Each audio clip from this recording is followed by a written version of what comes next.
Hey, welcome back to Métropole Grid. My name is Andre. It's a Tuesday, and my shortcuts attached to VLC no longer work. So I have to use arrow keys, and I use left and right instead of up and down for volume. So it skipped around a bunch. How's everyone doing? Hopefully you're doing well. 0%. We've made it. What's the date today? It's like the 23rd, 21st? It's November 21st. How you doing? Welcome back to the Métropole Grid. Welcome to the Métropole Grid if you're new. I don't say this enough, but we probably should say it, especially during a stream, is that if you're ever watching this live or during the VOD and you're new to Netrunner, new to the channel, take a second to say hi. You'll realize that like it's not so much talking to me as much as it is saying hi to like the community and everyone around there, because everyone's always so excited to meet new Netrunner players and kind of hit it off because people like this game. Yay, Netrunner Tuesdays. Alec, how's it going? How you doing well? Yeah, hey, without spoiling much, how was SOS? Really good question. So this weekend, we did a big old stream because it was Sovereign of Subways, which was a team tournament that happened in Brooklyn. This team tournament's been happening yearly. I'm not sure for how long it's been happening, but it's been going on for a really long time now. And it's one of those like classic 3-person team tournaments. So every player comes in and they basically get to pick a different identity, or sorry, they all have to play a different faction. This is round one, Sanjay versus Sokka, which like that's a really, really good round one. How was the event? The event was kind of incredible. So we streamed this on our channel on Saturday. It's like about an 8-hour stream. I was also really happy to be joined by multiple people on the microphone. I did none of the planning, and that's like a really big talking point. I hope this was clear to you at the stream.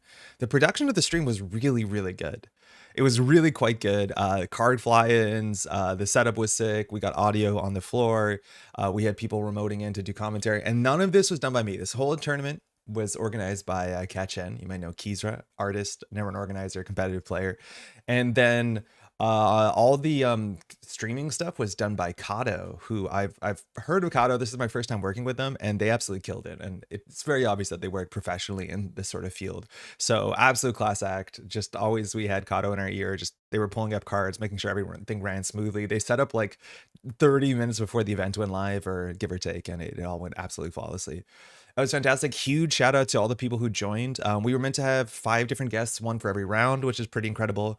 At the last minute, Rodham had some technical issues, our UK national champ, former world champion, so we weren't allowed to get Rodham up. So Ian Rongi sat in for 2. Man, it's a thing I don't do enough. We're like, we have people on the stream, you know, on an inconsistent basis, but just like obviously casting with people is so fun. And we had an absolute killer lineup of co-commentators as well. It was really great. Shout out to everyone who watched, who played. If you played at this event, let me know how it went. I would love to hear any sort of feedback. I heard really good stuff from the people who came from Montreal. There was a team, and actually this is Paul. You might know, this is the player on the right. You didn't get to see him, but this is the guy who was out there playing Stegadonk during our Can Nats. He made top 8. Also, going forward, like doing gameplay commentary stuff, if it's live or if it's recorded, I don't know if I want to do it anymore without player cams. Because player cams are kind of incredible. They're kind of really cool, especially because it's a team tournament. So you got to see like, there's Bushi, there's Eric, and people are talking to each other. But like, it kind of just adds so much. You don't really see their hand. Oh, actually, you do see the hand on the top down, which is like totally fine. But yeah, I'm really into it. It's like it's a really, really cool thing. And again, huge shout out to the whole team in New York that put this together. I just gave the keys to the channel to someone else, which let me tell you was a bit more stressful than I wanted it to be. But I think this event was absolutely killer. And I'm so happy that everyone was pretty excited to get this up on the channel. Let me catch them on stream. It was good, yeah. It was really good. We closed before they announced the winner because like the stream didn't have any way to do like announcements. So I'm pretty sure we know who won the event, but regardless, I think every game, we showed 10 games on the stream because it was 5 rounds. I think every game was on the range from good to very good. I don't think there was any game during those 7-8 hours, and there's a lunch break in there, that was like not a fun game to watch. But there was really good ones. So the highs are high. Yo, Bob, how's it going? It's timely, my weekly bus ride home from work with Métropole Grid. Yo, how's it going? I guess, yeah, it's a good time to be on the bus home. Hopefully you're doing well. Hopefully you had a good day. Yo, Eric, how's it going? Neon Static, hello. Hey, Eddie, how you doing? Pele, hey, fellow runners and sysops, how you doing as well? How new do I have for you to say hi? Whole family's sick, but not bad, thanks. Oh, sorry to hear that. Hopefully they're doing better real soon. I chatted with Kato little on Discord a few days ago. Very helpful and happy to share info and tech stuff. Very neat. Oh, speaking of that, yeah. Like I know Eric and Cold Lava helped to get some of the streaming elements together. So like the fly-in of the cards, those are all the neon static kind of. I'm pretty sure re-implementation of like the dodge pong stuff, but that might be a gross simplification. But yeah, they're really good, especially because Kato is just there in production pulling up the cards at instant speed. It was really, really, really good. Hey, Carl, how's it going? Oh, there's Cat. Okay, hold on. Firstly, D, legit, I never noticed there was a player cam my entire game. Wait, for real? D, I don't want to spoil the outcomes of the games, but like, yeah, people get close-ups too. There was a point in the game where it's like your entire you're the whole damn field. D, also there was a game in which you rebirthed into Steve Cambridge. We couldn't tell what you rebirthed into because you didn't produce the identity. Did you ever consider rebirthing into Quetzal? Because I think that was my call for a minute, because there's like a wraparound on HQ and then there was a Hagen on the remote server, and they both looked like so bad to do with Ngolo. Also, congrats, your game's really fun. Hey, there's Kat. Thanks for letting us stream the channel. It's a huge leap of faith to trust us with that. I didn't notice how like strange it'd be. I'm like, yeah, we could do that. And then yeah, it was a bit stressful, but like, no, it went totally well. I got to I guess I have to update the stream key. I should do that actually. But yeah, no, thank you again for having us. It looked like an absolute fantastic event. DJ Fenderson to Steve. Yeah, we got that. We saw after that it was Steve, because you ran HQ and picked 2 cards. The Izzy stream was top notch. Yeah, no, Jad, exactly. That's the sort of thing, is like, we don't do enough of a job like that, but having a structured stream, like, this is not anti-pack commentary because that doesn't exist, but having a structured stream where we have, you know, a guest on to get like different opinions, especially when there's expertise on certain deck lists, like I think that is super appreciated. And that's like kind of the best thing about Netrunners. Like there's so many different voices, and when you do commentary with people, you see like they value things differently, they see board states differently, and that's always super useful, not only for like my own growth in the game, but also just for like anybody watching the game, which is sick. Oh, there's Kato too. Hi, it's very funny to tune and hear my name. Yeah, there you go. Absolute legend. Super class act. Arteza, how's it going? I feel like we played a game recently online. Maybe it was on a stream, but maybe it was on a pre-recorded. It's great to hear that SOS was such a great experience. Also, huge yes to more guests on Metropole Grid. Yeah, right? Hey, Augustus, how's it going? I think there's some other shoutouts. This weekend, there was an AMT. There was also the Singapore Nationals. So I haven't caught up on any of those because obviously... there was a lot of Netrunner on the weekend on my own, but I think Axu, I'm not sure Axu's channel, I'm not subscribed on here. Okay, so Axu streamed the entire of the Singapore Nationals. That will be under live. So that's up on YouTube. We'll have a link in the description. So Singapore Nationals it started on like, I think Friday night. It basically ended like 3 hours before we started at SOS. So that's all great. That's up there. Congrats to the winner of that. There was also the twitch.tv/null signal games is their Twitch channel. There's also the AMT, which I think had like 30 players or something. It was like, oh no, it's wrong. It's null signal Netrunner. I thought I did it right. I knew it's not the one it was. But yeah, that also was a good AMT. And yeah, like you can see which players clearly care about grinding AMTs. They were hosting me for a second. Because you see the same grinders coming out and doing well. I think there was a top cut to 3. I'm pretty sure maybe the person in chat won it. There's somebody in chat who won this, if I'm not mistaken. If so, congrats. I haven't caught up on the standings, but I looked at them really quickly, and like you always see the same names up there. So apologies if I can't remember the difference between last AMT and this AMT. But if you want to see more organized play Netrunner, links for all this will be in the description. There's a lot of stuff going on this weekend. I'll just revive Dodge Pong's card fly-in tool, tried to make some quality of life upgrades, adapted to NRB APIs, etc. Yo, Eric, I think there was an issue that Kato ran into. I'm not sure why it is, but I know, for instance, they couldn't pull up the card Imp. For some reason, it pulled up something else. So there seems to be some sort of like search, you know, cannibalism that happened for better or for worse. Kato might have told you more. Quetzal's totally the line, isn't it though? I thought it was totally the line. Like Quetzal into HQ seemed sick. The remote server was Hog and innermost, 5 strength, and then the outermost, whatever, your kid. Like it seemed so good to Quetzal. Yeah, I wonder if it was the line, because like that wraparound was an absolute nightmare. Please tell me how you play your world sable list against your AOC. This is the first time someone else got it up and running besides me, which is very cool. Yeah, run the servers which have unres dice until all of them have res dice, then stop running servers. That's kind of like the aggressive criminal, playstyle modernly, is like be really aggro until you can't, and then you just set up the twinning and you go for like one big run every once in a while to do Hermes damage. That's kind of how it works. Card Finder was super easy and clean. We found one hilarious glitch though, is that searching for imp turns up catalyst. It's because it shows up as like impetus or whatever it's called actually, right? Because the subtype on it. No, wouldn't it be Nova? Because no, isn't Nova like in it? Catalyst and Impetus, maybe?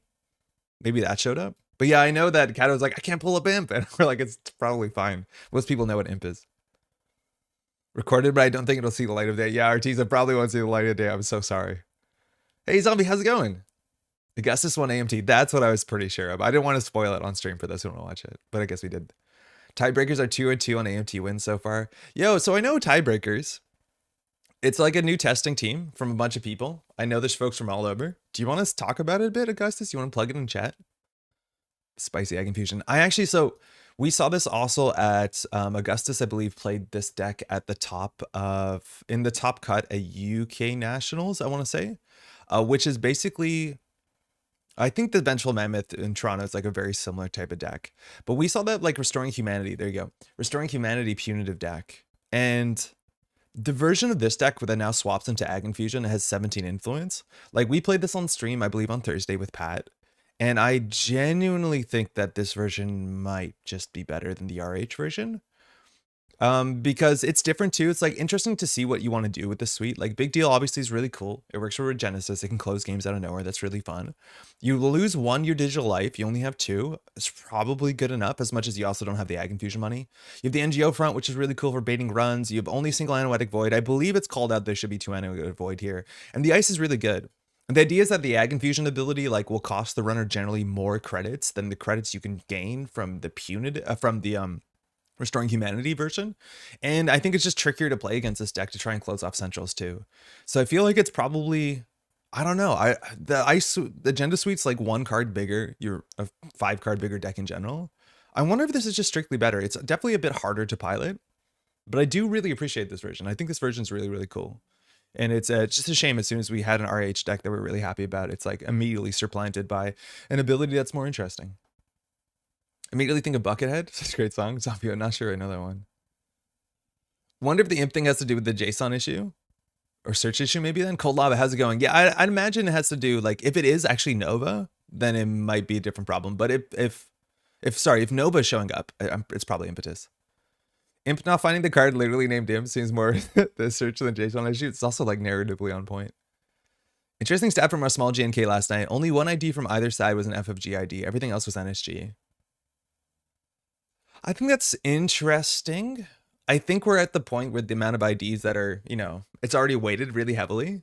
So like if we do, okay, like what IDs are in standard that are FFG that are really, really worth playing? People kind of falling off Asa Group.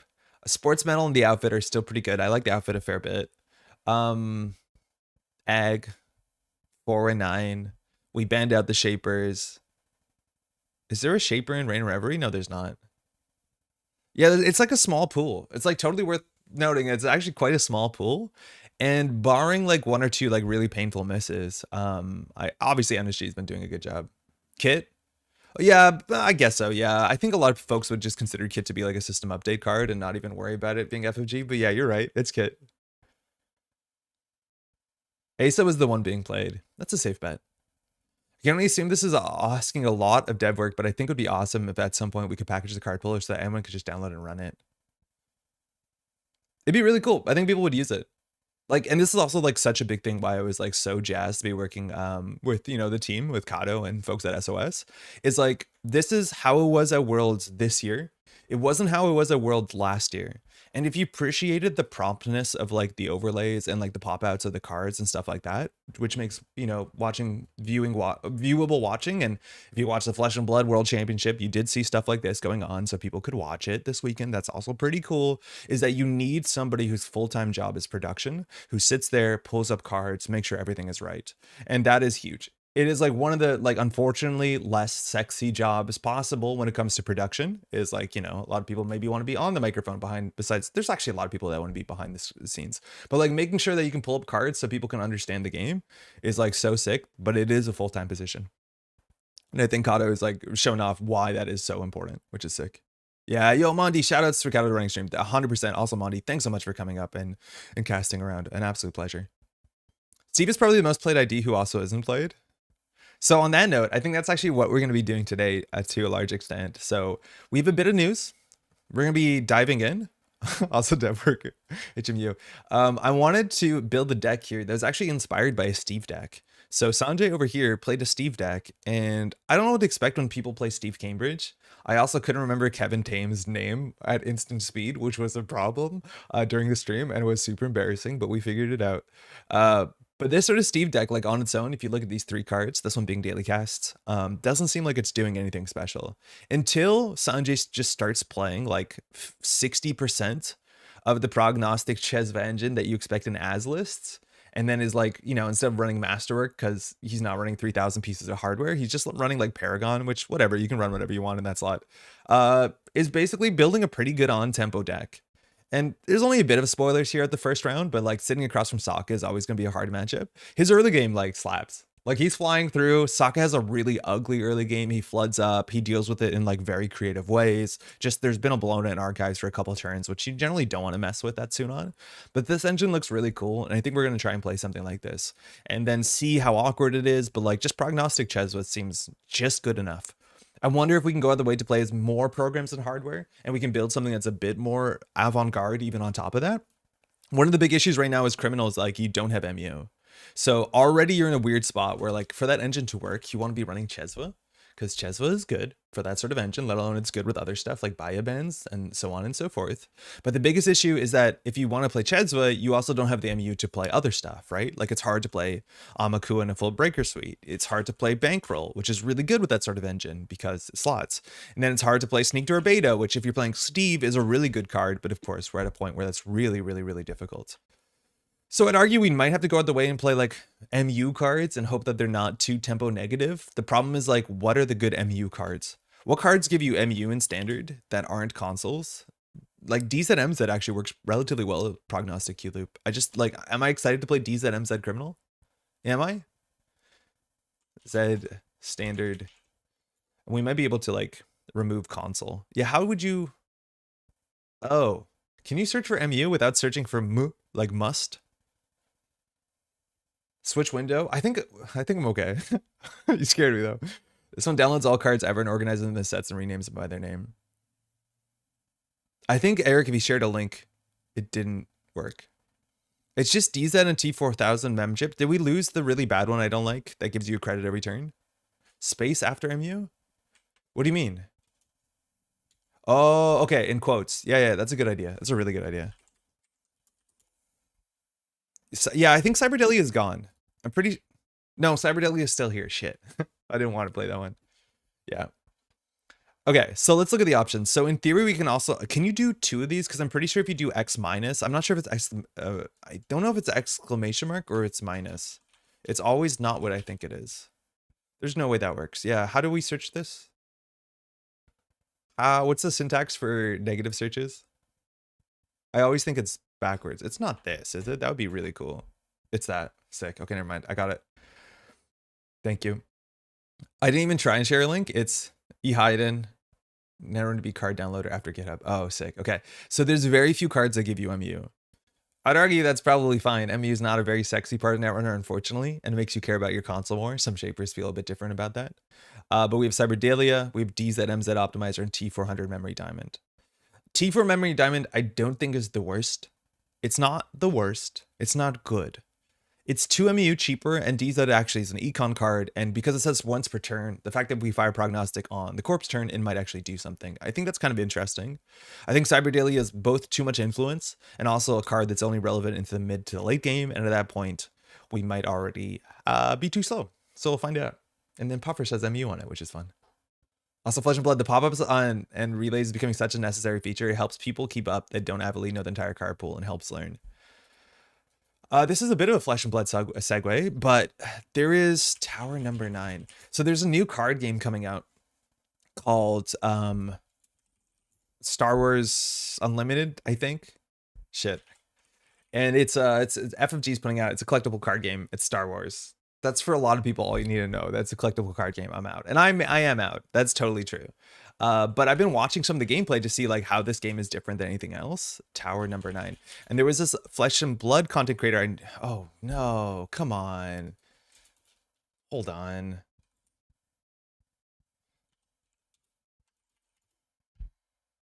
No, come on. I can't find it. Anyways, there's this YouTube channel that like it's been showing off like very early TTS gameplay, and it's like kind of watchable, but the problem is like card overlays. Like I just wish there was card overlays because then I can't like I don't understand what the cards are besides what the commentators are saying they are. And it's just like such a big difference to me. It's like it's so hard to get into a game without knowing the cards, and the easiest way to know the cards is to pop up. Anyways, sorry about that. That was really bad for a bit. Cyberdaily is the club name from the movie Hackers. Whoa, I didn't know that. I haven't seen Hackers in such a long time. Place negative power counters on Pupper for infinite. I've heard so much about it. Is it Zach Bunn from TC? No, it's not Zach Bunn from TC. Is it? Wait. Do I? No, it's not Zach Bunn. I know Zach Bunn. Zach Bunn is like the guy on TC all the time. This guy like kind of has long hair, but I don't think it could be Zach Bunn. Is it Zach Bunn? It's a guy who kind of looks like Zach Bunn, but not exactly like Zach Bunn. Spelling out tower number 9 should work. Okay, hey Ryan. Anyways, I don't need to pull it up. That got really not great for a minute there, but in short, it's just like a thing that shows you Star Wars Unlimited gameplay, and that game plays pretty fast. And I just want card pop-ups. That's all I'm saying. It's like give me card pop-ups. It's all I need.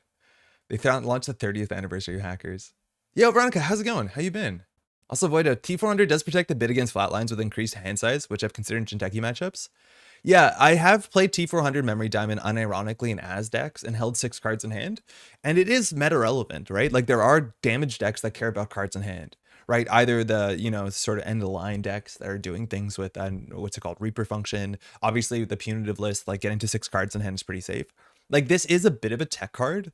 I'd argue though in that matchup you already have really good tech cards for it. If you're playing criminal, like that deck plays 3 class acts and just holds one until the turn that they go out and steal agendas for punitive, and that's generally better because it's not a bad card. And like it's a card that's better in most board states. So I'd argue that it's not my first option for that, but yeah, I've played it and felt like that it's done something that's kind of cool. I'm a bit sick. It's been going around trying to take it easy and recover. Hopefully you're feeling better real soon. Why not play Marrow? Because we're not playing a, how's it going, Daijin? We're not playing a hand size deck. Marrow's also like, it's only 2 influence. Sabotage text doesn't really matter unless you're doing a lot of sabotage, but we don't care about hand size. We wanted to play an MU card, and we want to play a console, right? If we're playing a run-based criminal, we have a huge incentive to play like any of the consoles that will give us like 8-9 credits in Scry. This doesn't do enough, right? Like if you are just playing hand size, specifically if you're not playing Anarch, I would definitely play this over Marrow, because your console slot is actually really important. Like you can play Hermes, it's good. You can play anything else in that slot. Like not playing Hermes to be able to get hand size and criminal sounds a bit cursed. Yo, Pat Server, how's it going? I don't think I fully listened to the interview you put on Null Signal Station, but I caught up on a bunch of Null Signal Station podcasts just last night. It was really good. As an ex-Destiny 2 obsessive, Godspeed, it helps to have a guide who's deep in it. Trying to play some Destiny 2 and figure out how to play the game? Play Penny Shaver. Yo, hopefully you enjoy some Destiny 2. I know that's a deep well to plumb. All right, let's try and build a deck. Is Hermes best crim console? Tyler, how's it going? Maybe. We recorded, so Jeff and I recorded our return to our tier list of the Automata Initiative. It isn't out yet. Hopefully it's out on Monday. I need to ping Jeff because I don't have the audio from him just yet. I know it's coming up to like American Thanksgiving, so he might be busy this week. I'm going to ask him if we can get that in so we can edit it together. Maybe it'll be a week later, whatever, it'll come out. And Hermes is a card that we evaluated way lower than a lot of other people did. I think this was a fun story because Hermes is a messed up powerful ability, but older Netrunner random players who've been playing for a while have obviously seen it before. We used to have a criminal ID called Leela, and Leela had that text as soon as turn 1. And I argue having that text as soon as turn 1 in a lot of ways is more obnoxious because there are early game blowouts where you run R&D, bounce to HQIs, diversion of funds. Like you can do disgusting stuff if you get fortunate. But also obviously Hermes is really powerful because you can play another criminal ID and have this effect. We were saying that like playing Hermes instead of playing a criminal economy console seemed like a really bad trade, and we think this card is really good, but we were also in the midst of what I would call like the Hermes apocalypse. Like I don't know if you all remember when Hermes came out like in the summer, and it was like continental season. It was like, here's my Shaper Hermes list, here's my Anarch Hermes list, here's my criminal Hermes list. Like it was literally the only console in the game. And if you wait like 2 months, if you waited a month, you realize now generally the only people playing Hermes it's Sick and Startup. Some strange Shaper decks are still doing it. mostly like Tau stuff. I think we saw some lat play Hermes at UK Nationals, which is pretty cool. Most criminals are playing it. I would argue that most criminals are still playing it, and that's because they found out there's better ways to make economy without having to use your console and not having to run that much. Like the fact that Penny Shaver is still probably not worth playing, and Paragon is probably worth playing in Sable is interesting, but the idea is that you can play companions and just have enough money in the background. So I think we were correct in some ways that Hermes was less good than it seemed originally, but it's still a very, very powerful effect, and I would struggle to see myself playing any other console in Criminal for a while. Even if I'm heavily run based. Like if you play Zaya, you still play Hermes, you don't play Penny Shaver. And I think it is, at this point, it's going to be hard to play any other consoles. I think that's true. Hermes does kill Sports Medal. Hermes, yeah, also has a huge impact on the meta, for better or for worse. Like Sports Medal is in a really bad spot. NSG printed so many 1-point agendas that like on paper are very, very playable. Like 1-point agendas have always been good, let alone the 1-point agendas. We would play 1-point agendas that didn't have text on them like 3-4 years ago. And now we just can't. Because Hermes is around, so all the 1-point agendas that NSG prints are kind of dead in the water, for better or for worse. So I think, yeah, I think Hermes is really, really good. I do think it is. We were a bit soft on it, but softer. We weren't high on it as most people, but we're still slightly too low. Had a lot of fun chatting to Sanjay and Geneva, such lovely people. Yeah, right? I recently learned and then stopped playing Destiny 2, learning all the systems and subsystems is maddening. Hermes is good, but I think once people learn to play around it, decrease in value. Yeah, that was a big thing, is like, this is, you know, sounds a bit snobbery, but like we were saying, like Hermes is going to be good, and then players are going to learn how to play around it, and it's going to be less good. And that's largely what happened. Like players get blown out by Hermes because they realize they have to change their scoring patterns. You have to take risks. And obviously it's still a very powerful console, but like, yeah, people started learning how to play around it, and it's, you know, it used to be everywhere. Now it's only in places where it's really, really good. So that's cool. I think we'll probably play it though. Let's go. Oh, thank you. That's very kind.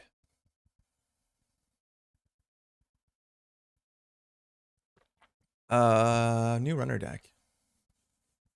Yeah, we haven't been doing any deck dive stuff. I thought we recorded yesterday. I'm hoping on the weekend or Monday we'll be able to get out the return to the tier list video. Yeah, that's hopefully where we're going to be. All right, so the question is, what criminal are we going to play? We want to be playing the sort of like, you know, we have a good incentive to be running every single turn because we have that sort of prognostic Q-Loop engine. Where does that put us? I think there's a chance that we could consider playing Sable. Sable has a mark. Now, the big thing with these Cezve engines is they require a successful server to make a successful run. So having Sable is in some ways really good because you can run archives and get 2 credits and draw a card. And that's like, or sorry, gain 2 credits and get a click back. And that's really good. But also with Sable, there's like an inherent advantage to the corporation icing up every central server. And once they do that, and then you're forced to actually pay money out of your pocket, you can't just face check into ice to see the top 2 of your deck and install one. That's actually pretty rough for you. So I would argue that Sable is definitely a consideration, but I feel like the way that corporations play around Sable is probably going to be just like not great against our inherent game plan. Hey, host boob. I don't know. I'm currently playing Sports Medal and it's pretty okay even against Hermes. Sports Medal got some new toys too. I wouldn't say, yeah, it's the end of the world. I think I would be more scared playing Hermes than to like, you know, Knob Curry Imp Lou stuff. So I had to turn coffee into real money. So Zaya is a 40 card deck. I wonder if that's good for us, could be more consistent, but I'm pretty sure when we play this sort of like considering to play DZMZ in our deck, like we're at a point where a 40 card deck is probably not worth it as much as we can play bigger, that's for sure. Tyler says 419, and unfortunately, like 419 definitely falls into the category of what makes sense for the deck. Well, 419 doesn't have a huge incentive to run. It slows the corporation down. If they don't have money, they can't ice up archives that aggressively. And if they slow down, that means greedier engines can exist in a good way. As is its own list. Like, I don't think you have to go away to play Prognostic As, but then you play Masterwork and go from there. I think Ken was suggested. Ken, like, if you're not playing enough run events in your deck, and inherently we're playing Prognostic Q-Loop, we want to be playing as many programs and hardware that makes sense. So, like, we're just probably only going to get, like, 5 credits from Ken, which is not a good spot to be. And I think Los would only make sense if we're also going into D-Res stuff, which, hey, in theory, Capybara is a hardware, right? Hey, no, Dad, I know we just sang the merits of Hermes, but as with Masterwork from X Cezve view, yeah, that's the thing, is like that sort of deck is exactly the sort of As deck I think we last built on the channel. And I was really excited to see this sort of list as just in like generalist criminal as opposed to like bespoke Masterwork engine. To be like, I think Prognostic Cezve is good enough to play in every criminal, and I think that's what our thesis is today, to try that. So let's see. I've been loving 419 plus Zamba. What does Zamba do? Unexposed gain a credit? It's a whenever, right? Yeah, this card's only busted in like whenever a card is exposed. Yeah. The thing is like people don't pay for it. So this card, there's very few ways to expose in the format. This only got worse and worse over time, unfortunately. 4 credits though. 2 MU is okay, but 4 credits. Gain a lowest value to immediately use on a Q-Loop mid-run. Yeah, that is really cool. I think we can start with this. Like Los doesn't feel great unless you are running. It means the face checks are better. It pushes you forward. We can try it. The thing is like we can at instant speed change this ID to anything else. It's not like we're going to build into Los too heavily, but we'll see how it goes. There's a chance none of this is going to work out. If you want to legitimize Q-Loop, I'm here for it. No questions asked. Yeah, I think like the problem with Q-Loop is that in faction criminals, I feel like they just don't have enough of these that they want to install on tempo. Like this card is messed up. And we saw this in our Asana list. This card is messed up. And as this is messed up and Geist, well, you didn't really play this, but like the fact that for 1 credit, you can draw a card, install it on the table. That's like like efficiency. That's our Asana like efficiency, like even better than our Asana in a lot of ways. Like this is just a messed up sentence, let alone having an understanding of what's on top of your deck, that it is like definitely worth building decks around. I think I've seen this in bad publicity builds, and that's like a really good thing, is having bad publicity is like a built-in Cezve that you can use on any centrals, and that's really good. I feel like as would be better, yeah, but we don't want to build an as prognostic list because we've built as prognostic lists. I think we even built one recently, and it's like, it's good. It's good. It's just like I want to see if we can play this in generalist criminal and not like as based criminal. Wait, when's the last? I feel like we played as someone recently. Yeah, we played like by as someone recently. It was good. It was genuinely good. As much as Cat's Cradle? How old is this? No, okay, weird. All right. Trojan seems reasonable here, like Cubon. Yeah, I think we run into the MU issue so quickly if we start doing Trojans. And I think with Cubon is like, I don't know if I'm excited to play Cubon. Okay, so this is the problem. I don't know if I'm excited to play Cubon. I don't know if I'm excited to play most Trojans in general, unless we're also playing an Urban Art Vernissage. For what it's worth, Urban Art Vernissage is a job that is some good as text on it inherently, but it to me feels really awkward because one of two things is happening, right? Like firstly, if we get a Cubon from our hand onto the table for a click, I don't think it's a fantastic card. If the corp trashes their ice, okay, that's fine. We did some sort of damage that's kind of really interesting for criminal. But then this takes up MU, and then we need it. Once we return it to our hand with Urban Art Vernissage, we have no way to generate click compression off this card. So then we have to, put it back. You're right, we have Saucy, and Saucy's kind of cool with Los, that's for sure. That does work with Los, and we can install it at instant speed during a run. It's the hard thing for corps to like also understand we have priority here. But the big issue I always found with Los, or like with Saucy in general outside of Shaper, is that once it's in your hand, it's actually a relatively low tempo card. And if we just had a way to put Saucy back on top of our deck, or a way to cheat it out from hand, obviously we'd be a fair bit better. I don't know if we're playing Rubicon Switch. Oh my god, it says hardware. Maybe we can. So that's interesting. But to me, it's like whenever you're looking at Cubon, it's like so comparable to Bankroll, where it's like this is a card that we can get on the table and it will probably give us as much money as a Cubon, if not more. Obviously, I think Cubon's much more interesting. The corp doesn't res their ice because then it is free 2 credits. But when you compare it to something like Bankroll, which is a one-time install, you don't have to play any sort of synergistic package, and this is probably just on its own good enough. Test Run.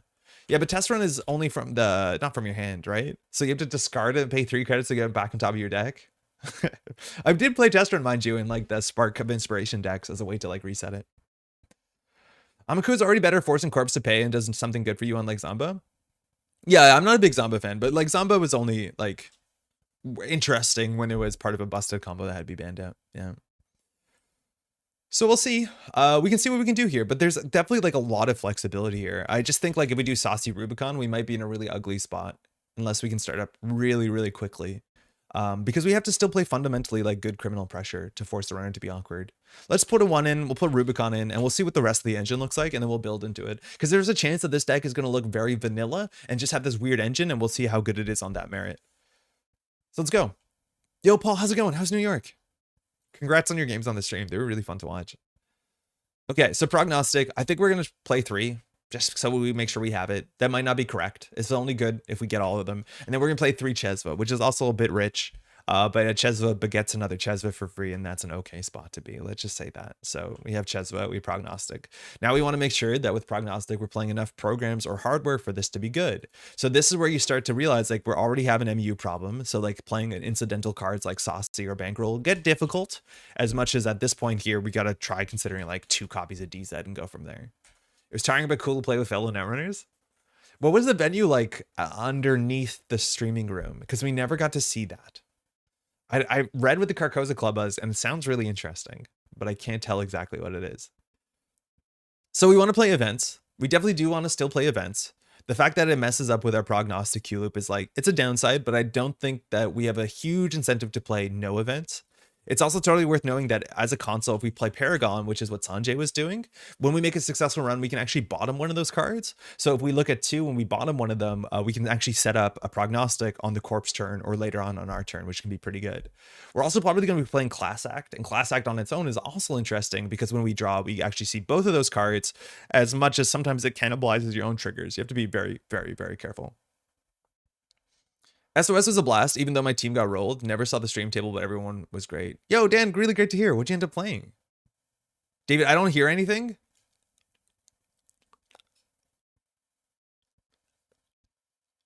No, I don't know what's up. I can't tell you what to do because you can't hear me. Hopefully you figure it out. It was unfortunately a bit small considering the number of people over there. We were using those huge wargaming tables, so it was sometimes a bit hard to see the other players' board. I heard they were very far apart, which is really funny. We were actually on the same floor as the streaming room. Oh, cool.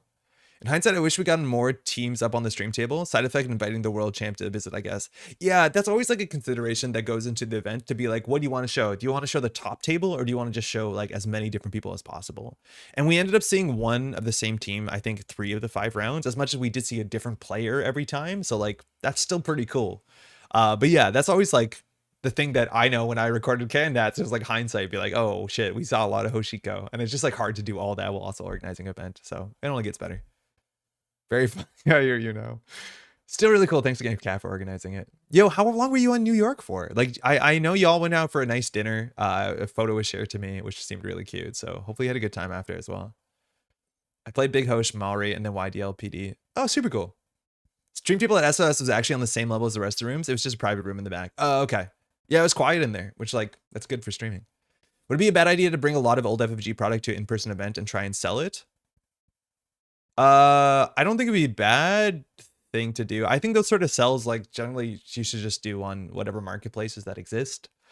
I think you're in a weird spot right now where like, it depends why you're selling this stuff, but understanding that the FFG card pool is going to be rotating in about a year, in less than a year right now, is an awkward part of the sale that I don't think you should avoid if you're selling to Netrunner people, which puts you in that spot where you have to be like, just to let you know, these are still things you can enjoy, but if you want to play organized play, all this stuff is useless. I wouldn't lug stuff and try and like, you know, set up and sell, especially if it's at someone's store. I think that's maybe, depends on the store. That could be a bit gauche, but yeah, I would rather just do that on a social marketplace. Shout out to Kat for putting together an amazing event. Yeah, for sure. Eric had Kat's Manic Arms at her G&K last night, and dang, the artwork slaps. It looks really good. I arrived on Friday morning, 4:40 a.m. and left Sunday very late evening. Okay, it looks like you had a good time at it then. We had the option to use the basement space, but I thought it was better to be a bit cozy than have to be like, you got swept off to the basement tables for you. New York City at 5 a.m. is frightening. Yo, it's the city that doesn't sleep. Is it actually that bad, Paul? I don't know what part you're in. Front room in SSS was so crowded, I definitely feel like the tripod was going to get kicked at some point. Yeah, no, that makes a lot of sense. The private room, yeah. Private room is cool. I think that's cool. Okay. Bravado goes in the deck, right? Convince me not to play Sure Gamble. Convince me not to play Dirty Laundry, which makes a lot of sense because we can run archives and do all our nonsense. I think we have a good reason to play Baya Banes with like 3 bankroll for better for worse. Pink, I'm doing well. How are you doing? Welcome back to the stream. It's great to meet so many people. I had a couple of great games versus Melias round 1. Is it ever a good idea to run 2 different consoles in a deck to give you options?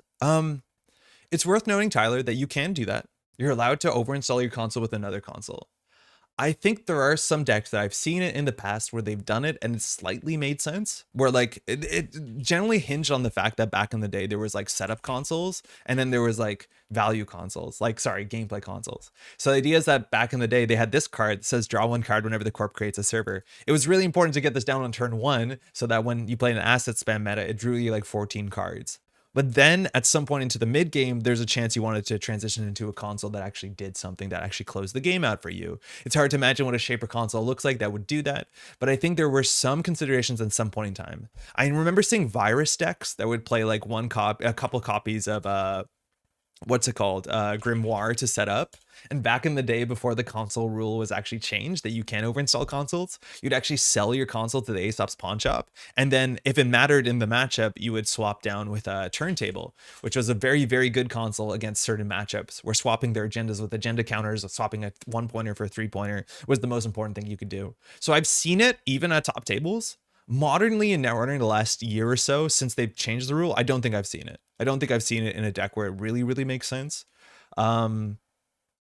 Yeah, it's hard to say. You can play Red Team over Dirty Laundry, good for pressuring ice with Los.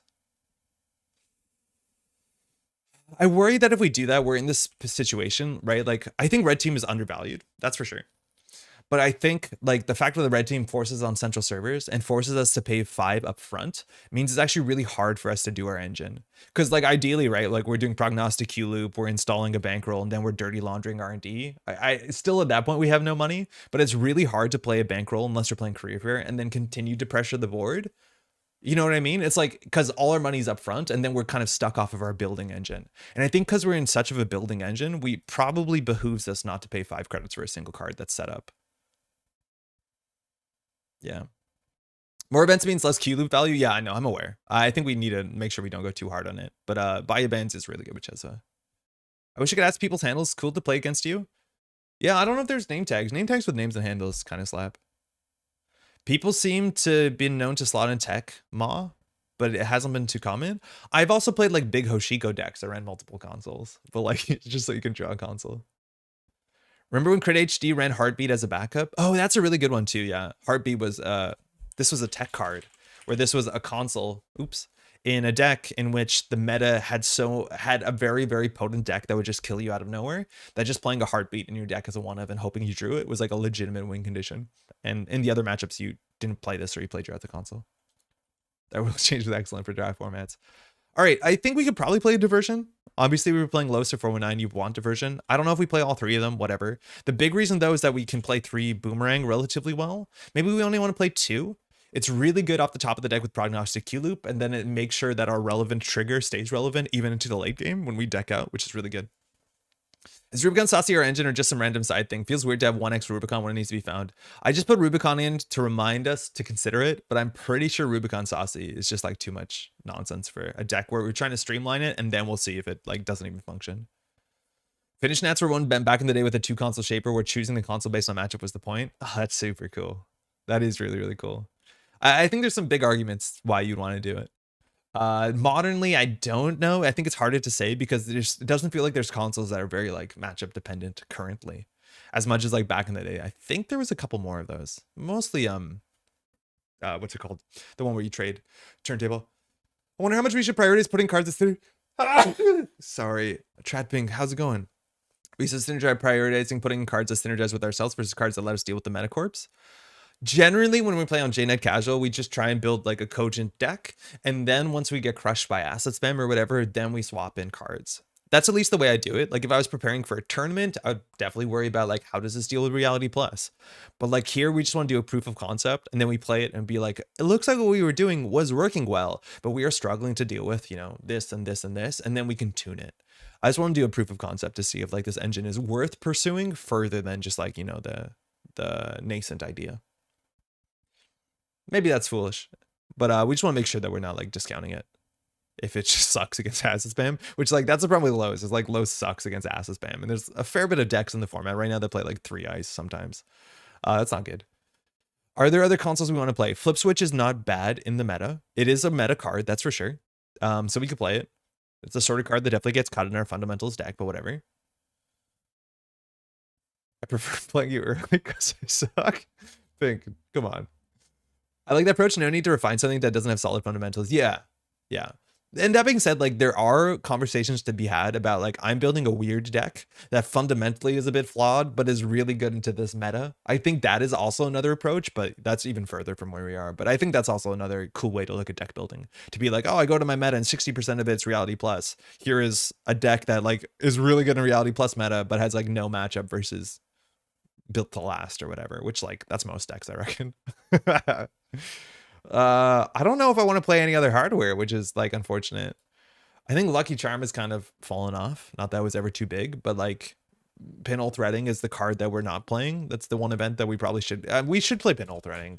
We have 3 Cezve. Why wouldn't we play Pinhole Threading? So now we need to make sure we have enough targets for our stuff. We haven't put our Breaker Suite. We haven't put in resources. Let's look at the programs we want to play. I'm going to just say that we're not going to do Saucy Rubicon Switch. We'll probably leave Los, but we can play Los. It's just generalist. It's whatever.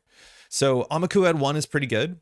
Obviously, we're already looking at 7 MU. So, Kurapira at 1. And then we could spend influence on putting in Breaker Suites from out of faction. I don't know if we need to do that. It's worth noting with Cezve, you can get away with worse breakers for central servers. That's for sure. But going further than that is interesting. Not doing Wake for multi-access. We definitely could. It's worth knowing that like Wake is an interesting criminal card. I don't love it in like super aggro HQ pressure criminals, right? Like if you're playing obviously Steve, they ice up HQ to the point where this card ceases to function. I'd argue that Wake is only really strong in criminal decks against the decks that like can't. They struggle to ice up HQ relevantly. So like some HB decks, fast advance stuff, like those sort of decks that just want to do remote server R&D, which like you don't do that against criminal anyways. I find that I don't know. I'm like this card so much more out of faction, where like it in an Anarch deck is a genuine surprise that builds a snowball out of central servers, a central server that you're night icing too heavily. But in criminal, it's like, I don't know. It's much harder. Okay. What else we got? I think we can definitely consider it. The problem right now is you're right. We have no multi-access, and that's what we're looking at. But like we're super incentivized, I think, to play the 20, considering we have like Cezve as a built-in engine, which is great. Play a Hippo. Honestly, Hippo at instant speed off the top deck, off the top rope is like not bad, but like obviously 5 influence sync. We'll do it at the end if we need to. I do think playing Hippo is kind of that sort of like, we got 9 influence in Anarch. I guess we're playing 3 bravados, which is like not bad, but it makes me think that inherently it's just like, we don't know what to do with their influence, and it's obviously a good card. Maybe that's a weird thing to fight against, but maybe you know what I mean. All right, Amakua, Kurapira. Our decoder is probably a Shibo. And then, like, okay, so we play a twinning. Maybe we can play 2. I'm not sure. We have a Shibboleth, Kurapira, and then we have to play probably a Carmen. I think at this point, like, we could consider Echelon Unity and just play like a better late game Breaker Suite and not have to play this card, which this card's not bad. We're getting somewhere. We haven't played any of our resources. Notice that our economy is not particularly strong. We want to try and make as much money off of our, you know, our run stuff, which is great. E-testing? That's interesting. Okay, I'm not the biggest fan of environmental testing unless you have a deck that can fire it super consistently, because on its own, this is just a daily cast that you're paying influence for. I would argue that we can just play daily cast and it'll be fine. Of course, we can fire this with a bit more consistency based off of our board state. I just feel like playing 2 influence for a slightly, potentially more tempo positive daily cast is probably not good. We're lacking draw, yeah, that's because we haven't put in the class acts. We have Baya Bands. We're going to play 3 class acts. Los and no Rubicon. Yo, Solomir, we cut it. I think we're probably going to end up being 4-9. We're going to see how it goes. We still don't have a lot of card draw, so we could put in like 1 Diesel and say it's fine. Can we fit Paladin? I feel like the money in 1 card is helping with the 20 and Q-Loop plan. Yeah, Paladin's not bad at all. It might like overroll with the fact that we're playing too many Cezves. Bachlan, I don't mind Bachlan. I think Bachlan's better than the amount of play he sees, but like you really need to figure out how to clear the tag on tempo, and playing a single flip switch probably isn't it. Paladin is 3 influence, right? Yeah, so like it's a bit tight. 1x20 isn't enough. I don't know if 1x20 is enough. It probably isn't. Which means we'd probably have to cut into like our this and then play not Paladin, which maybe that's fine. I just want to get into the other stuff we want to hear. Mystic, like ideally, I think our deck has too many events. Like I think 17 events in a Prognostic Q-Loop deck is probably cursed, and we should probably tune that down. So we'll see how that lands. I want to see what a test draw is like once we hit 45. Echelon over Carmen? Oh, we already did. You might be behind on the stream, Augustus. If you hear this too late, let me know. What else do we want? Like, I think Earthrise is considerable. Like, daily cast just to have backup money is much better when you play Paladin. NFL for tag removal. NFL's like not bad at all. I wonder if like Flip Switch is just a bit better because it technically works with the shtick we're trying to do, as much as like it's not as great as an economy card. Buy Abandoned Amina. I don't know if we want to have a 7 credit brick into a really slow deck. You said you wanted to be convinced to cut Gamble? Oh, not like that. I do agree that like the fundamentals, like Sure Gamble turn 1 is probably our best play. Like, let's be honest, because especially when we need to do like get down Cezve, get down Prognostic, run R&D, like you can't do that without playing Gamble turn 1. Soothsayer doesn't have an E in it. Did I copy paste it with an E in it? I thought I fixed it because I looked it up and I know it doesn't have an E in it. Shit, I'll fix it after. Pat, I Googled it. I literally did, but I think I did it wrong. Thank you. Like this opening hand, right? It's a new app. With buy-in Cezve Monday, we can afford a Mina? Someday? I don't know if we can. The name of your stream on YouTube is correct. I Googled.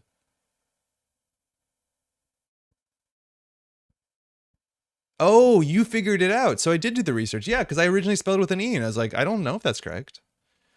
I think there's a chance that we have the money zombie. I just feel like, again, we're potentially a deck that has more of a power into the mid to late game, that forcing some of our like early pressure, which sure, we have 3 boomerang if we want to, behind a 7 credit decoder is like probably not healthy. Like magnet remote server, like, yeah, obviously we have boomerang, but I don't know. I feel like there's a lot of code gate rushing going on right now. Like this hand's not good. This hand also doesn't like really incentivize to force a res off Los as much as we like obviously smashed the ASA group remote server. I feel like maybe if we were 419 and they slowed down, we'd be in a better spot. But yeah, this doesn't feel like a good opening hand. I'd probably mulligan this, like unless boomerang diversion works, but that only works in like a really weird case where they play like hedge fund, ice HQ, and then like don't put an asset on the table. This hand is good though. This we would do. We can do, okay, so imagine we do this sure gamble, install Paragon, install Prognostic, I don't know, Dirty Laundry remote server. We see the top 2. It's a DZ. So we can pay, that's actually pretty expensive if we don't have a Cezve down. What does it cost? It costs 3 credits to get, that's pretty expensive.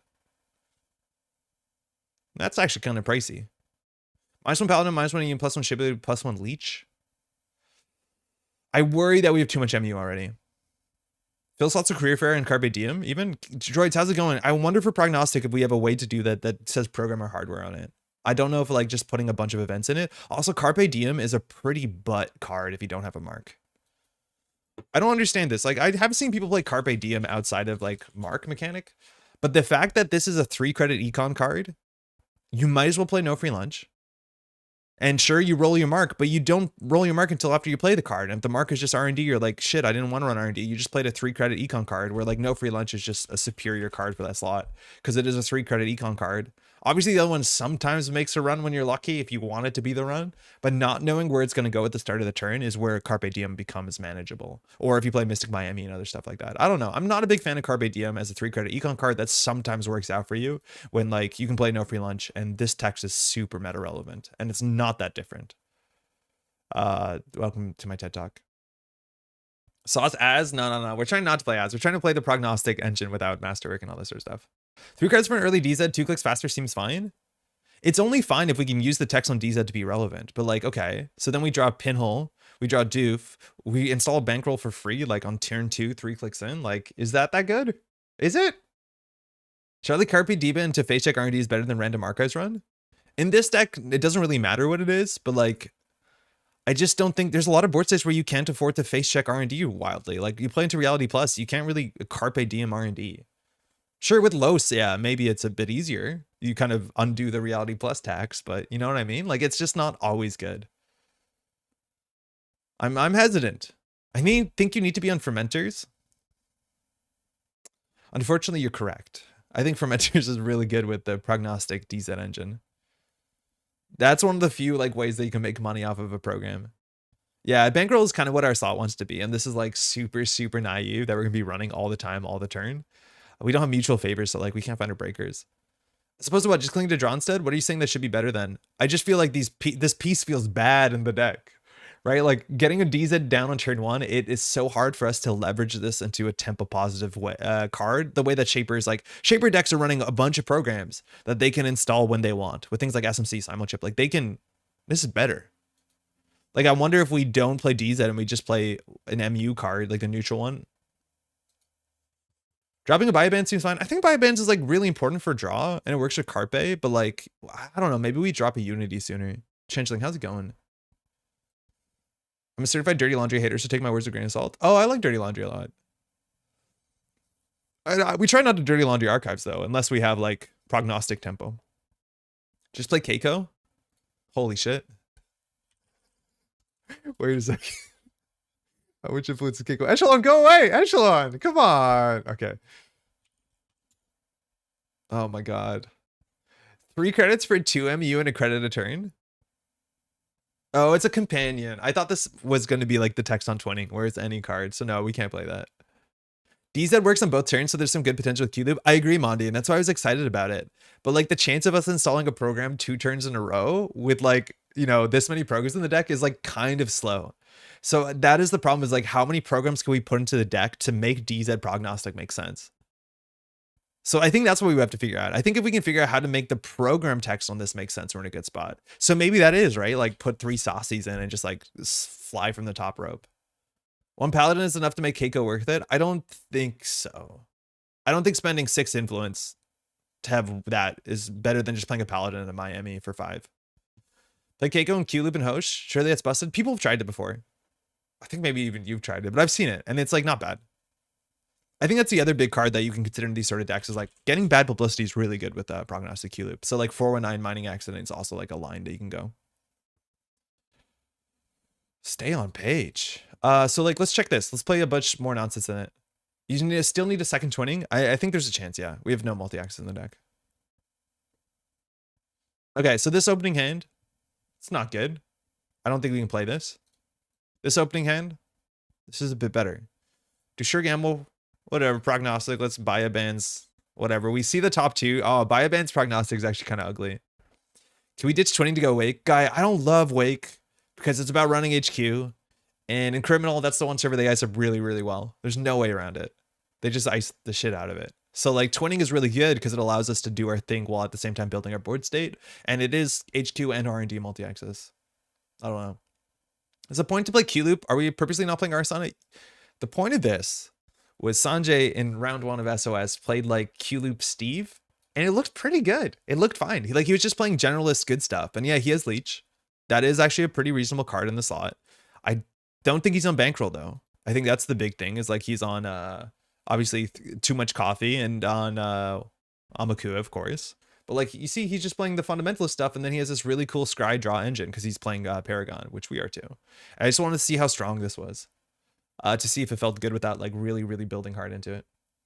I hate it too, but it's lowest. Maybe Stink Door to HQ. I've jumped the shark now. Yeah, it's the MU problem, right? It's like, how do you play 9 support programs, a breaker suite? Yikes. If it says a host cooked up, no Q-Loop though. Maybe I need to go back into it. Okay, so we saw the 2 off the top of the deck. It's an echelon to daily cast. We make a successful run. We can install the daily cast for 2. It's like fine. You know what's good if they ice up HQ heavily? Maui. Maui has the same text as a single Cezve, and that's messed up. It's so messed up. It's like, hey, here's your console, cost 5. Wow, what's the text on it? A single Cezve. Wee. Yeah. I'm fine. I'm doing fine. Hopefully everyone's fine. Sure gamble. Cezve. Saucy from hand. We run.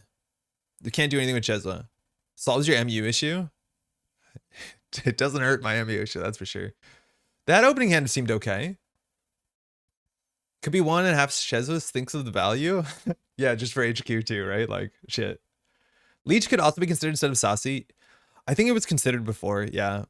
I think Saucy makes more sense with Los if we're doing D-Res, but I don't know if we can afford to do D-Res. There's some argument that Prognostic maybe gives you the sort of like click compression that you can afford to pay for a Rubicon Switch, which like, heaven forbid we're at that point. Gauntlet would be my 5 credit console choice. Yeah, it does cost 5 credits. That is true. Okay. So here, say we're Los. Install Paragon, charge whatever, the Bravado their HQ. They have to res. It's great for us. We win. Then we can buy a band something. We look at draw 2. Okay, we can install a bankroll, get a successful trigger, Paragon scries. We keep a Cezve on the top. This is a good hand. That actually was like a pretty clean opening. I do think we're playing 3 Prognostic though. It like really does good to play 3 Boomerang. Okay, we have an MU issue. I think we cut the Unity. So the most MU we can have is 6. So like we can do a single leech, or we could do we can do a single leech, and then we have to actually play a really real code gate breaker. So like a Shibo, I guess, for 1. That's kind of cool. It's free for DZ. That's good. 1 minus 0 is like a pretty low number. And here we run into an issue where we probably cut all the saucies, right? Is gotcha better than DZMZ here? Yeah, because we need the MU, right? Like it's doing something different. Unless you said it's gotcha better than Prognostic Q-Loop, which like, this is what I've been saying the whole time in Aristoteles, and no one's listening to me. Sort of. Does Simulchip solve our MU better than DZ? Simulchip has no impact on our MU. It just means we can like trash a bankroll, install another bankroll. I think Simulchip does very little in this list, unless we're like still playing 3 saucies. And then yeah, maybe.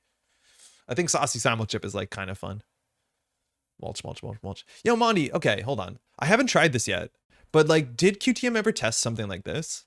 And I know like I've been a bit, you know, I've been like, unfortunately dying on this hill, but like mulch without the weird mulch engine, right? Like this is obviously maybe sacrilege, but like I cut probably a lot of people's favorite card in the deck. I cut Strike Fund, and we're just playing Earthrise Hotel. I'm playing a single Augustina because like, is really fun, and I think that makes a lot of sense, as much as we're in 47 cards. And then it's Amakua instead of Audrey. I haven't tried this. It looks really good. It draws really good because like it's just good Hoshiko with a virus engine. But I want to try this more. But this is the sort of thing where I needed to test to be like, okay, I know mulch is good, but what about if we eschew some of the more, you know, I'm not a big Lagu fan. I'm still not, I don't think, and try and play something a bit. It's not Reg Hosh because it's running 11 like viruses. It's running Cookbook. It's running Knob Curry. Like it's closer to Reg Hosh, but it's a mixture of Reg Hosh and mulch. And it looks very powerful, right? Like check this out. The least buff drive. Exactly. Yeah. We're as far away from that as possible. The thread while mulch is like 3,000 messages at this point. I'm around for nothing. So like, okay, this hand, I don't think we love. We would probably moshing Steelskin and Price, but the plan is to Knob Curry a turtle. We will Knob Curry whatever we want in the matchup, but Knob Currying a turtle is okay.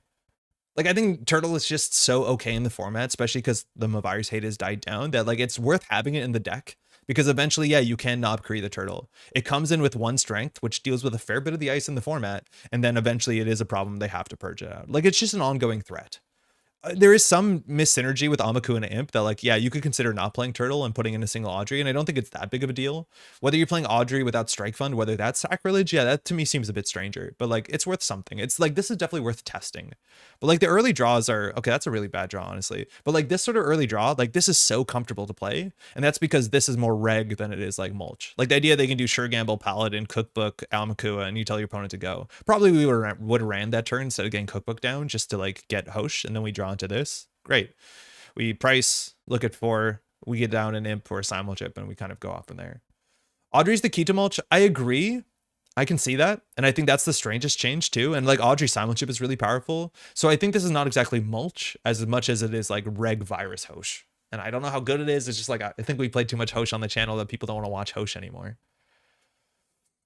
The reason Audrey works so well in mulch is that a single counter lets you get into most places, but Turtle needs to build up more. I agree. And I think in this deck, you are going to rely more on the botchless and the breaker suite.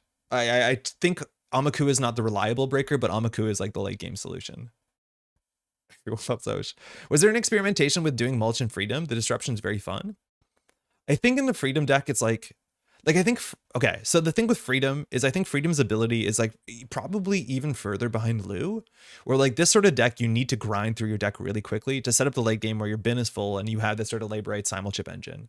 And for that, like freedom's ability is just outclassed by playing Imp and anybody and then having enough Curry down or enough Simulchips that getting the free card draw from Hosh and the free card draw from Lou is probably better than the flexibility off of freedom. Like the thing is, like if everyone's playing Assist Band, would I rather play Imp Lou or would I rather play freedom? And there's a chance I'm not picking freedom there. Very high on Simulchip and Reg Hosh, brought it to Worlds, but I don't think it's as busted as mulch. So one of like 5 cards that if you don't have, it is in mulch. I'm not trying to say it's mulch. I'm just saying it's like virus anarch. But I wanted to test this because like this just draws in a way that makes me so comfortable for better for worse. Like we can Dirty Laundry Sentinel. Obviously you can mosh this hand, like whatever. This is just anarch. That doesn't seem great. It's fine. It's fine. It's fine. I just want to know how the testing went on that. The Green Day Freedom list exists, but because you need Yusuf to enable freedom, the rig is significantly different. I think now with Freedom 2, though, you can just play Lamb, and it's like a different build. I think Sako was playing something like that in Continental Season. But I don't think I saw enough Freedom Lamb to... Obviously, that you want Yusuf for that, too. But, like, I think there's probably something there. But, like, the problem with Netrunner right now is we're spoiled of competitive options that literally... The meta is not solved. There are a bunch of decks out there that are definitely tier 1 that people just haven't put together. Like this Los deck we're working on right now. Am I right? All right. Prognostic, Dirty Laundry. We see a Boomerang on the top. That's actually kind of cool. We can't do it this turn, but if we don't draw, we can do Boomerang Diversion next turn. It's kind of cool. Okay, we need to cut like maybe 3 cards to feel good about this. It's probably the Saucies, isn't it? This seems pretty middling. It's going to fire once, and unless we install it clicklessly up the DZ, it's not going to be a lot of value. Okay, so this is the new deck. Seems okay. Currently, we would just install a bankroll. We'd run a central. If they res, we get 2 cards. If they don't, we get a bankroll, install daily cast, install daily cast. Rotation was put on fast track to get rid of Los. No. They knew they had to get rid of what's it called? Rubicon Switch. They knew. Rubicon Switch had to go. All right, is there any 2 cards that seem obviously strange here? I don't think this thing's going to be amazing, and I think 419 could definitely see play to slow the game down. All right, this hand's fine. Like, sure gamble, DZ, bankroll, run. If they res, so be it. We don't get the daily cast down. You notice our card draw is really bad. Actually, that's probably we have to address until we get a classic down, and even then our card draw is pretty bad. Ideally, once we get a Paragon down, we get that card filtering, which is pretty good. Like, that's nice. It's like pseudo card draw. But in terms of like prog, we have, you know, 11 hits here and then another like 8 hits. And you could reinstall Prognostic with Prognostics. Maybe switch the Paladin for another twinning. You're probably right. Yeah, you're probably right, though. Just hope we don't play against the tags. But we will. Sure gamble, Paragon, run Central, see if they res or not. I don't think we want to do Boomerang onto HQ turn 1 unless they mulligan and play a really awkward opener, like Spin Doctor, don't discard. Then we would consider Boomerang Bravado. Keep drawing a bit. We would shuffle back in. Eventually we get a class act, draw 4. This is playable. Could you cut 1x Boomer? I think you could definitely consider cutting it.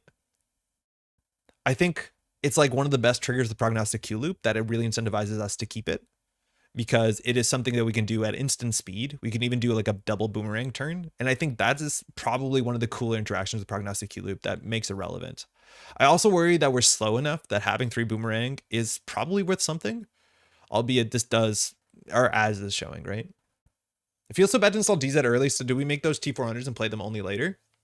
I think we're considering it. If we had something better to do with the MU, yeah. I think the DZ prog interaction is cool enough on both turns we might be able to do it. I haven't played Los, but after Googling it, it seemed like it could be my kind of resource. Wait, what?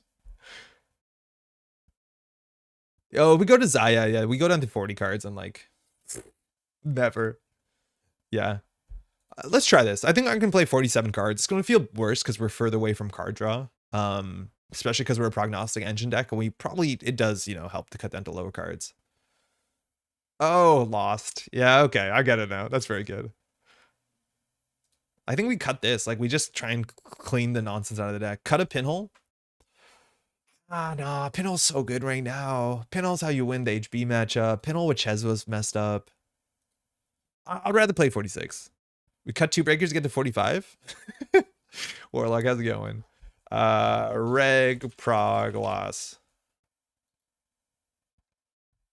Yeah, it's a soccer team name. I'm not sure where it came from. I know he put up a write-up, but we were reading, it was really funny. We also couldn't really know what the team names were.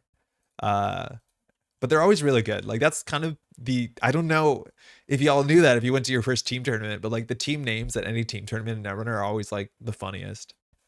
And they're consistently very funny. One of them, technically we couldn't say because it had a curse in it, but I don't think it came up. Well, some rude Netrunner players in there putting curses in their names. Reg, prog. I just call prog rock, it's fine. Los, data hijacker. It's our data. The people want regionals. That was Whiteblade, right? There's no way the people want regionals wasn't Whiteblade. I didn't know who it was. I'm pretty sure that was Whiteblade's team.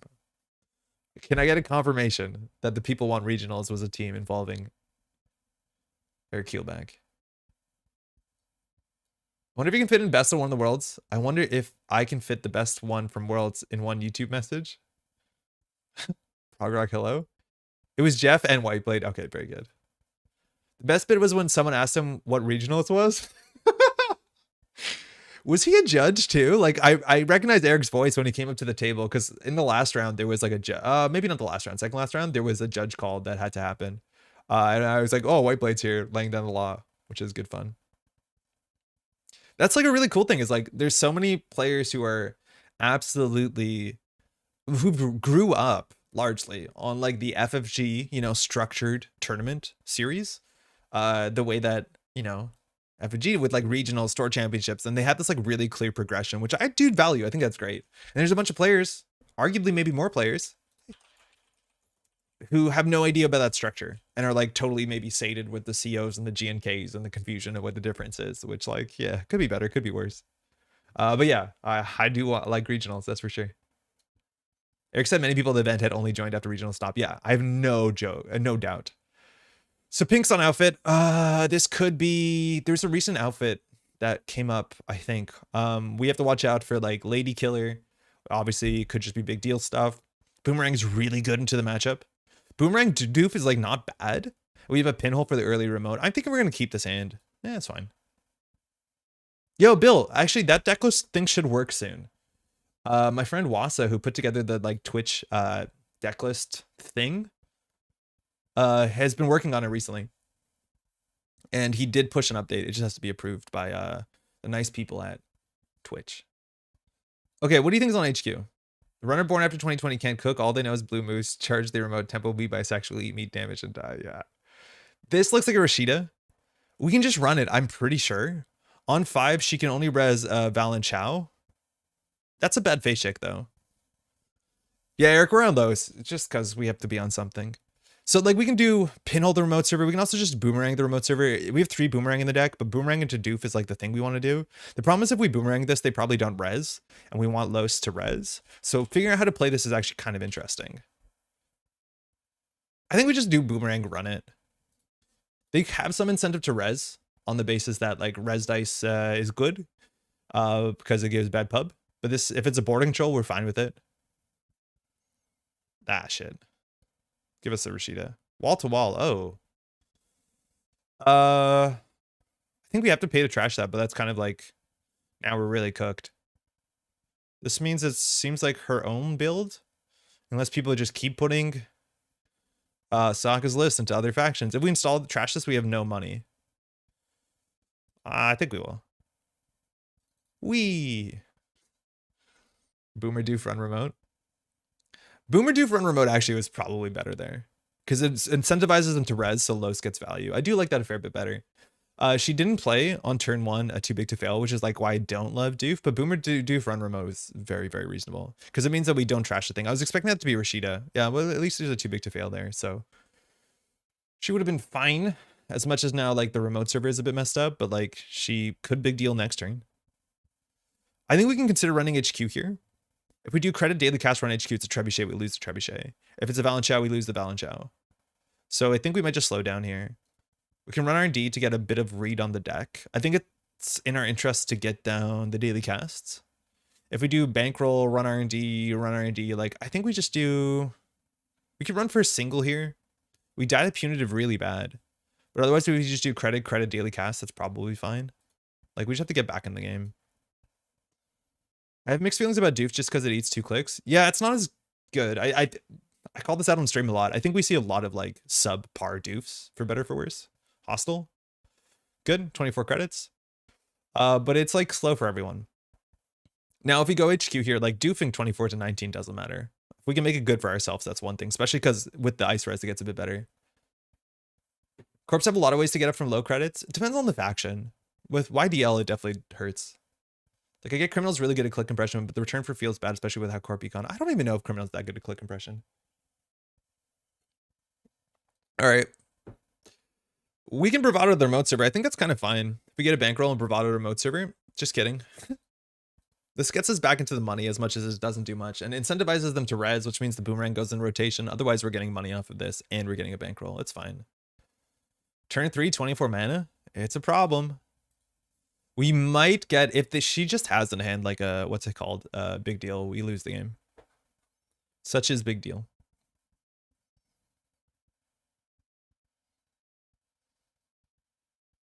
Yes, second ice. So if it's a Balance Chow, it's a problem. If it's a Trebuchet, it's a problem. She didn't advance the card, so like I don't think we're that worried about it as being an agenda. You see here, our card draw is really bad. Our ability hasn't fired. We could have maybe cost 3 credits. I think actually only 2 credits if we played 419, so not that big of a deal. Pun intended. But here we're just struggling to be relevant. That's not good. That's not good. We could pinhole for Rashida. I think we do pinhole here. Inside job would be goated here, yeah. But unfortunately, more events. We can consider getting them on Cezve first, but we have 2 bad publicity, so we really don't have an incentive. Bad publicity, mind you, if we just get a prognostic, we can fire it every run, and we get 2 credits to work with. Like, this should be a good matchup. Spin Doctor. Oh. It's above the law. Well, we're going to lose this anyways, so let's force some reses, I guess. That puts her closer in bad publicity. If it's a Trebuchet, we lose the daily cast anyways. We can pop the bankroll. The boomerang's gone. I think we'd rather have the boomerang there. So we're going to lose the daily cast, that's for sure. This is not good. These are really bad draws, right? Like, this is the sort of thing where if you had the prognostic, we could get these for free off the top. But if we don't have the prognostic, we don't have anything. All right, we lose a daily cast. That's fine. We got a credit off of it for a click and a card. There we go. Okay, this is going to be better. I don't think we need the Cezve. We go R&D. We look at the top 2. It's a Bayabans and Amakua. Okay. Bayabans, Amakua. Start. Too big to fail. Don't trash that. So now if we draw, there's a Bayabans in hand. We can Amakua on their turn. That's going to be very relevant. Yeah. Or we can just do it on our turn during a run. 2 DZ, 2 Diesel plus 2 T400. There's a chance. Yeah. There's a chance. Spin. Okay. So they have a 2 big to fail in hand. That's all we know.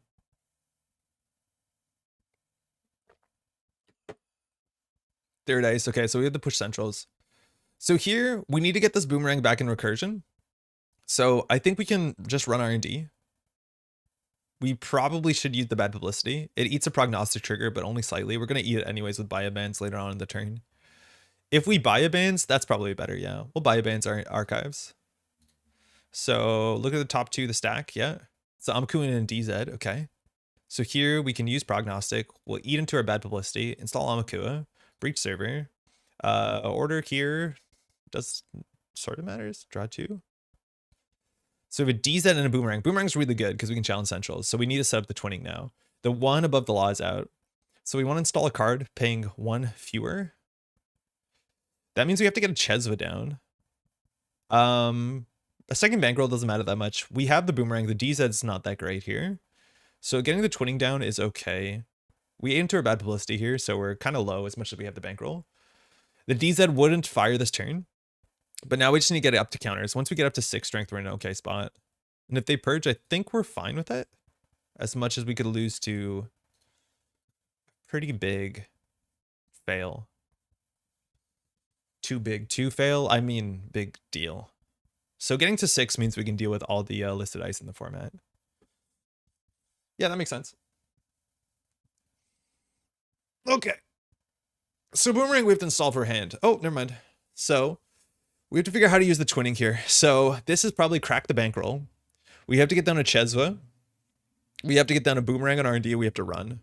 Los hasn't fired once, but they don't have what they have in hand. Once we get to 4 bad publicity, that's where like HQ pressure really matters. And we have to get the twinning up. So we're going to crack the bankroll here. Okay. So we need to get a Cezve down. I don't think we're going to do the DZ. I think that's too slow. I think we have to trash one of these to put one of these on R&D so we can run with safety, and we'll run R&D. Look at the top 2 of the stack. It's a prognostic to DZ, so we can always cycle that to get a twinning. And then we have a DZ coming in, which is whatever. We can do that on their turn if we need to. Okay. So we can see 2 off of R&D here. I think we need to lock the top of R&D, depending on what this is. We lost 1 boomerang. If it's a border control, they could pop it. Oh, it's a conundrum. Cool. Not seen this size ever. Okay. The runner loses a click of able is fine. Trash an installed program and the run. Oh, we'll deal with the parts of that matter.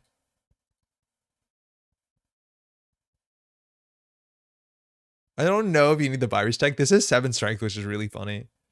So here we're prognostic. We can always trash our Amakua, but like, not great. So we have to actually do this because it's unique. We'll see too. Hostile, okay. Hoard him off the top. Shuffle boomerang. We stole, we're only on 4. Break click sub, you have bad pub? Oh, it's 7 strength though. Janktivus, how's it going? We can't break it. It's 7 strength. Yeah, it's 7 strength. Yeah, if we could break it, they purged. Okay, so now we're like reliant on boomerang, and this is where face checking is really difficult. They only have 9 credits though, which is pretty good. So we just want to force them to res things that are pretty bad for them. We did shuffle the deck, so we actually don't know what's on top. But we could run archives and just hope it's not like, if it's a trebuchet, it's a trebuchet. That's obviously not good for us. We could draw once for a boomerang for safety. Yeah, we're just gonna fire it. We have to play a bit risky here. I don't think we need the bankroll down, because, I don't know. We just want to see like a Hoard'em. Look at the top 2. Twinning into the class act. Okay, those are not great. It's an Aket. Okay, eventually we do break that, so they get an advancement. We got 4 credits so far. Feels like Fermenter the back and Asmund would be good for this deck. I don't think the back does anything. Fermenter is good in just about every deck. Asmund, I think, might be too slow. All right, they're in 7. We can consider running server 1. She's only in 2 bad publicity. We just could find our breakers. Like, just getting a mutual favor here. We know there's a class act on top of the deck. So that's the next card, unfortunately, a class act. Getting a daily cast down here. I think the game's gonna be long enough for this to be good. It'll be fun. But yeah, we just need to get a Kurapira, some way to get into archives. Because once we blow open one server, we're in an okay spot. We can also overinstall our Amakua once we get a real breaker suite, so that we can deal with Conundrum. On Shibboleth, we're still threaded up, so I think we break this for actually 4 credits, 5 credits. That's a lot. The back to shuffle Fermenter, I would argue that like at that point, like you probably just play Simonship, but you're playing for a late game that probably doesn't exist. They can play it too big to fail here. Maybe we should have been a bit more aggressive. Maybe they discarded it, but they have another in their hand, and getting on 3 bad publicity is super important. Because then they're closer to 4 bad publicity, which is how they win, because their hand is probably really ugly right now with red caps. Oh, they tree lined that, and then they played it too big to fail. Okay, well, great. Advanced ice. Always good fun. We could probably play a class act here and just click for money. Cool, none of that helps. We have 2 boomerangs and 24. We just don't have our breakers. I think we're in an okay spot to face check if we had our breakers here. We also didn't run, so the top of the deck is unknown. This feels bad. I don't know if Sable will be doing that much better here. Audacity? No action. They technically have to respect Clot.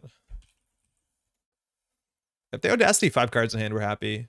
Oh, just the last hostile. Okay, that puts them in 4 bad publicity. That's really scary. So now we have to run HQ at all costs.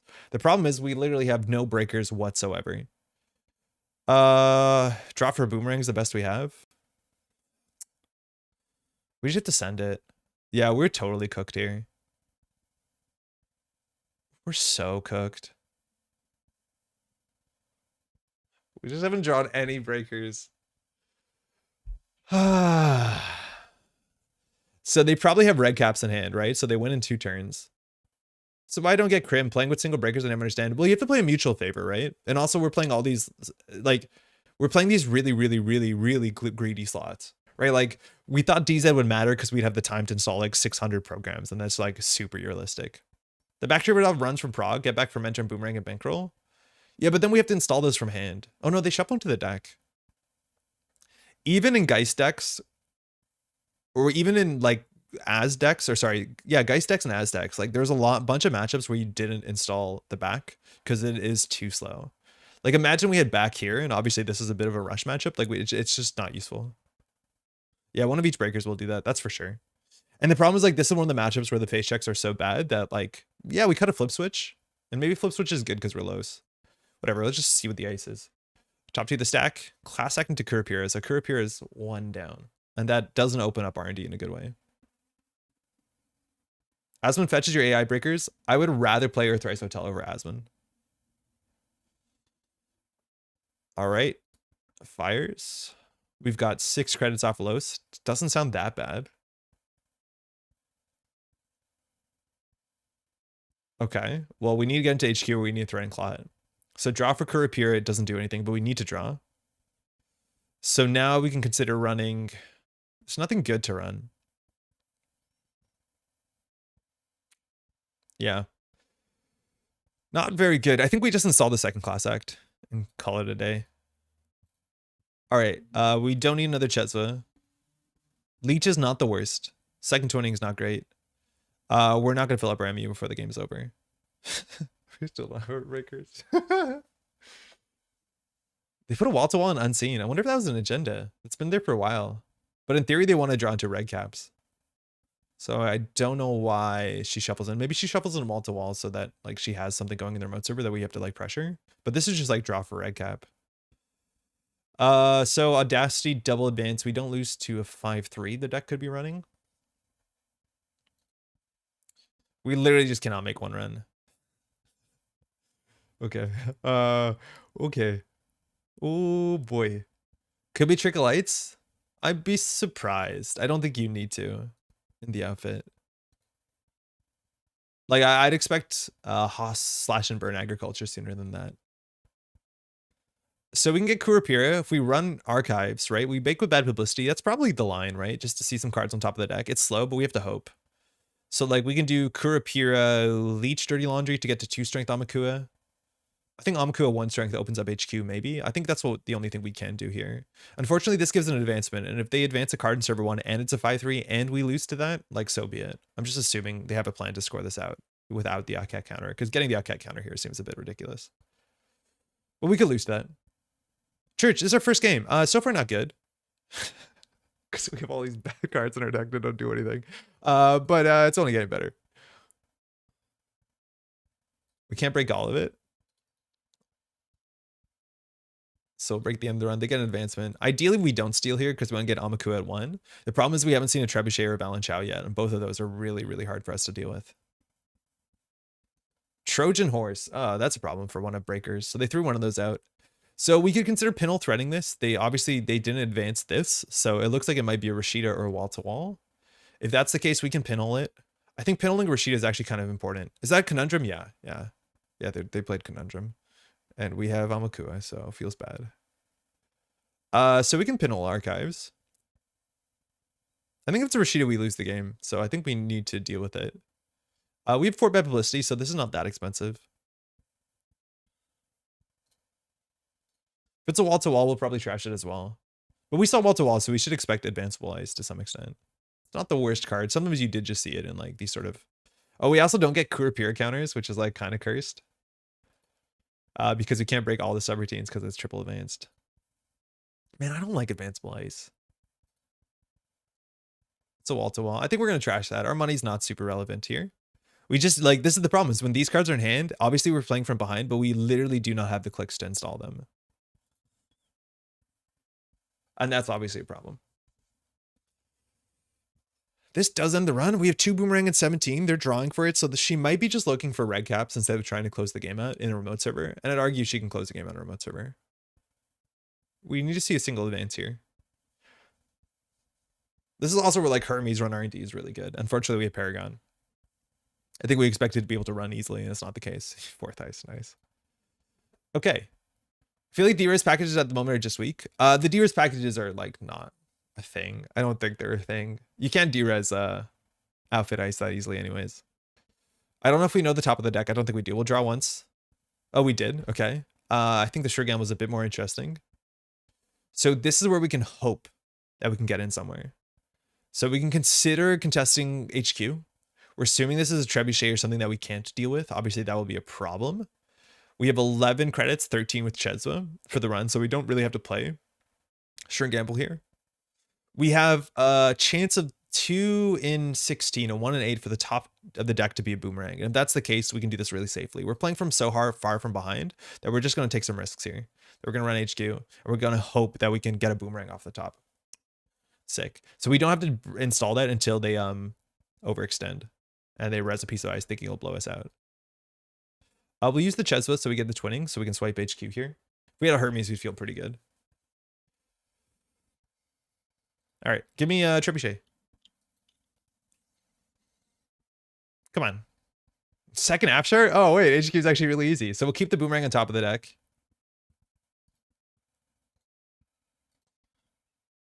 We're going to flush 3 here. Trickle Light. Shit. Hedge Fund. Trickle Light. Oh, we lost. It's a 5-3 in the remote server. They're playing Trickle Light Outfit. What the heck? All right, Alec, you got it. Called it. So we have 2 clicks. We're at Amakua at 2. They have 17 credits. There's a very small chance we can run the remote server. On 2 strength, we can deal with Aket.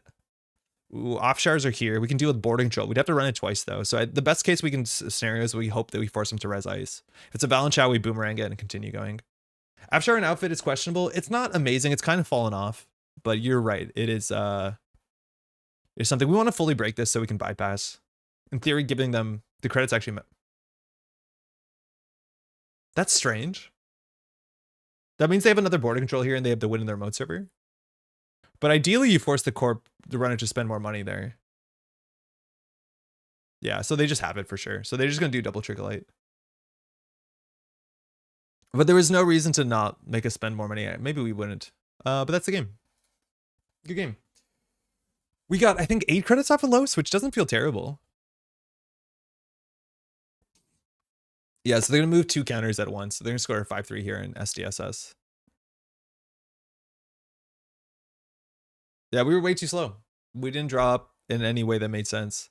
Getting in there, it was difficult. Good game. Thanks for the game. That felt really bad. We probably should have mutual favor. We probably should have... Mutual favor, it's also not bad. It's just a shuffle effect. But, like, the greed in the engine is, like, very, very obvious. And I think the bankrolls don't make any sense. I'd argue the bankrolls don't make a lot of sense. Because I think we want to make targeted runs. I don't think we're running all the turn. Mutual favor, double breakers. I think you can play around double breakers enough. Like, obviously, if they score an SDS, it's a problem, but that's why we have Amakua. I think it's okay. All right, let's try and make it a bit more consistent. We don't have card draw. DZ seems bad. So let's go and simple that up. Try another game before switching it up. Yeah, that's fine. We can try another game. We got locked out pretty quickly. Thanks for the game. Always fun. Hey, Pink, thanks for the game. We got conundrumed. Corp. Runner. Yeah. Yeah. That outfit wasn't typical. No, it wasn't.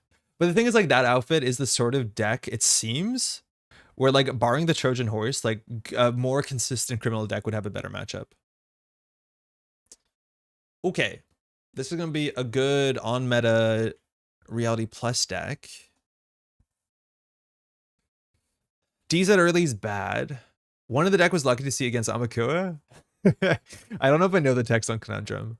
Back in the day, it made no sense to play that card because for 8 credits, like, you could play any of the other really good ice that existed for 8 credits. That was good in every matchup. Let alone we had Macrophage, which doesn't make that much more sense with bad publicity. Jat kept, right? So the best part about this hand, arguably we have a Shibboleth, which means that we don't have to sweat VSA for the whole game until it's 2 strength and this is 1 strength. Diversion's kind of hard to play onto Reality Plus. We have no Miss Bones in the deck, which is, like, you know, not great. I'm going to mulligan this for engine pieces. That's not better.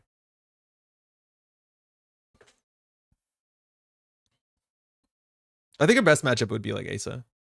Hey, Dave, we're playing some Prognostic Criminal. Daily Quest. Oh, okay, this is why we play 3 pinhole, huh? So we can actually make money off of this? Oh, you don't gain 2 off of the daily quest because you need a successful run. That's really messed up. Cards I don't like. This card. So here the question is whether we do Cezve pinhole and then we have to survive getting oppoed on turn 1. That's not great. If we run this, we expect it to be a VSA or a ping, which is tempo neutral for both of us in a really messed up way. I think we have to do this though. Unfortunately, we don't get 2 credits off of this because we don't make a run. We do actually, this though, so they don't actually make money off of it. But now we just do credit. And then the Oppo S, like, we can't really recover. Zero credit Oppo is kind of a problem, but I do think they make that play even if they don't have Oppo. Just because if we can't answer the daily quests, which we had a Boomerang as well. Actually, there's a big chance Boomerang was better because we would have got Los. Yeah, I regret that. I think actually Boomerang would be better because then they're threatened to res the ice. If we do, we get Los. It's a bit neutral. Here we have to only clear one tag unless they like turn one. Oh, that's nice, actually. Yeah, that's actually really good. Run R&D. Okay. So the question is, what do we want to get down? We can get down a Paragon. It doesn't get the successful trigger because we've already gone past that point. So we definitely remove the tag and we probably just draw 2 cards. Getting the Paragon down for 1 credit though is probably worth it. It's not going to fire though. Biovault. Oh no.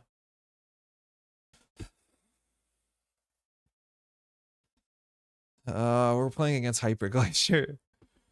Ugh. Yeah, there's like the exact frame where you see, you know, my heart break about understanding how this match is going to go and that it's also going to be 25 minutes to 40 minutes. 25 minutes would be short. All right, well, buckle up. Should we bravado some ice and clear tag, turn 1 over 2 credits? Maybe. The thing is, if we just bravado the ice, it's probably a ping, right? And then we don't get in. It's definitely a ping. I think Avid say there's a potential to do it. Like, for what it's worth, Los hasn't fired yet, and we would have cost at least 2 credits for any other ID. We played 419. Okay, the DZ's really bad here. Should we draw, or should we just ran? We definitely should have ran first. I was assuming we get, like, no, it makes more sense to, so we don't draw the DZ, we draw something else, because there's a scry here. No, that's keepable. But yeah, that was a really bad ordering. R plus Glacier. Oh, man. Oh man, it's full Glacier. This is just gonna be like what's it called? Yeah, send a message Bologna. This is all for D-res. There's no D-res in the deck. We'll play a bit more, but like at this point, this is like the sort of hyper late game Glacier deck that I don't know if we have game into at all. Like this is basically like Rotom's Glacier Acme, but just put into Reality Plus. And so the ice suite's probably a bit different. Like the problem right now is thinking if we face check into Hydra, Jat reses a Hydra for 3 credits. We literally cannot face check into ice anymore, which is going to be a big problem for ID. Yeah, this is 6 Mari, but an R plus. I think we fold this. I think we have no chance. Because like, look, this card, obviously we get 2 credits, but when they res it, the first subroutine fires, so the runner's tagged, then you get 5 credits back, and then because we're tagged, they get 2 credits back. So they're going to res a 6 strength sentry for boom bravado, it's fine, for 3 credits. Yeah, I mean, yeah, no, I think we walk away from this. Click 4 of them, Boomerang, Bravado HQ. We're not playing this game out. There's no way. I don't know, this is such a bad look, but like I know what this matchup is going to be like, and this is not going to be fun for anyone. And now if they double advance, right, like we have to play obviously as an NGO front or something else. I knew it would be big ice when I saw Daily Quest and R+. Yeah, the Daily Quest is like very strange in R+, and like you only really see that in that sort of list. The thing also about like diversion is like, we don't even have a diversion. Oh, Bravado. We'll just be aggro, but like, yeah, the game is over really soon. Will World's final match stream be put on YouTube? Housekeeping. Yeah, it will be. So all this stuff is not on Twitch anymore because Twitch only holds it for 31 days or whatever, a month. But NSG has pulled it down and they're uploading it onto YouTube, but they're editing it out together. So it won't be like one 9-hour video that's really hard to watch. They're editing up and uploading each individual game. So far, they've uploaded, what's it called? Specifically, SOS, sorry, COS, Crown of Servers. So it'll just be coming. Facing a Hydra should at least accelerate the game, right? Yeah, let's say that. That's an important card because of this. All right. Well, now we just shuffled the deck anyways, so it didn't matter. So we ran into some weird ordering with Paragon Boomerang. That's worth keeping in mind. We have an open server here. We got 2 credits from Los, and we drew. Oh no. Oh no.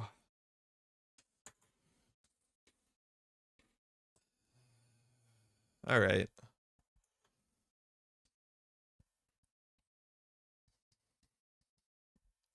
So this is just like a direct replanting of the deck, right?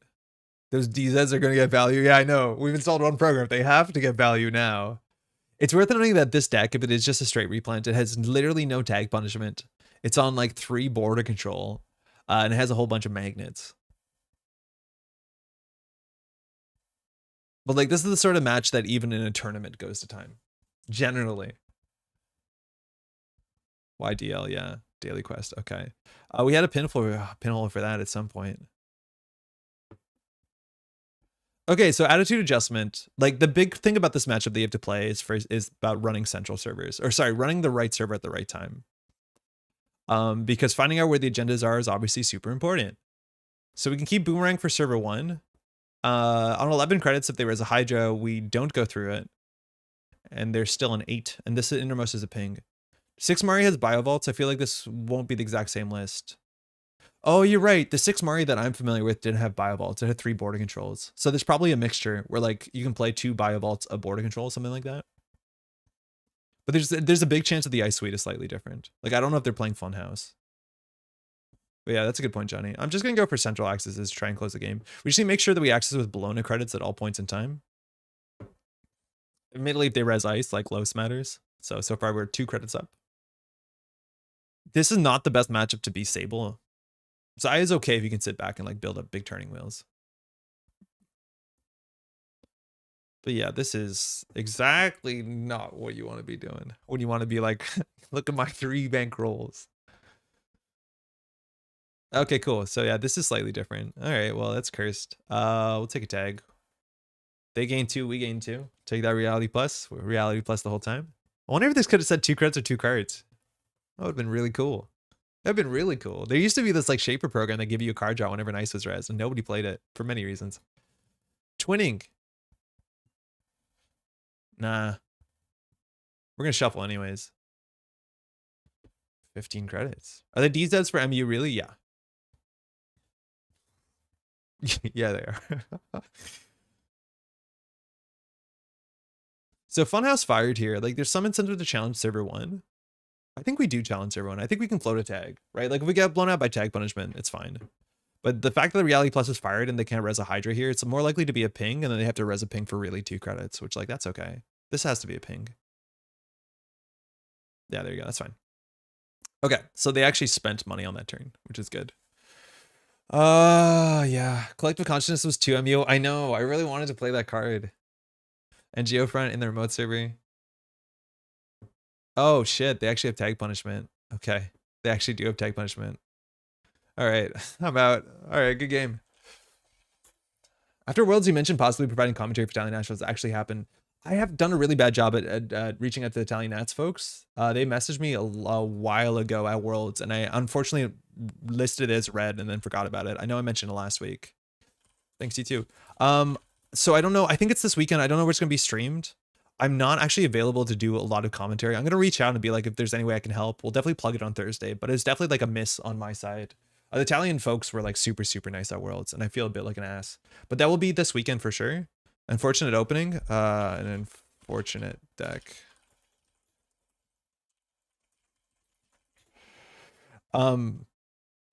So yeah, no, it's not great, but I'll let y'all know. I'm gonna message them today and figure out what's going on, because it should be streamed this weekend, right? They have like a 2-day event. It seems like a big thing if I'm not mistaken. I miss the old days of hunted grunts avoiding counter tags. You still have it. You have what's it called? Which is maybe a playable card in the deck, is the Airblades. Okay, that's bad. That's really bad. But I don't think that's gonna be very good. It's a 3-day event. Holy shit. Yeah, it seems like a huge event.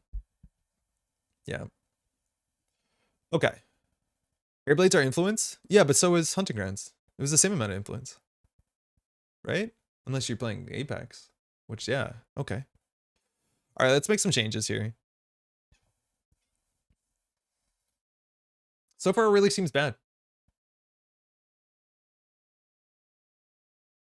Keeps doing that. Okay, things we have to change. So things that don't make sense. The DZs we played in 0 games, so we can cut those for sure. We want to be a bit faster so we can get more card draw in there. I don't know whether we just play Career Fair and go from there. We have problems finding our breakers. A single mutual favor will do something, I guess. I miss the mini factions. Yeah, I do too. I don't think anyone's happy the mini factions are gone, but give me back at them. Yeah. Okay, so the bankrolls seem to be not great. I think we're at the point, unfortunately, that Prognostic Q-Loop is a 2 of. Excuse me. At that point now we have more influence, so we can just put on like 2 copies of Diesel. This is the problem, is like the further you go away, the sooner you come back. What? To like very similar decks. How about Prepaid Voice Pad? At that point, like I think Mystic Miami might be even a bit better because of the synergy it has with our engine. But why won't it allow me add Diesel? But Prepaid Voice Pad is like, unless we're playing. Do you know what's happening? What's happening here? Yeah, we added 1 mutual favor. Can you not add Diesel to a deck?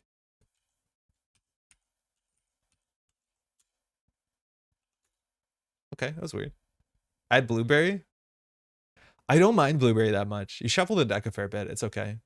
You've run into the Diesel bug before. Interesting. Okay, so now we're at 15 influence. We're now just like a reg criminal deck. Are we low better than anyone else? Probably not. We have a breaker suite. Could put in Chrysopian Skimming for R&D pressure and hand pressure. Chrysopian Skimming is like fundamentally, I think, a really bad card. Specifically, it's only really good in a card. I've talked about this one at length, so I don't want to go too hard into it. But Chrysopian Skimming is the sort of card that would only maybe exist in 2 ways. Firstly, you don't know where the agendas are. That is something that is generally figured out the more you play Netrunner, is that if you divide by 5, you see how the corporation is playing, you can kind of tell where the agendas are. So I don't like this. If they do reveal the top cards of R&D too, like you need on-demand ways to see the top 3 of R&Ds. Otherwise, this is like sometimes often squandered to shuffle effects, Rashida, all that sort of stuff. So like, yeah, sitting back and playing Control Hermes, like, yeah, maybe that makes a bit of sense. But that deck probably doesn't play this card. It probably just plays other fundamental pressure card. I think this card is good for players who want to learn the game, to get a bit more comfortable about central runs, to know where the agendas are and feel like, oh, I knew it was an HQ or whatever. I don't think the corps really have a big decision here. You just show the card from HQ every time. Like, they can divide by 5. They should know where the agendas are. So it doesn't really do anything. It's a bummer. I've tried it in like just sit back like Mercury decks that like threaten centrals, and it's just not great. Do you need T400? I'm going to argue though, I hope we don't, because we are losing the game before we set up our big MU. There's a chance we could. The world's final matches on Sokka's YouTube channel with his comms if you're anxious to watch. No, that's true too. If it said access 2 cards on R&D, it would be better. If it said access 2 cards on R&D this turn, like if you made a run, it would be a good card. Like it would be a very good card.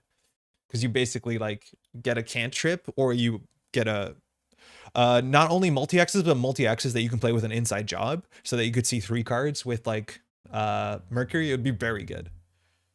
Unless it made a run itself. Okay, let's try and like reg this out a slight bit.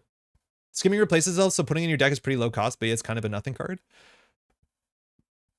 So it's like worth noting that we used to have cards like that back in the day, right? Like build script.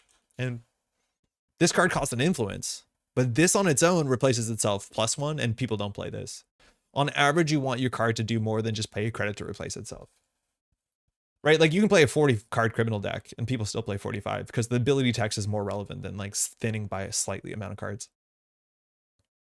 Wouldn't Blueberry DC be better just to use influence on other cards? It depends if we have good ways to use the influence or not. The difference between Diesel and Blueberry Diesel is relatively big. Ideally, we already have some information about card quality because we have Class Act, we have Paragon, that we actually want card quantity, not card quality. That being said, I have valued Blueberry Diesels in certain runner decks where like, especially in as decks, where like getting the right setup pieces fast is more important. Where like you need to find your prognostic, you want to find your masterwork, and then in the mid to late game, bottoming cards is fine because you have redundant copies. And I don't think that's exactly this deck. I think in this deck, just having more cards seems more relevant. All right, this might be punitive. Click is a real cost. Yeah, the action of playing the card itself is a real cost. As much as it replaces itself, you can consider that as a card draw. Well, you could have just drawn a better card, you know? Thanks, you too. Okay, so in this matchup, we're assuming it's like the bacterial programming. So to play around that, we basically keep a class act in our hand, hope it doesn't get lost to errant damage off of a Fuji, and then we install it and we keep our money up. This opening hand, we have Bioband's Dirty Laundry, a singleton class act. Shibboleth actually lines up pretty poorly in the early game because you can't deal with Vampire Nasa at all. You can't deal with a Teeny. I don't think I like this hand. Double Dirty Laundry, sit back doing nothing is better. But like, this is where the deck is now getting closer and closer to like Reg Sable, but like clearly is not Reg Sable. Oh, they built a remote server. This is different than we expected. Hey, Jonathan, how's it going? Not never related, but I want to say I appreciate your countdown until you go live. Gives me time to get coffee. Much love. Yo, cheers. Hey, you and I both, huh? Glad you like it. Skimming does give you the click back, which makes it different from build script, but yeah, I don't think it's great. It gives you the click back? I thought it just replaces itself. Oh, skimming, excuse me. That was Marble Champions, apparently. I did it again. Yeah, okay. Yeah, still. You lose a credit. I don't know. I don't think that's something you want to do. So, sorry, thinking. So on 5 credits, we get blown out by Saisantan. It's more likely to be a Tattoo Bola. So we can consider doing like Cura Pure, run the remote server, and then just hoping that it's not a Saisantan. If it's a Saisantan, we only die if they call event and hit it. No. If they call resource. I'm going to do it. This is risky, though. It's only risky if it's a Saisantan, if it's a Thimble Rig. And also, we get Los money. So we'll learn a bit about the deck. Ideally, it's a Rashida. That's great. Unfortunately, they didn't res, so we have a really bad turn here. We don't want to run on R&D. It's important for them not to have that. I think we're just going to do credit. Dirty Laundry R&D here is fine. It's an access. All right. Oh, I was going to say, this is the one thing we don't want to hit, but at least on turn 1, the chance of them having double punitive is unlikely because they need to hit YDL and double punitive to kill us, if I'm not mistaken. But yeah, this is a really good hit for them. One of the most important things in the matchup to do is steal an early bacterial programming so that they can no longer feed us 6 points. Now all we do here is click for a credit to be on as much money as possible. So the only way we die here is if they do YDL punitive. So, oh, we don't have money. We have no clicks. Yeah, I think this is good. If we survive this turn, we're really set up for the rest of the game.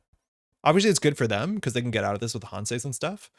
But if we survive this turn, they can't feed us 6 anymore. We're at 0 credits now. We have a Dirty Laundry.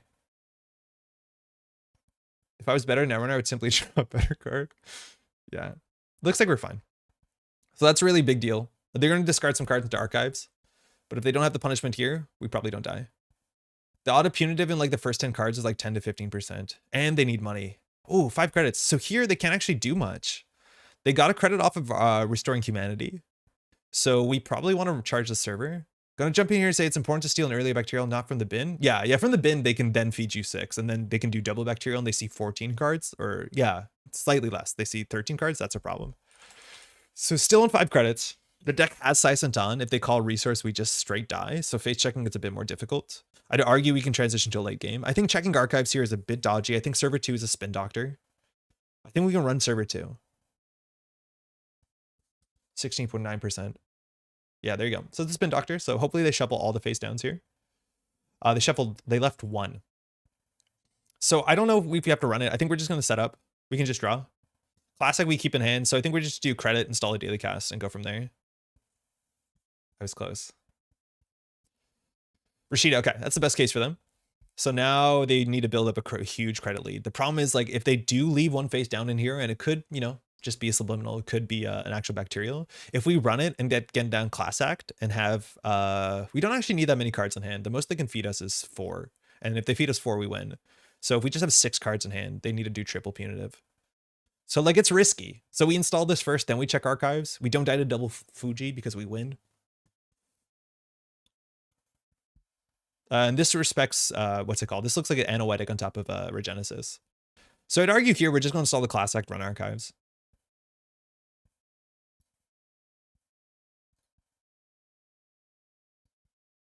Because we have to respect Regenesis. We're going to see 4 cards. Turns off the ability. There is a bacterial and they threw out a punitive here. So they can look at 7. At that point, we're going to have at least 4 more cards in hand and we're on game point. They feed us another agenda. We win the game. So now we just have to win off of a single and we turned off Regenesis. Their punitives are kind of dead now unless they triple punitive us, which is going to be impossible with the punitive. Is there a way to flip archives without accessing? Classically in Eternal, yes. In Standard, it's a lot harder. You needed a card like Eater that says you can't access cards, and then you have to break ice. Say you flip, but then you don't touch. So we're going to be on 6 cards in hand. That's enough. Credits don't really matter. I guess we could just be on more cards in hand in case there's something we're not able to play around. I'm not sure what it would be. But if we draw and then they punitive us for tempo, we lose breakers. So I'd rather punitive this hand. So this will put us on 6 cards. Again, the most they can do is 6 damage. Yeah, I think we'll just do this. And then we'll just bottom any breaker that we find. Unfortunately, these are all good. Class Act is probably, and Diesel probably the best here. I'm going to bottom the second twinning. Yeah, back in the day, Eater was the card. And as long as you broke ice with Eater, it would flip Archive. So like if there was a player that like messed it up by icing Archives while they played like Industrial Genomics, that would cost them the game. YDL first, nice. Okay, so now they can just play Hyper Glacier, where they have an Anoetic in the remote server. I think we have 2 pinholes obviously in the deck, and they're just going to do a Tempo Punitive. And this is why we have 6 cards in hand. This is how you beat it. Yeah, we're in a really good spot right now, besides the fact that we are not going to have a hand. Yeah, this is right. You do a Tempo Punitive here, especially because Criminal does have breaker issues, but they didn't jam out. In theory here, we actually have to check Archives, and Fuji doesn't matter, but because it looks like there's a Regenesis in server 1. Otherwise, they probably would have been pushing out. So I think we just run Archives and draw. We'll draw for a Dirty Laundry. That's good. The text on Fuji doesn't matter because we win, and this turns off their ability and plays around the thing. So they have Saisantans, Regalis, Rashidas. This looks like a standard list. Okay, we can just run R&D for singles. Actually, Snare is usually in the list. I don't think we care that much about it. But now we've seen 2 agendas. We're assuming there's a 3rd agenda here. The deck only has 8 agendas. So R&D is a big chance. HQ also has a big chance here. I haven't paid attention to what they did. I think they've been drawing just constantly off Bacterials. Hedge fund, okay. May as well use them now also since they're dead after. Yes, and it does actually hurt us. Like, we lose a lot of cards. Yeah, just a Regenesis. That's what makes sense. I thought they would have an agenda in here. So here they have to score 2 agendas with Anoetic, which is difficult. And unfortunately here we don't have multi-access, but we're going to keep drawing up through our deck. Pinhole is really important for the Anoetic. We're going to keep that. And this is where like Los hasn't fired once, and we're just going to play like fundamentals, which like, whoops. Tattoo Bola, good to know. We can break that. There's a face down in Archives. They could be on Big Deal. I don't know if we need to check that. We just need to assemble our breakers. Because like install advanced events in their remote server next turn is a problem. I don't think we check that. Less feels really underwhelming. It's been not great. It does change how the core plays, which is like kind of fascinating, but it's not been. Why do we have a prepaid? Oh, we added a prepaid as to test the thing. The prepaid shouldn't be in the list. I don't want to play this. Definitely shouldn't be in the list. Spin Doctor. So they have a hedge fund and a tattoo in hand. Face checking through Anansi is not great. They only have 13 cards. The diversion fund is like slightly relevant because if they res 1 ice, like a Vampire Nasa, and it doesn't fire, like they're down half their credits. We have to make sure though that we can contest this. So here we run Archives. It might force a Spin Doctor, which we kind of want to do.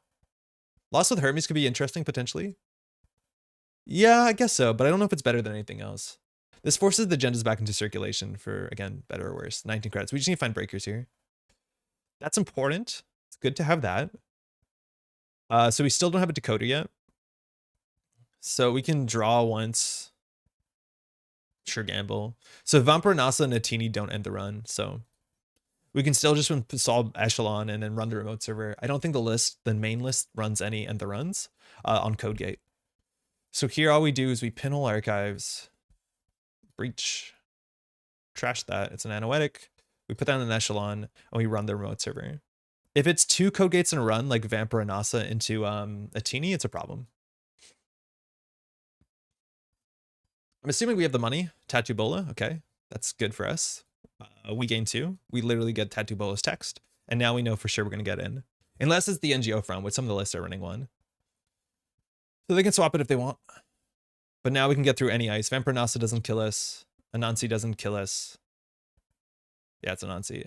What does it cost to break? 9? Why not? We could let it fire. We didn't want a bravado because of the we need cards in hand in case it's code gates. Good game. Yeah, I got lucky. Yeah, getting the early bacterial is like so huge, especially if it's not in Archives, because again, now they can't play the whole game, forcing us on 6. Los gave us 4 credits that game. None of the prognostic engine actually mattered. In before Arctica, yeah, unfortunately these decks are like kind of well known. So like people have had enough reps to understand how to beat the archetype. And we try to stick to the fundamentals as much as we're just like draw and hope it's good. All right, 4 credits. Yeah, let's go, Los. So it's not good. Let's do it again. Hermes is good in itself. If Los ability triggered more than once per turn, it'd feel better. If Los triggered once more than once per turn, it would be like messed up. It'd have to be 1 credit pretty easily. Again, I do wish it was just like the ability to choose. Like so many abilities are gain 2 credits or 2 card draw. Seymour, we started playing just like good stuff Los with Prognostic and programs, and it was really not consistent. We've made it more consistent at the cost of the cool parts that the deck does. So we'll see how it goes. Yeah, KK. Q-Loop for no reason. Q-Loop's not the worst. No worries. But that's mostly it. I do think we probably should just play Hermes. Let's be honest. We probably should just play Hermes. Paragon isn't firing enough. It's not doing enough with the engine. Did you remove the voice pad? No, that's a huge... Sorry, 1 second. I just need to remove card. Yeah, thank you. Good catch. What do we put in the slot? Just so that we stick to like the idea, let's cut a prepaid and let's play a 3rd prognostic just so we have it. Just so that we can like really try it. We had 2 prepaid in the list? Oh no.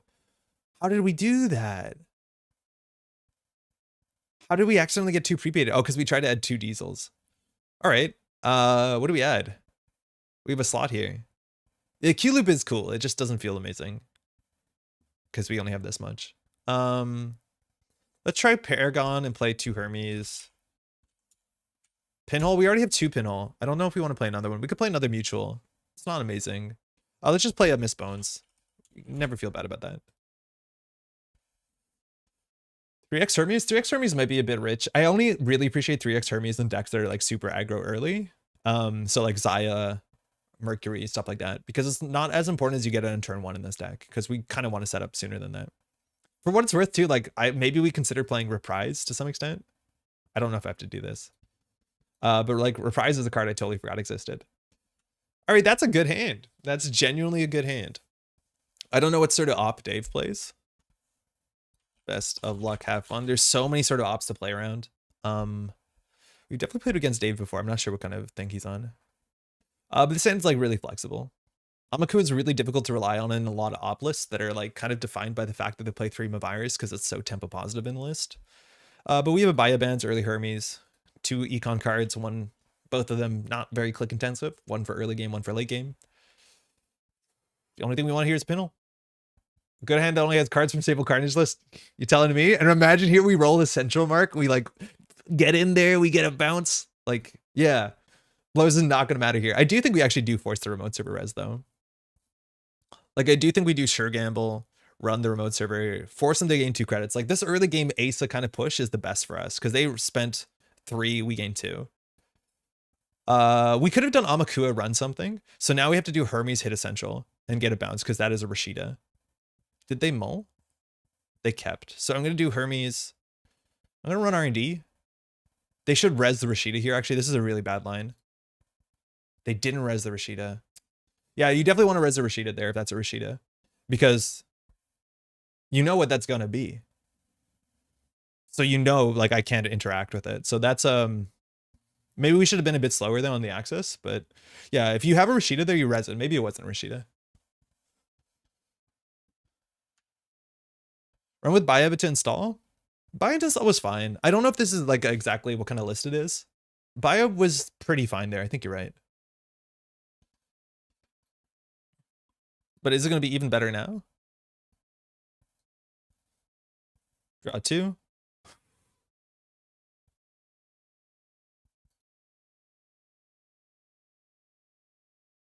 And before Sarah, yo, Ian, absolute pleasure casting with you on the weekend. Again, here, if this is a thing, they should have resed it. I was trying to get the Amaku in there, we stole, so I guess we have to return that to hand. We'll go back. Los has fired once. There it is, found her. They should have resed her a while ago. I'm just going to draw here.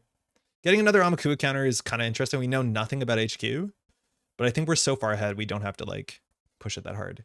Stick rips, yeah. I think we're expecting 2 agendas in the top 10, so that's not off. All right, we'd ideally want to pinhole that. I think we're going to just challenge the border control though. So I think we draw, run archives, look for dirty laundry. That's important too. On 4 though, we have to worry about Stavka.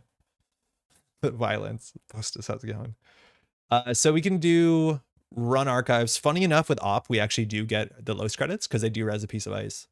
So we want to make sure that we get in here though with enough money. So this is going to be 2 credits. This is 3 credits. So we need 5 credits and an Amaku counter. So we're actually just like slightly short. We can force some ugly reses.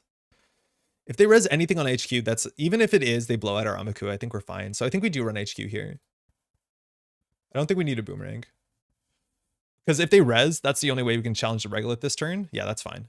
Oh, yeah, then we just do boomerang into it. So we gain 2. We lost our Amakua. That's fine. We can maybe play it around that. Maybe that was right. I just don't think Amaku is that good in this matchup. And now this is an open HQ. Ice Wall, okay. Ice Wall suggests maybe more closer to calibration testing. So now we really have to boomerang this down. If they trade a border control for it, I think we're fine. Because here they have no money. Rango doesn't get you in. No, but it forces a border control, which I think is a totally fine trade. Unfortunately, we got our Los here, but like them getting a Sandstone, I think we're okay with that. But like now we don't have to worry about border control on the remote server. We also know that once they get the money here, we just diversion them. So I don't feel bad. Like the best play for them would be to extract this if they have it. Yeah, this is not great. Problem we're missing card draw. We can draw once. Okay, so now we can just do diversion HQ, dirty laundry R&D. We're pretty sure this is an ice wall. But yeah, that's the beauty of Stavka, right? So their money became our money. A little dirty laundry R&D. And go from there.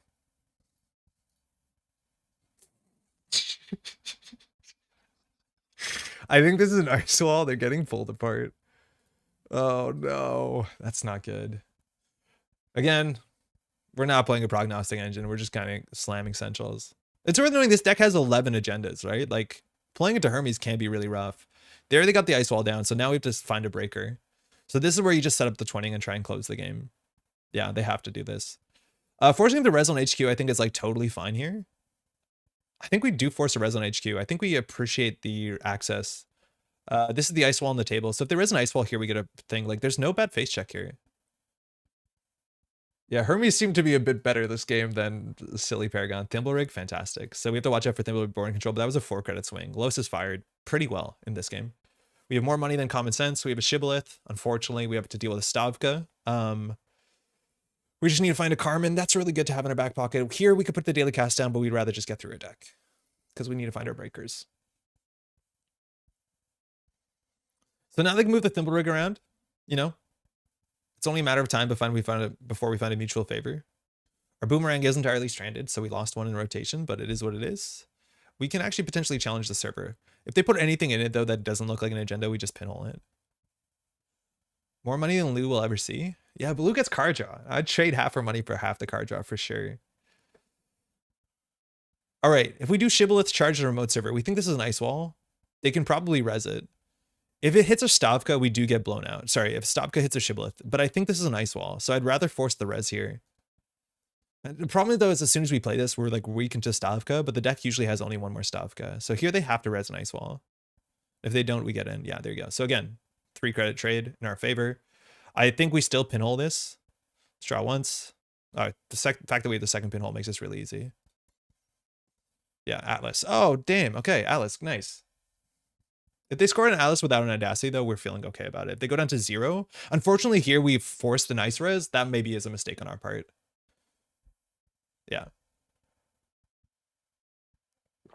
Stavka on the innermost is not great. I think you need to do some weird thing where you get the Stavka on the outermost. Because in theory, if we pinhole this and see it's the winning agenda, we just have to break an ice wall.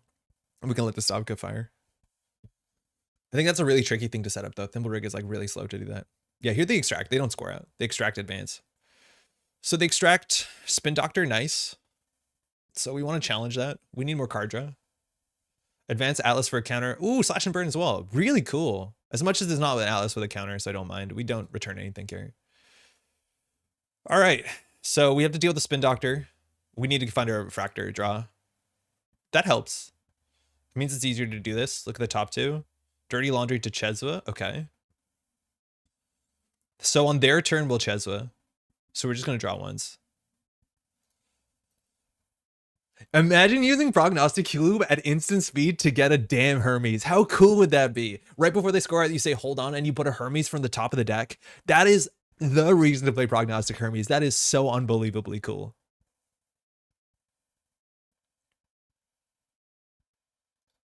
Their turn. Cezve, great. Start turn. So now we can Dirty Laundry Archive, see 2 cards. I think it's fine. It's a 3 credit, look at 2. I'd argue at this point we could just pay to Prognostic. The Cezve credits don't matter that much. I think here we can afford, this is like the skill testing thing with Prognostic. I think here we can pay to Prognostic, and if it whiffs, we don't care.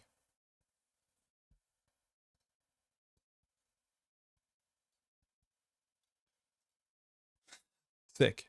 This is a new one. So you can actually do this again. Yeah, Pat, the Prognostic Hermes combo would be sick. All right, so we use the ability on this Prognostic, not on that Prognostic.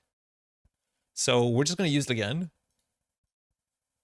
It's a buy advance. Okay, sick. Draw. Let's just go. We could consider pinholing this.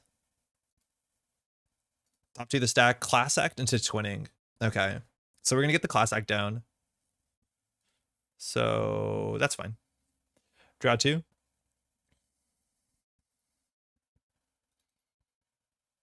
Sick. So we don't know the top of the deck. Prognostic has been used. Money is okay here. I think we can consider pinholing here.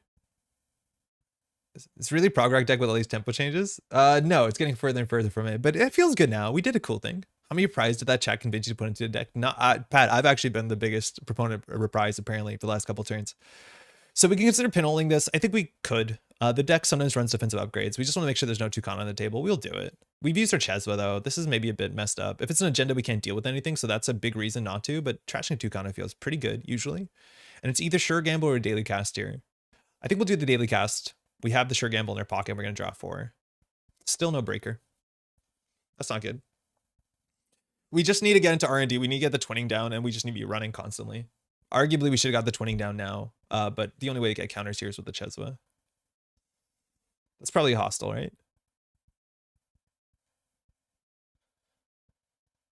We're going to be at 5 points. We're going to lose. We just need to get a breaker or a boomerang. We just need to be able to see 2 on R&D as much as the deck can shuffle a fair bit.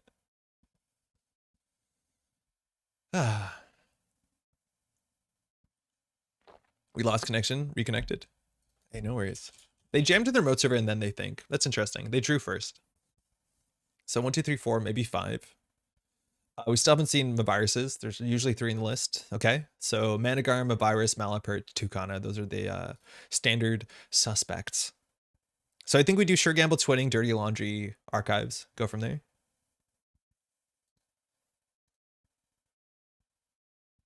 Even like we could run Ice Wall and boost if we really thought it was relevant. Top 2 of the stack, Bravado into Sure Gamble. That's a bummer. That's a real bummer.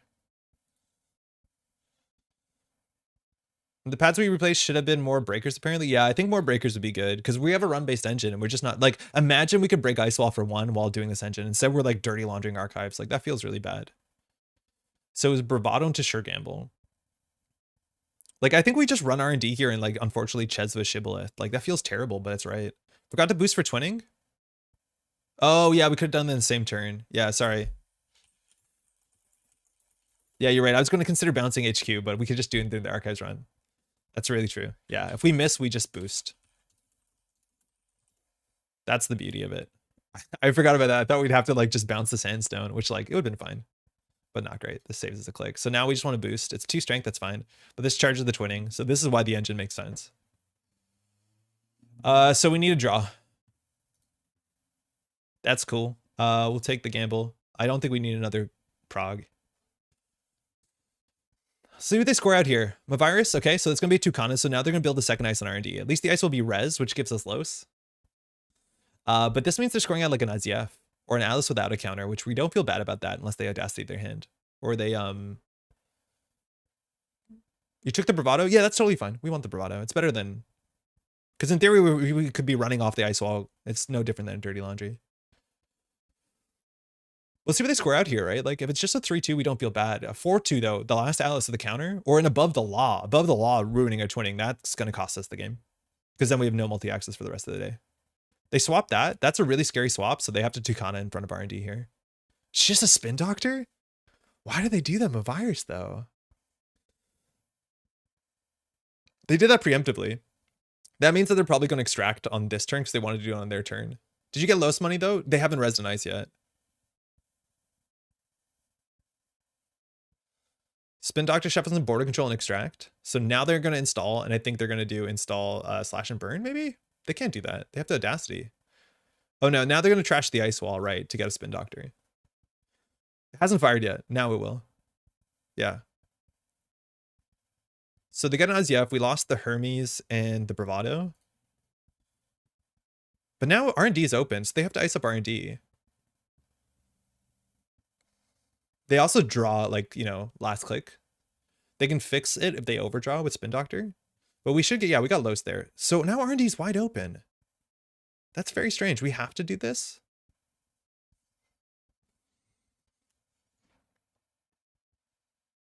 So maybe they have enough points in HQ to win the game. Okay, so we have a couple things to do right now. We want to run R&D. That'll allow them to swip the Thimble Rig. So we want to see 3 on the top of R&D. We have to run Spin Doctor first. So I think we draw. Yeah, Biobands is sick. So we can Biobands Archives. Then they have to shuffle back the agendas. Then we go R&D and we'll see 3. Top 2 cards of stack. It's a Bravado to a Doof. Okay. We'll be drawing those. That's fine. Breach server. Draw 2. We install a card. Is it the cast or the Cezve? Cezve's 2 cards a turn forever. We'll do the Cezve. So we need to install this. So it comes in. 2 Mabairai. Okay, purge again. Now we can run R&D and see 3 cards. We can Bravado it as well. I don't think we have a big reason to draw. We can just off the top row Prognostic Q. So we'll go R&D. They don't have a res border control, which they could swap with that. So we'll go R&D here. So we will break. End the run. I guess we'll do the same one. Continue movement. We'll Prognostic off the top because we don't know what it is. It's a Bravado on the top of the deck. 3 cards. Magnet, good to know. Extract, good to know. Border control, not great. So now Winchester, in theory, we can actually trace through. It's worth noting that As has Link, but we can always trace through this to see HQ, see a single card. The subroutines on this, we're going to end up paying a fair bit of money, but not impossible. Do fully break? We did. Right? So we draw here, we have a Bravado. And then we don't know the card underneath that. I think that's fine. We're going to just keep going.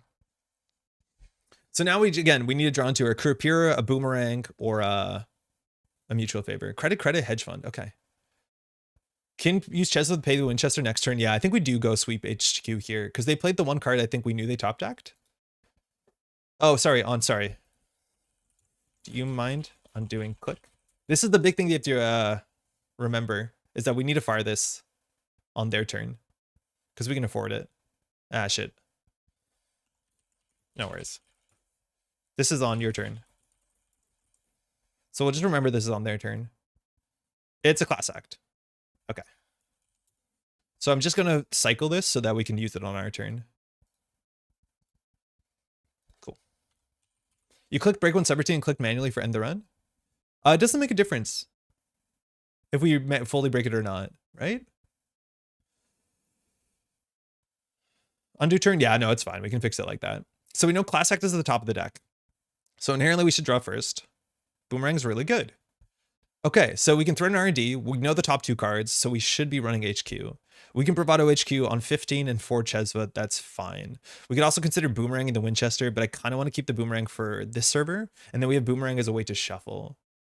It's one more manual click. It's only one more manual click if we have the boost strength. We didn't, though. But you're right. If we had to boost strength, we should just click break all. I also don't like, sometimes clicking break all is not good because you see sometimes players will break all on subroutines that don't matter. So I think you should make sure break all makes sense, but it did there. So I think diversion is not that good because they have an extract coming up, so they can shuffle the deck. So I think we're going to Bravado HQ. We'll see 2 cards. It's probably good enough. Top 2 cards of stack. Yeah. Echelon off the top. Hold on. Echelon must be cheaper than actually like breaking that, right? Probably. Fully strength. Do we have to break all of these? Hardware trash, program trash, and the run. Yeah, okay. So this is expensive. We got our money back though. So we can now contest the remote server. What was after Echelon? I just saw Echelon and absolutely lost my mind. Have you played a single doof yet? No, but like this deck is not great to doof. They have an extract coming up. It doesn't really help that much. But I agree, the doofs are like kind of getting cuttable in criminal lists.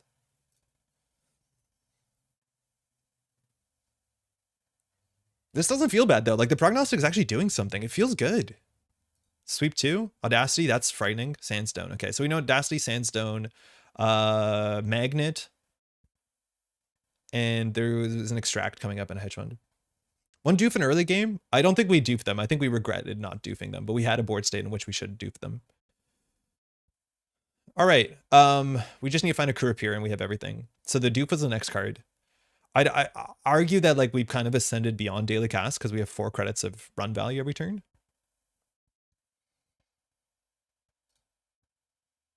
She's worth playing. So Boomerang's good. Boomerang, mind you, is another way we can deal with Stavka Hafrun, as long as we Boomerang the Stavka. Doof into doof is something, actually. It does slow them down, but with Audacity, it doesn't slow them down that much. I think the Miss Bones is less good here. Doof is after Thank You Bombers. Okay, so note taking makes this easier. I'm pretty sure they drew an extract here. We'll see if they play it.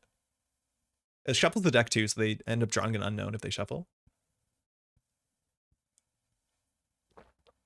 Nice. I think it's a magnet. We have no way of dealing with Sandstone besides Boomerang, which we could do. And we'll remember to fire Prog on their turn because it's unknown as well. I don't know. This doesn't feel consistent compared to other criminal stuff, but it genuinely does feel cool. Like card from top of the deck onto the table. If you have enough credits, like it is good. It's just like we're struggling to get enough things here. The only thing we can really install here is a Kurapira.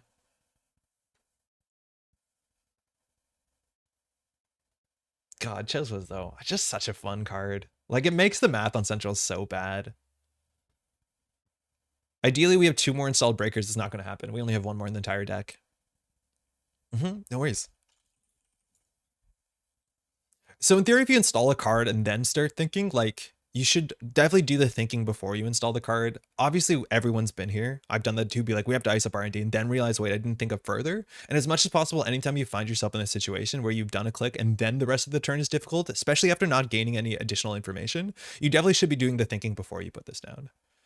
We're not trying to dunk on Dave. It's just like we see that all the time on our side as well, right? Like anytime I find myself in a situation where like do this and then do this and be like, wait, I don't know what my last click is, you definitely should figure it out. Just extract it for 6 credits. So they didn't shuffle the deck. So there's a face down ice in archives that they had full information. We'll do this on their turn. Got it. Nice. Hey, wait, we have what's it called in the deck? Leech. Okay.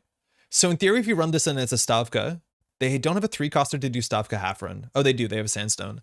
So if that's the case, if we want to be really safe and not get Stavka Hafrun, we have to hope that we Boomerang this. Otherwise, we will get blown out. But the top of R&D is entirely unknown. So we have to figure out how to make that make sense for us. We know most of the hand. I think we want to be really safe. We have to Boomerang this. And remember, Boomerang giving us value is like kind of sick. So we will Boomerang it.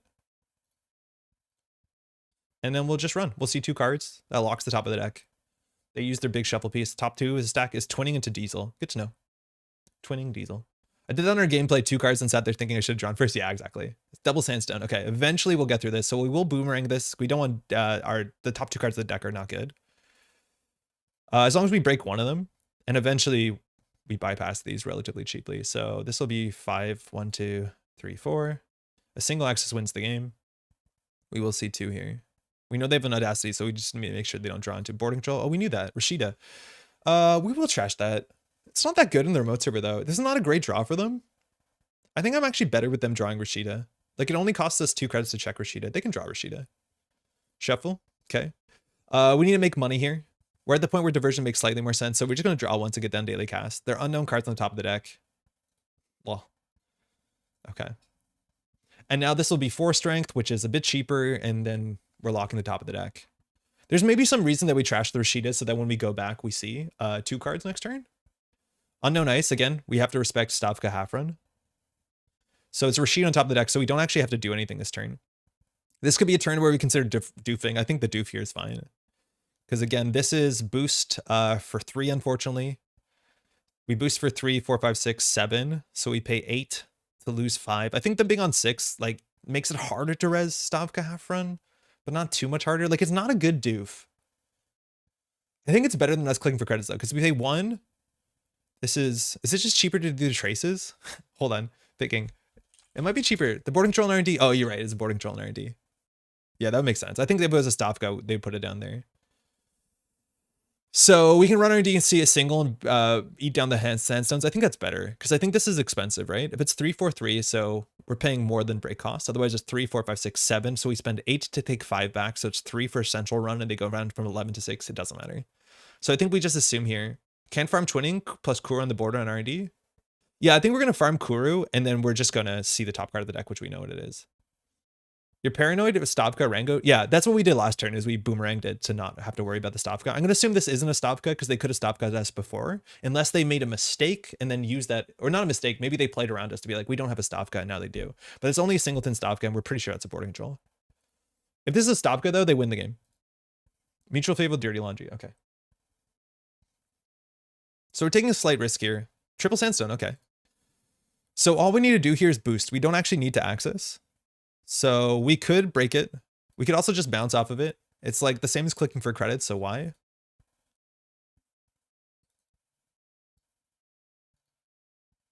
All right. We'll encounter this one, so it lowers its strength.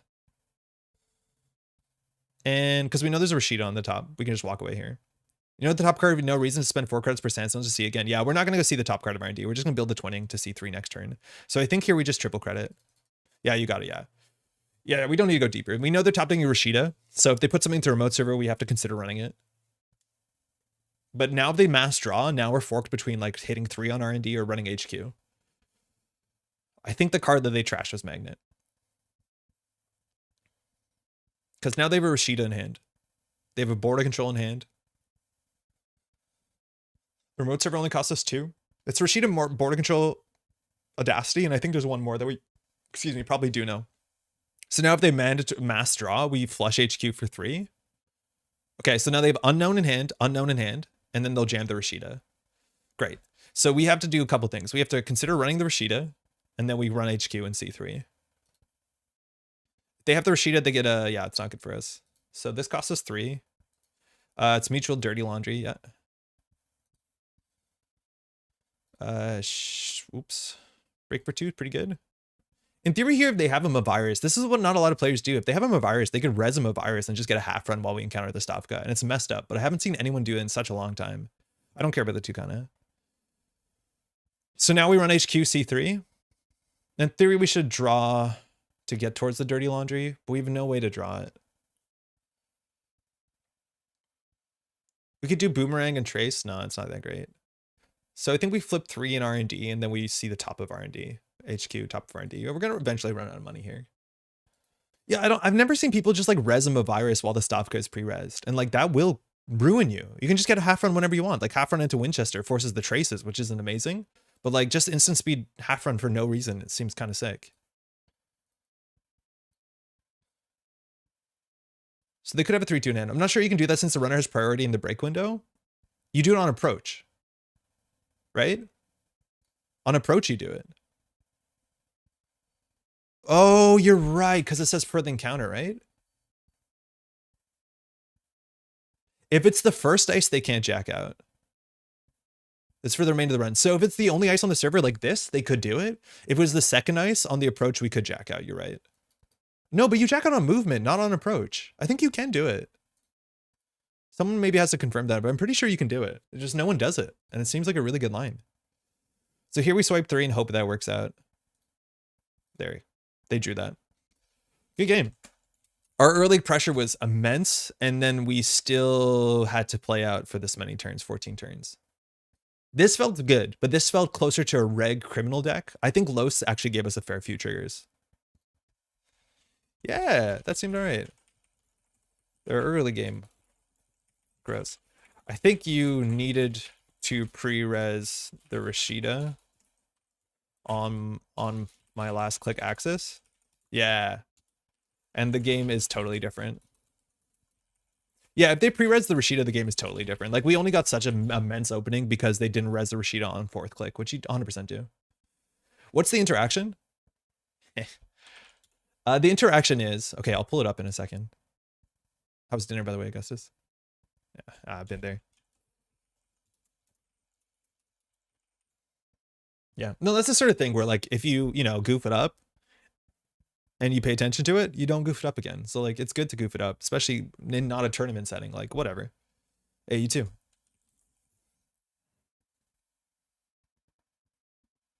Okay, so the idea is like with op at instant speed, you know, if you trash something, you can get something at 1 strength less. So you know the interaction with you know, Stavka, you res the Stavka, you trash a 3-coster, you get a Hafrun.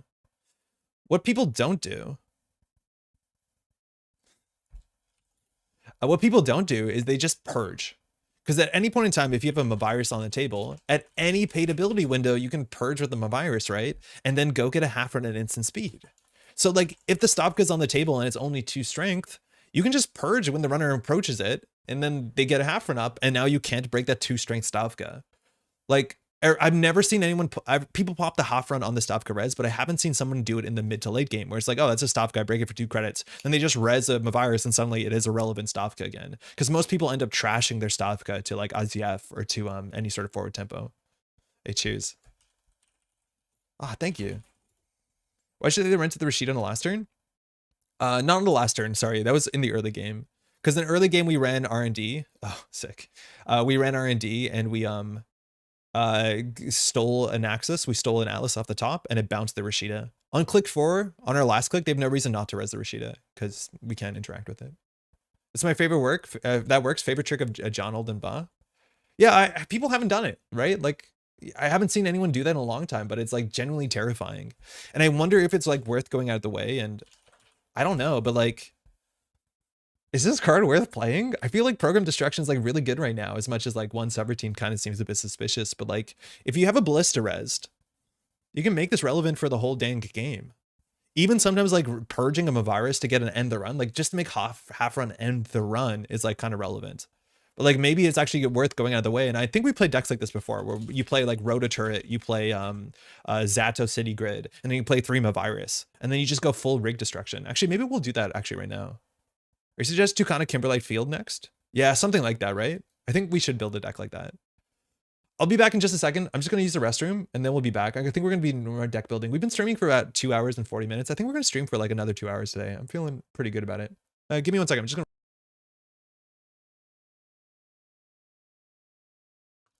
to... Sorry, this doesn't work, so I have to like manually put the volume up. Give me 1 second. We're getting there.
welcome back. I forgot to share this at the top. I probably should have. I'll share it again on Thursday if anyone missed it.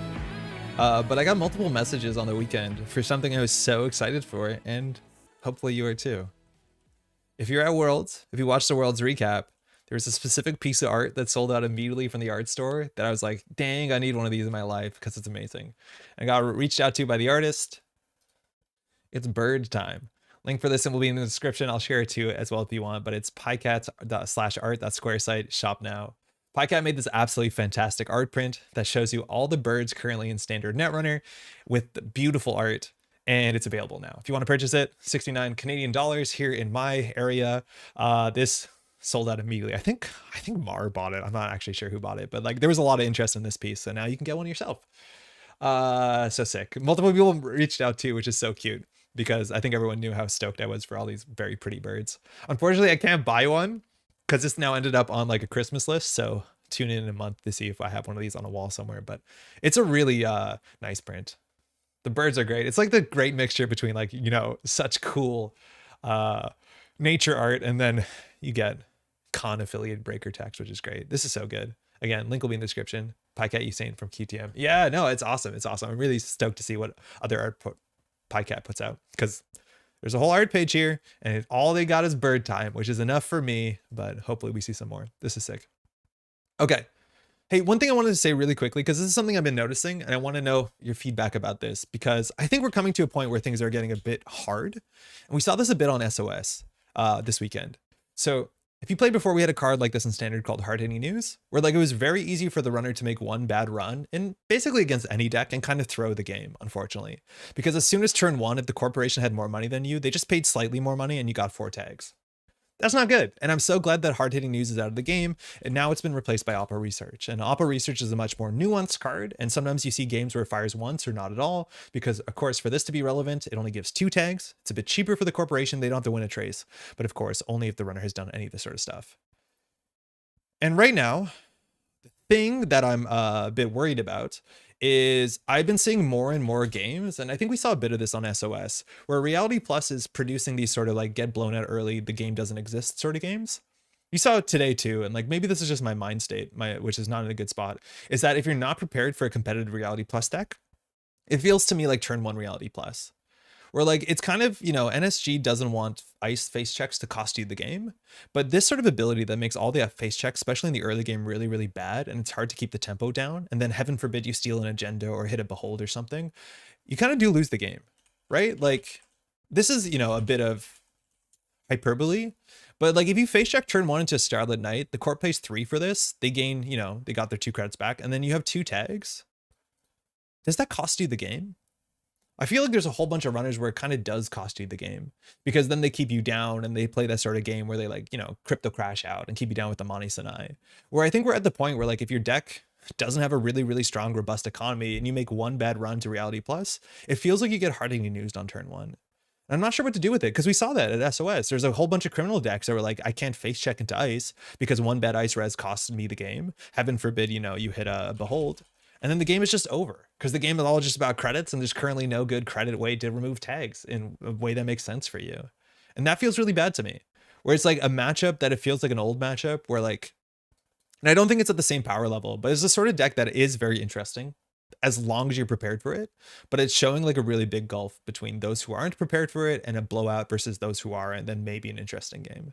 I think mostly it's a Reality Plus problem, right? And I think this thing has been kind of, you know, a concern of whether it's a bit pushed going to this format. It didn't incredibly pop off until Worlds. Like it didn't do amazingly at the Continentals. It did good early and then kind of fell off. But I don't know. It's something I'm thinking. I don't know we're there yet. But to me, like playing early Reality Plus does in fact feel a lot like worrying about early Hard-Hitting News. And I don't think the change from Oppo to Hard-Hitting News really changed this matchup.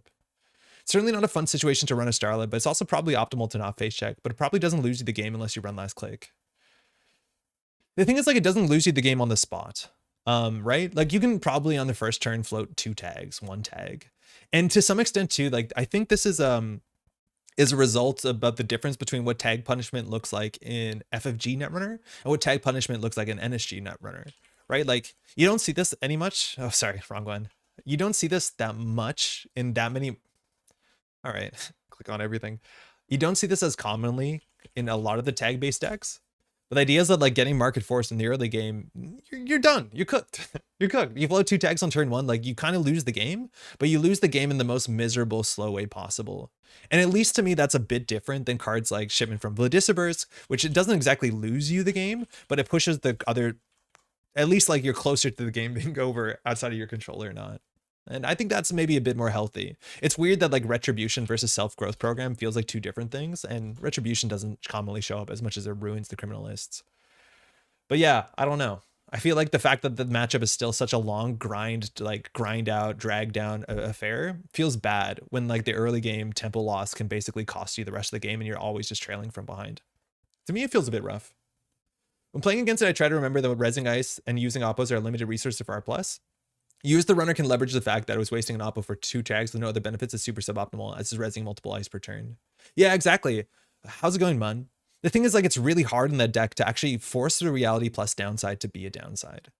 Because running multiple ice in the same turn is really difficult when the face checks on the ice are so bad, and then things like VSA and Pink, like, almost with guarantee give you a tag.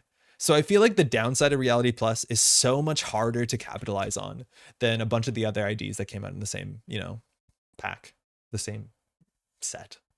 That's the issue. It's like, it's cool that's a downside, but to me, like the downside of Reality Plus is so much more difficult to capitalize on than say the downside of CTM. Albeit CTM, I think, is a bit more stifling overall.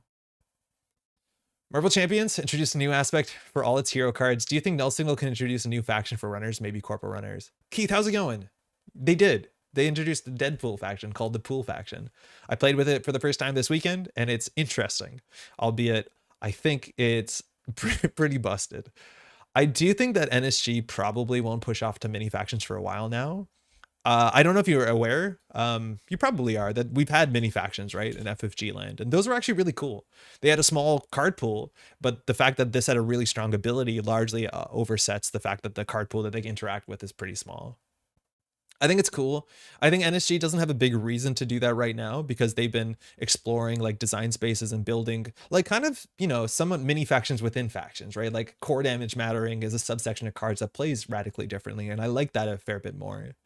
I think at some point, maybe they would. I just don't think we expect to see it anytime soon, especially because of the products we saw coming up. Like Dawn won't have mini factions in it. The next part of TAI won't have mini factions in it. So he was a corporal runner. Yeah. Yeah, kind of was. Yeah.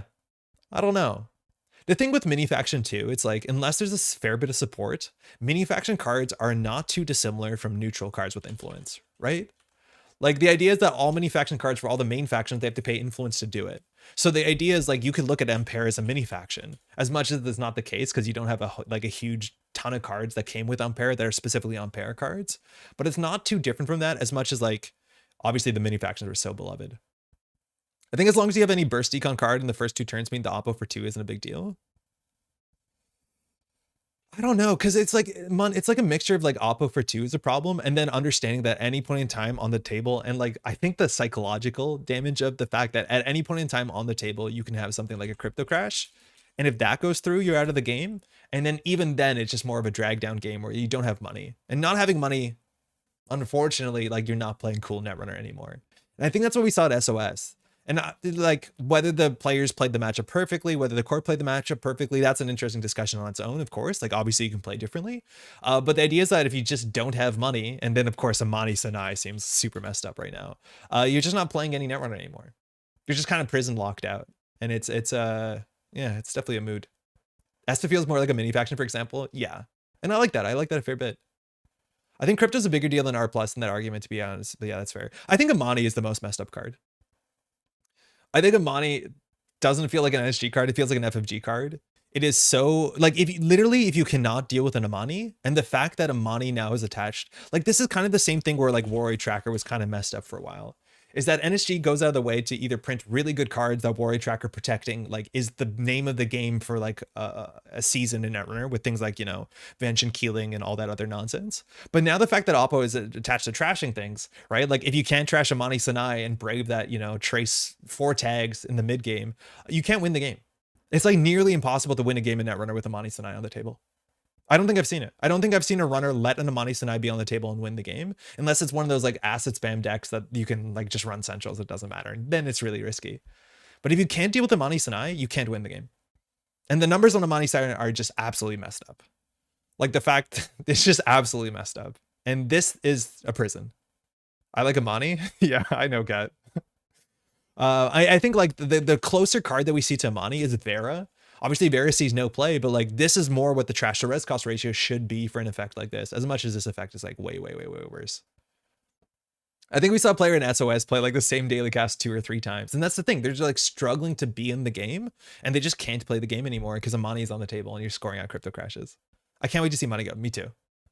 I don't think she's my least favorite card in the meta, but like I feel like Amani is a really big piece of these prison decks. We saw it at Worlds too. Like if you can't deal with Amani, you lose the game. And just being able to trash 4 and deal with Oppo just doesn't make sense for a lot of decks.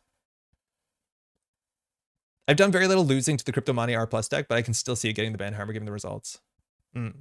Color pie is already a mess. I prefer to see new interesting IDs in the existing factions than diluting the faction system anymore. I was playing Eric last night and a corpse scored Crypto Crash Amani cost me 11 credits. Yeah. And then that deck is all about money. And if you don't have money, you can't score Bolognas. Like it's so many things that work together really favorably for the corporation. I don't know. At the end of the day, it's like, it's good that there's powerful corporation cards. To me, I don't know. It's the one matchup I think I dread the most because I understand like pressure doesn't work that well. You need to have a really strong economy. One mistake costs you the game. I feel like I enjoy playing against controlling the message more than I can enjoy playing against Reality Plus, which is a really weird place to feel yourself in. Amani didn't get played for a long time until Worlds, then she kind of blew up, yeah. Miss Bones is all the more important. I'd argue, but like Miss Bones is as good as basically any tech card you could put in that slot to some extent. But yeah, Miss Bones isn't as popular as it was, I think, like even a couple months ago. Anyways, let's go build some nonsense kill deck. Sorry, rig destruction deck and see how it goes. I don't feel bad about that, where we ended up with that Lou deck. Not Lou, Los. It felt okay. All right, let's try and do some rig destruction. So, idea here is that we have a bunch of ways to hurt runners with cards that they don't see a lot of play. Most of this is predicated off of playing op, and we can play like very mean rig shooter on a bunch of different axes. There's a whole bunch of rig shooting cards that just don't see any play right now. And I'd argue, especially with criminal being as represented as it is rig destruction is very powerful. Now, of course, you're gonna have some bad matchups. A Shaper with Simulchip, that's an issue. You can tech into Simulchip, but I don't think it's a winning fight. But just going somewhere between fast enough and like, you know, annoying enough, that could be a problem from them. So let's talk about a couple of the interactions we want to play with. Firstly, we'll start here. Just play some basic cards. We'll go. Corporate Troubleshooter? I don't know if you want to do Corporate Troubleshooter. You definitely can, but I think there's other ways to do it. Corporate Troubleshooter is almost always interesting, though. People stop playing this card. This card's pretty interesting. It means, and also, man, I always want to play op damage decks, which I think are always really fun. Some streams ago, you mentioned reviewing viewer games. Is that still something you're considering? Chillstead, yes. I received one, what's it called? Video review on email. I haven't checked it out yet. But thank you, Ian. I will check that out. I was busy this weekend, but there's something I'm always interested to do. If you want to send me a replay at metropolegrid@gmail.com, that's generally how it gets done. Or we can like also like block out a stream to be like, we're going to do a live, just send me a replay and we'll just do it then and there, which is probably good too, as long as there's replays to go over. So ZATO, right? When the runner encounters this ice, choose one subroutine on it. You may trash the ice to resolve that subroutine. So very powerful if you trash something. So this is a remote server only, which is an issue. I think you're very good at making the remote server be actually pretty reasonable, especially with things now like Tucana, where if they don't deal with the remote server, the rest of the board gets pretty big. Now, you have to watch out because you're trashing your ice. So on the, you know, on the easiest front, you can trash and end the run to go get something cool with op and then have that end the run work like a border control, especially if your ice doesn't scale well into the mid to late game, like ice walls, ending the run and getting a zero coster, it's pretty good. But the cool thing with this is we have some weird lines too. The idea is that if we go ahead and start playing some of the weird ice that nobody plays, like trashing a 5-cost ice, maybe Envelopment is better than a Ballista, is that means at instant speed, we can go get from our deck a border control. Now, if we have to fire the border control, that's bad because we've used our op ability once per turn, but it's kind of interesting. And I think the big thing we want to try out here is that on approach, when does the runner jack out? On approach or on movement? They jack out on a movement, right? They don't jack out on approach. Because if we're playing 3 Mavirus, it means at instant speed, we can go get Hafruns from our deck. And any ice we have, we can just make sure the subroutines are firing. Guaranteed.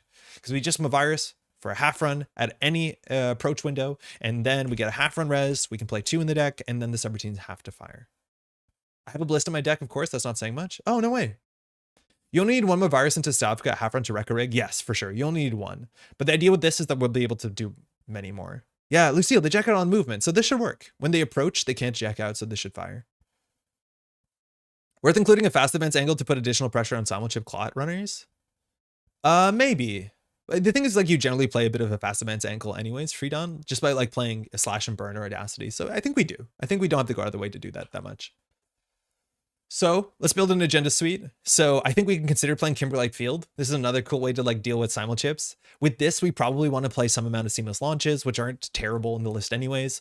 But ideally here we're trashing resed cards. For that reason too, playing 2 Kanas is really powerful because we can get them with viruses if that's all we have to get. So we're going to make sure that we can try and do that. This card allows you to trash one of our stuff, one of their stuff of equal cost or less, which is much more disruptive, right? Like in this format right now, trashing resources at the right time wins you games. Obviously, trashing programs at the right time wins you games. So that seems really good. As much as nobody's playing this, for obvious reasons, there's better agendas to play. This might be the sort of deck where we actually don't play Atlases. It's weird how that is, but I wonder if we don't play Atlas. We can consider playing drone deployments because no matter what happens with this, we're relatively happy. And then maybe we can score a 2 into a 3 into a 3, which is great.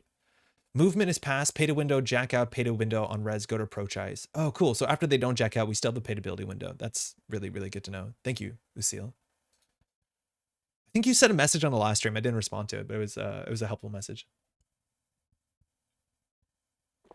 All right, we have Oaktown also for the remote server. As much as we could play OZF, we have enough way to destroy our own ice that we have to be a bit careful.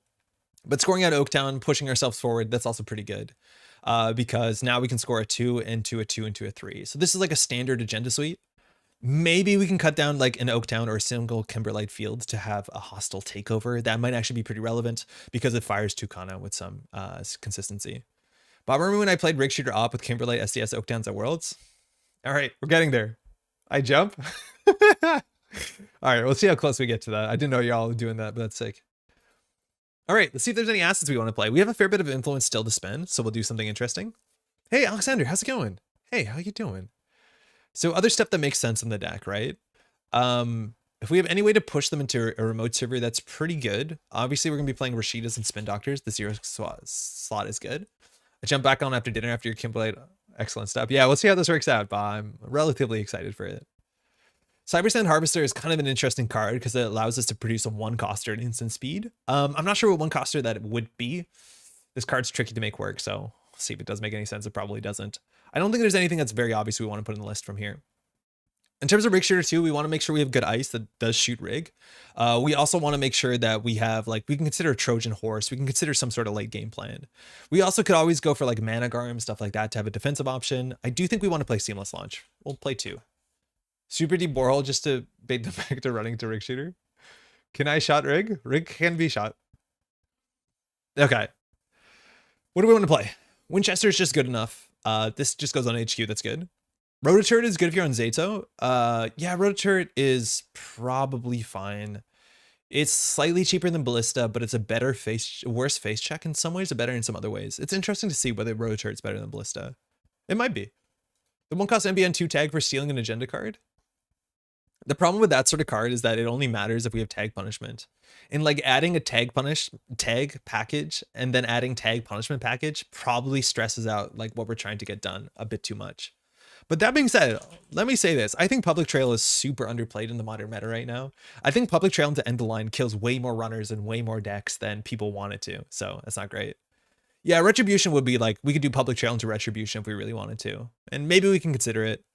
I don't think we want to go out of the way to play like a Malapert so that we have to play a Cybersand Harvester and then we have to play a Retribution. Like that seems like, again, maybe a bridge too far. But I do think Public Trail into Retribution might not be as good as just playing Trojan Horse, right?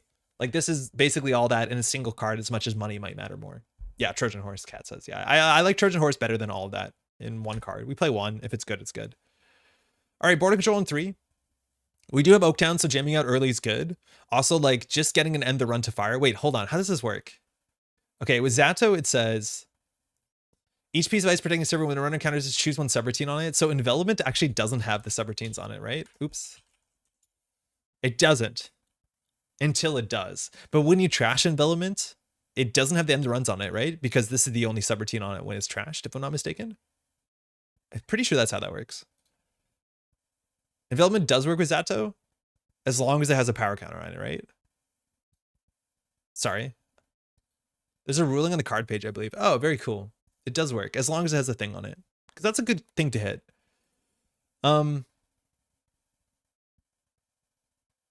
Even outside of encounter. Oh, but more so like if it's empty, like if it's ran out of its power counters, then it's useless. But like, of course it is. Okay, what else is good? I like Thimble Rig, but we don't have the influence for it. We want to get the bad face check. Seamless Oaktown's a bit awkward. Maybe better to go Rococo Aziev to work with the Seamless. I don't think I like the Rococo Aziev unless you go like full fast advance. I think Seamless is obviously awkward with Oaktown Renovation, but I think Seamless with like everything else is okay. I think Seamless is also better with Audacity. With Project Atlas. You can choose the subroutines before trash, so the power counters and gained are still there. Oh. Oh, you choose a subroutine, then you may trash it. Okay, that makes a lot of sense. That's super intuitive. Okay, Stop Gun 2. I think just like building a big wall of stuff, unfortunately, like a Ballista on 2 is a bit expensive, but that might be okay. We want 3 costs code gates to be able to have like a border control flex, so we can do Envelopment 2. I feel like our ice is too expensive. Sorry, I meant Sandstone 2. It's really good with the virus as well. On code gates, we want a 3 cost code gate. I think Magnet makes a lot of sense. We can pull it from our deck when we need to, let alone it's just really good into rig destruction. Kimberlite is very good if you can score it. I can snipe consoles and Banhars, which can be really important. Yeah, I like it. I think I like it. Especially too, you can do Kimberlite and you can fire Tucana, and then you can trash whatever you get with the Kimberlite, which is cool. One Anemone. I think we only do Anemone if we like are going to the damage build, which I've done that before. But if you do the damage build, I have an early deck that was like in the when Op came out, we did a deck dive a long time ago. And I think that deck is actually different, but that's the sort of deck where you play Anemone, you play Aziev, we were playing like ZATO City Grid with Unsmiling Serevna, which is kind of messed up. And then you play End of the Line. You can even play like Vera, because when you score with an Aziev, you can get Vera on the table. So Aziev does 3 damage. There's some really cool decks that I think are super surprising. You can get at instant speed off if they run last click. You can go get what's it called, a Reaper function. Like I think the ice based burst damaged op deck is like a bit underexplored, and it's not terrible. I think we do want ice wall. Yeah, we want to make sure our costs are like kind of good. I think envelopment might be too expensive. Yeah, I do like ice wall a fair bit. No love for Rotochert. I don't think it's worth the influence when we have Ballista. I think probably one of those. So we're on 7, 8, 9, 10. But functionally Hafrun isn't real ice. 7, 8. We need definitely more code gates in there. Hortem's in a pretty good spot. Mind you too, actually, Anvil's a really good early face check. People stop playing Anvil. I'll keep one Anvil for centrals, but that's like one of the best central early ice because runners just can't deal with this. Like you install like, I don't know, a console, you run through Anvil, like it's gonna go down. Like that's a good face check. That's a really good face check early game, as much as they have to install a card first. We have one more slot. We're at 15 ice. That seems good. Anonymity, how's it going? You love it? Yeah, no, I haven't played enough of this. I'm worried whether this will underperform. Ice Wall is usually fetch while trashing Cybersand and Harvester. Cybersand Harvester. Philip, how's it going? Yeah, I don't think we will. Like, I think for us, we'll just get this. Like, maybe we play a single Regolith, so we have an economy option that we can, like, extract him a virus. I think that makes sense. I think Maryland in the slot is, like, sometimes okay. Yeah, 1x Regolith, David. Yeah, exactly. I don't mind that at all. I think this is doable. Again, all we want to do is trash ice and the trash programs. So with Mavirus on the table, like, there's a big chance the ZATO City Grid is, like, so extra we don't need this. But this seems okay. Let's see what it draws like. If anyone has the better name in the next like 3 seconds, it's going to be like a really good spot to be.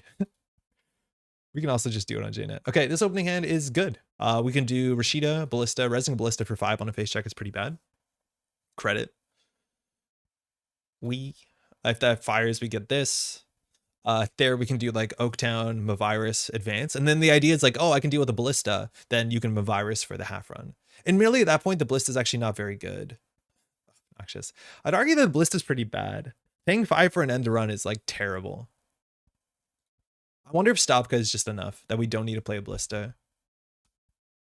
Oh, bless you, little cat. I don't want to play an Archer.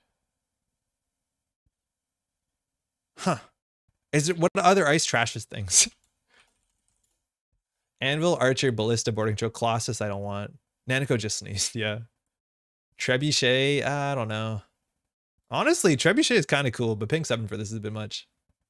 The choice is the nice thing about Ballista, though. Yeah, it is nice. And it's nice, like, the cool thing about Ballista is that the way that it works in a rig shooting deck is in rig shooter decks, you have 2 ice. You have the ice that shoots rig, and then you have the ice that ends the run. That's the nice thing about Rototurret, as much as 0 strength is a liability for, like, Amakua, that's for sure. But the idea is that this can shoot rig, and then eventually it can do the other thing. And this is good with ZATO. Yeah, let's just play this. That's a really fun subroutine with ZATO. Spent a lot of time to convince Ba and Johnny to put Standoff and Archer in this, but cooler heads prevailed. Standoff with Tucana is, like, kind of cool. That's kind of cool. But, like, that's a lot of slots. I do think, though, yeah, Archer's really good with Hafrun. ETR on every type of ice is nice in case we lock out a criminal and single icebreaker type. Yeah, that's what I appreciate about this. Having an end the run on a... Admittedly, as much as this technically is an end the run, like, you can't continue to go through this unless they make that one, like, you know, last ditch run. I don't think it's obnoxious, but this was written out, so we'll do it. Thanks, Philip.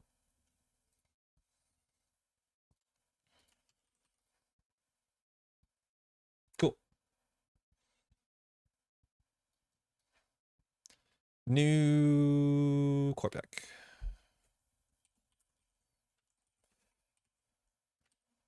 We were close to taking 54 card variant with Standoff and Archer at one point. Oh no. Oh no.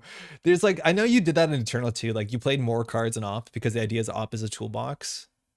And you might not be incorrect. Like compared to any other, you know, corporation, especially in Eternal, right? Like if you draw him a virus, you draw, or not a virus, you draw a Cyberdex Virus Suite, you basically drew a Stell Moon. Like that kind of doesn't feel that bad. I wonder if that's right. In this sort of deck, I don't think it's right because I think we're already pretty draw dependent and drawing ugly, like drawing 4 agendas. It's just more inconsistent. And I think we actually like consistency. Extract, export, excel, or rig shoot. Let's go. If you're playing Archer, don't you want Hostile? Yeah, that's why we're not playing Hostile, Archer. Because we don't want to forfeit those agendas. But yeah, we'd play Archer, sorry, Hostile or Standoff if we wanted to go that. This is not a good matchup. Essa's really good at being aggressive. Essa's also not too tied into icebreakers. I'd rather play against Criminal. Thanks, you too. But we're assuming some sort of tricks, obviously Benhar, and then we're a bit, you know, inconsistent because if we lose our half runs, we lose our combos. But Kimberlite to trash like what's it called? Console's really good. This hand's good. We'll keep it. So we'll do border control, Rashida. Hopefully one of them sticks. The thing is, like, you can charge the remote server pretty easily. Extract is a nice recovery here. So did he keep? He kept. So there's a chance we lose to Rashida here. If they run server 1, like we're not in a good spot because we have to res it. And that puts us down to 1 credit so they can just Stushka us. Not great. Arguably, you could play this a bit slower. We need the Rashida to fire more than anything else. I find Essa decks tend to sit around a lot, though. I think the good Essa players don't allow that to be the case. Down to 2 credits? Yeah, the fires were down on 2 credits, which is not enough. I was pop BC to put a res dice on HQ. Yeah, but then we lose the Rashida, right? Single access? That's not what we're expecting from Essa. Okay. Kimberlite to trash Banhar is your way to win the matchup? Yeah. Banhar trashing Amaro is pretty good. I don't care about Ghost Tongue. Not great. Okay. They have to steal only 3 agendas to win too. Because we're not, like, we're playing a real 3-pointer. So the fact that they can win on 3 is also not great. We could shuffle there if they saw the top of the deck, but they didn't. Okay, Hafrun in hand. Hafrun's interesting. Abstractly here, at some point, the Kimberlite's good. But this is where we res a Hafrun, and then we, like, ideally score out Kimberlite to go from there. We can stabilize a bit on money here. I don't think we have to go that fast. This is the border control. I think we can just put the Regolith in there, work the Regolith for a bit. If we extract for a 1-coster, we also get an ice wall, which is not bad to have 2 ice on HQ. We could click this once. I think if they like go ham to try and get to this, I think we're okay with this.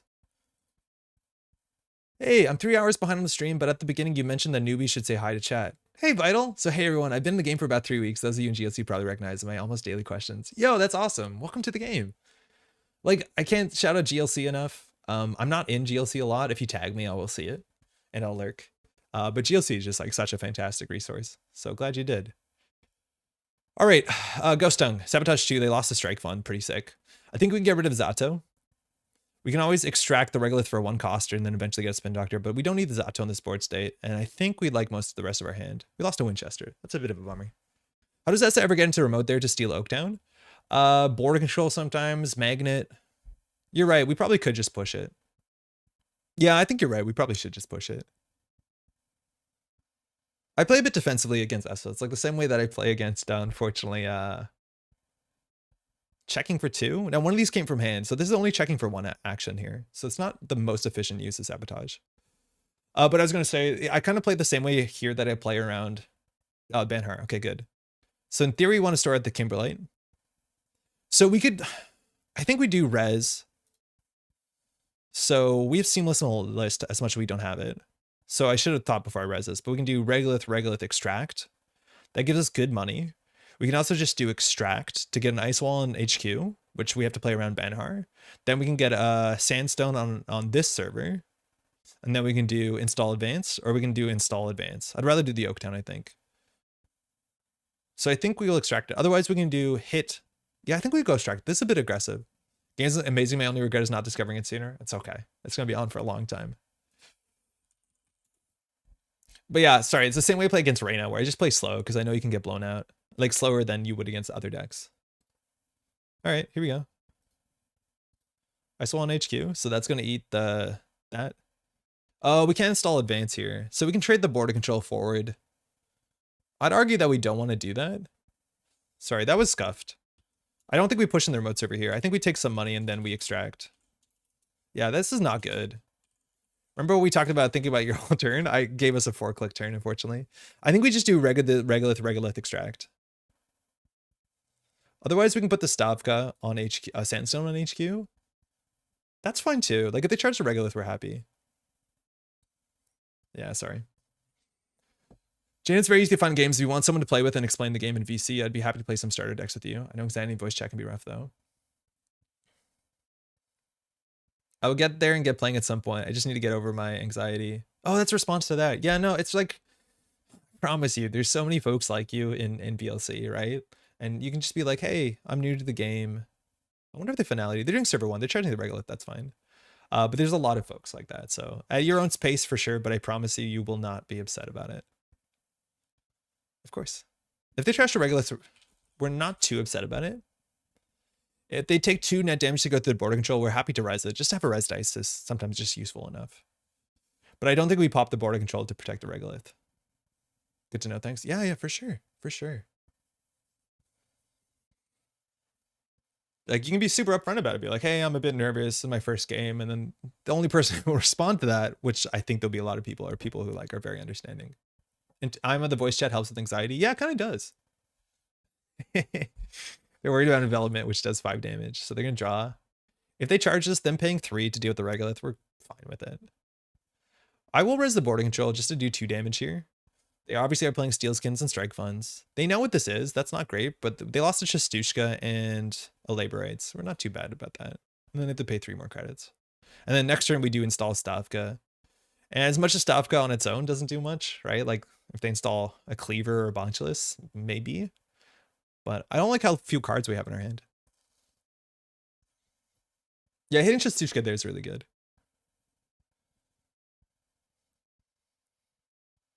We have to watch out though. We have to spend a fair bit of money resing ice. So they just drew. No marrow.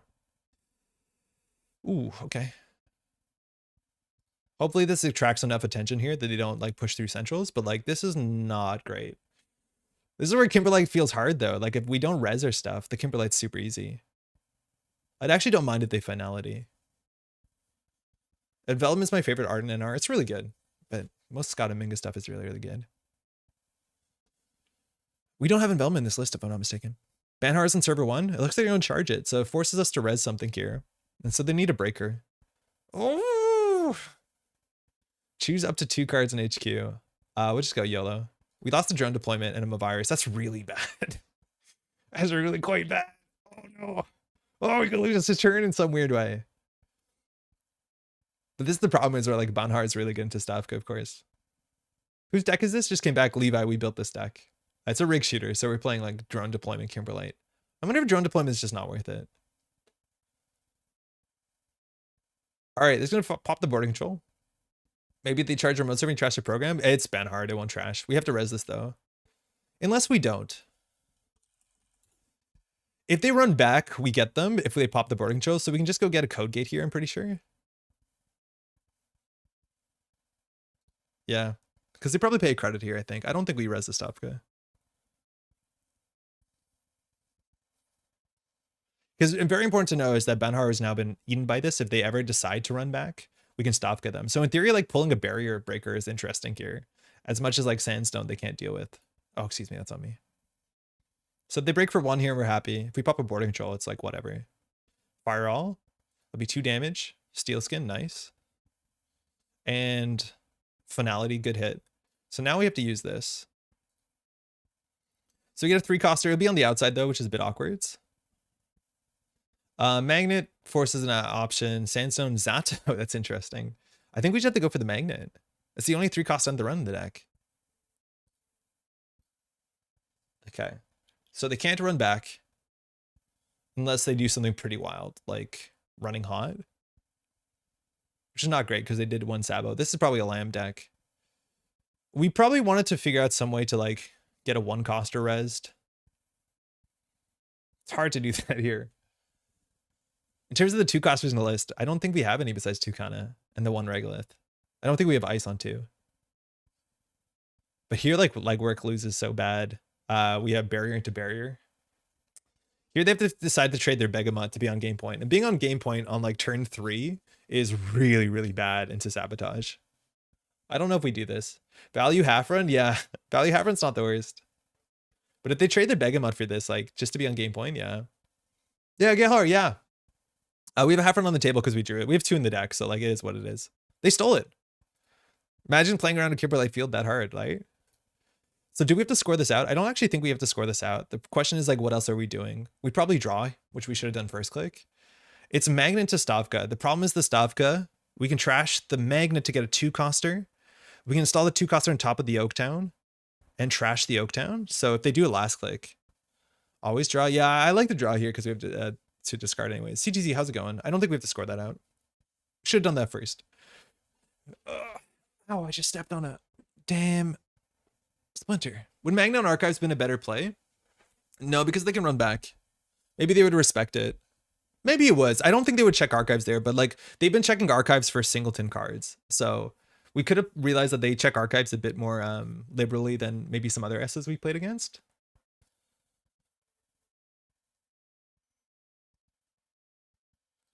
HQ press gonna be really hard.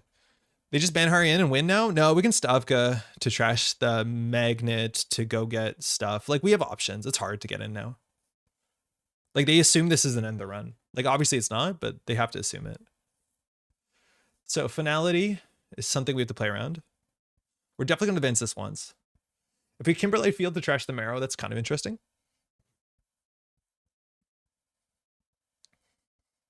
If we Magnet, we get a 2-coster. I'm not too familiar with the 2-costers in the list. That's not the list. Tucana. We could always like go ahead and extract the Magnet to get a Tucana. I think that's kind of okay. No, not really. We could just go full tilt and try and score out, right? Like we could score, we could do install advance. They probably run this. Then we probably lose. Don't forget the Marrow Sabo. Yeah, that's true. But we can go up the top, right? We've seen 3, 4, 5, 6, 7, 8, 9, 11 points. So there's only 9 points and 28 cards. We can just rip off the top. Trashing their stuff is not so good if they steal since they win. No, for sure. But trashing the Marrow is fun. Trashing the Banhar is more important. I think we draw once for a 2-counter from a virus. Okay. That's cool. They don't have money though. They can get 1 access on R&D. They can't run HQ here. I think we just advance here. I don't think we push. I'm gonna go for the top. Trojan Horse, fine. Does Trojan Horse only do programs? Beans. Tag package would let you remove Banhar as well. Yeah, I know, but like we can't tag if they don't run. But also the chance of like assembling the tag package against sabotage is kind of hard. You're not wrong. Yeah, the fact that they're not letting us res our ice is pretty bad for Kimberlite Field. We need more upgrades for this to be good. Checking archives, this is technically 3 unknown cards. Again, we have to watch out that they check way sooner. Right? Like here they need to establish economy. We also don't have any 1-coster res, so it's not like we can extract for a Spin Doctor, which is like kind of the line that is worth checking into.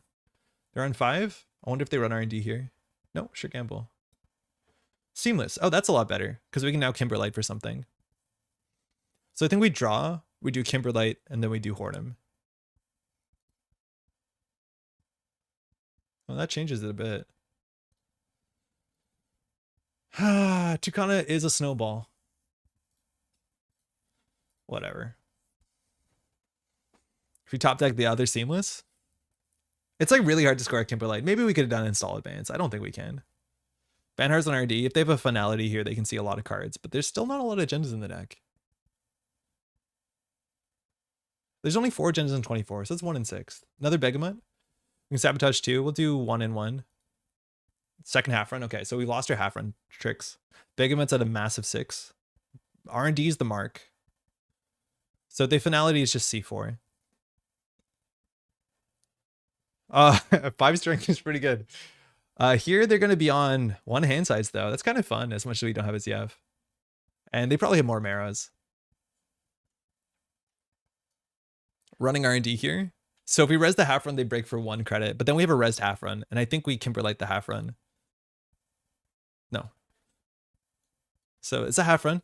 They can break it for 1, or they can take a net damage, whichever they prefer. Paid 1, okay. Single access here.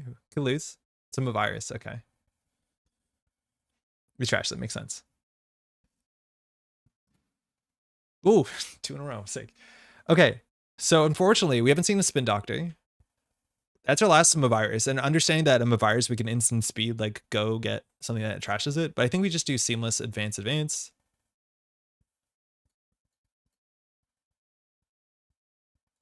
We trash the Hafrun, get a 1-coster. It'll be an Ice Wall on R&D. Trash a 2 or less card. Do you think we go for Banhar, or do you think we go for Marrow? If we do Marrow, we don't have to Sabotage. They still have 1 more Banhar. Banner seems like the problem for playing Break Destruction, that's for sure. But Marrow seems fun. They've taken how much core damage? He's taken 4 core damage. So it'd be on 1 hand size. Banhar is how you lose. I think we just lose to Begamut, I'll be honest. I want to do this. This is probably not right. I think if we're playing full Break Destruction, we get rid of Banhar. They only have 1 more Banhar, and we still have an above the law somewhere. I don't know. Now, because they scored 1 of the STS drone deployments, we have a bunch of work to do. On HQ, okay. We actually can't res all this. We're 1 credit short. Yeah, Marrow's much more fun. But yeah, they can run HQ. We can lose pretty consistently. We can always extract this for a Spin Doctor, which is usually the play. Because the fact that they break this for 1 really doesn't change the math much. Yeah, 1 hand size is good. They got a running hot down. Tucana in a card. Spin Doctor. Beans. Oh, it's a finality. Okay, we probably lose here.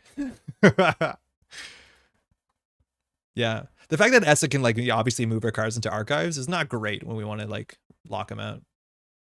Yeah, 0 hand size. They don't lose to 0 hand size. Trash to Tucana. Good game.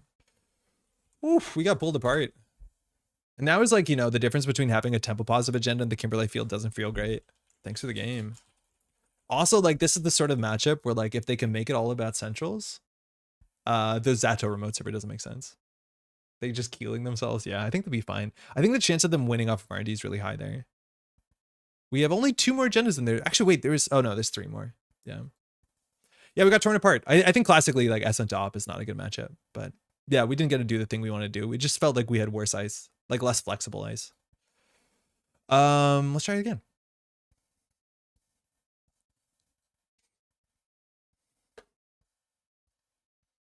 If we had Alice for a counter, would it have been better for us there than the Kimberlite? Not really. I don't think so. Alice, okay. I think I saw some Alice decks on Netrunner DB recently. Thanks, you too. Alice, we generally want to ice up our archives. Some Alices are also running Sabotage because like HQ gets a lot softer and that's kind of nice. We're gonna mulligan this for sure. Oh, that's terrible. Oh, that's really bad. Okay, so understanding how to play this hand is pretty tricky. They mold, we mold. They're in 50 cards because they have to be. Alice says run archives, we have to trash a card, and that is before the access, so they'll access the card. Does Eero combo with Alice? I think so. As much as I haven't seen Alice Sneak Door, so I don't actually know. So we can open with a Spin Doctor. That means they have to challenge the Spin Doctor before their ability is relevant. Sort of. But this hand stinks. Okay. It's not good. Actually quite bad. Really quite bad. We can put a virus in a new server, hoard him. If they run HQ, they win. I think Mavirus on Archives is like the safest place for this. If they run HQ and legwork, we lose, but like, I don't know. I think you need to have some sort of HQ pressure in Alice. If it's Chestushka, though, we have a Spin Doctor and we can just fix our hand. For as ugly as our start is, there you go. I was like, if they're just setting up, we're feeling pretty happy, but that Liberate count was 6. Seamless. Kimberlite, uh-oh. Oaktown, uh-oh. Oops, uh-oh. That's not good. Okay, so remember we can move virus here to get a regolith to like establish ourselves. We also, in theory, could have Mavirus for a Hafrun. It's really difficult because this is the problem with Mavirus. Is like if we were really worried about legwork, after they liberated counts once, we can Mavirus for a Hafrun, and that would have actually like stopped it. Why did we hoard him Archives? I'm more worried about Alice, and we were trying to play that we don't have it, right? But in theory, I wonder if it was right to pop them a virus to get a 2-cost ice in front of here. Yeah, it's just a hard thing to play around, right? Because they have to ask us between every click. And obviously there wasn't enough time between the Liberate and the legwork, but I don't know if we take the line. Because like them opening with after a mulligan with the legwork is the only really bad thing there. And I don't know if I expect legwork in Alice as much as it's good. Anyways, we're off. Okay, board control and HQ is something. We still have to like win. Virus is pretty bad. Unless we get Tucana. I think without Hostos, Tucana is not very great. The ZATO is going to be really dead. They're on game point 2 now. We're running 5-3s. Okay, that's on the table now. They can get their money down. We just have to ice this up, I think, and like put this in a remote server and hope they don't trash it. If they do, it's not great, but if they do, it's fine. Push the Oak down here against a border control. Yeah, maybe. Yeah, I do like that actually in hindsight. Cool. All right.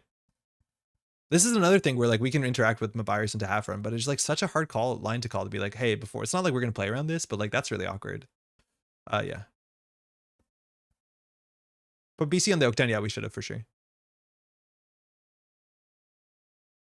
All right, we're in game point.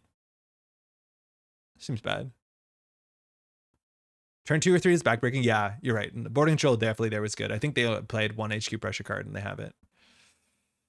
Oh, this is, yeah, we punted a fair bit there because now we have no way to score out. But yeah, it's like at every paid ability window, they have to ask us if we want a virus for ice, which like, that's messed up. I don't like that interaction. Draw.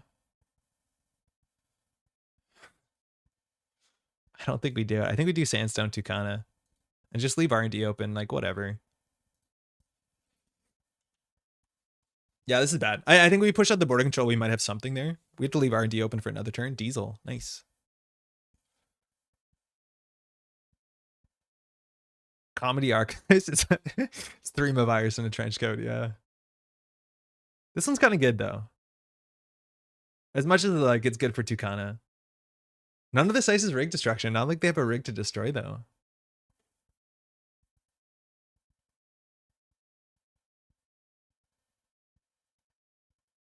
They're in 4 hand size. Leech, okay. I'm not sure what you expect to be with Leech, whether they're just on Amakua, which kind of works with running Archives. Okay. Server 3, advanced border control.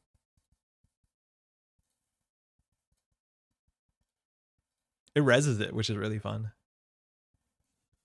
They'd probably let us have this and try and just win off of R&D. At this point, like, we have to play from behind. The only thing that gets us out of here is we get Tucana and then Oaktown like gets ice on R&D. And then we just try and push everything straight from their R&D into the remote server. There's a potential we have something here. Or like they just play another finality.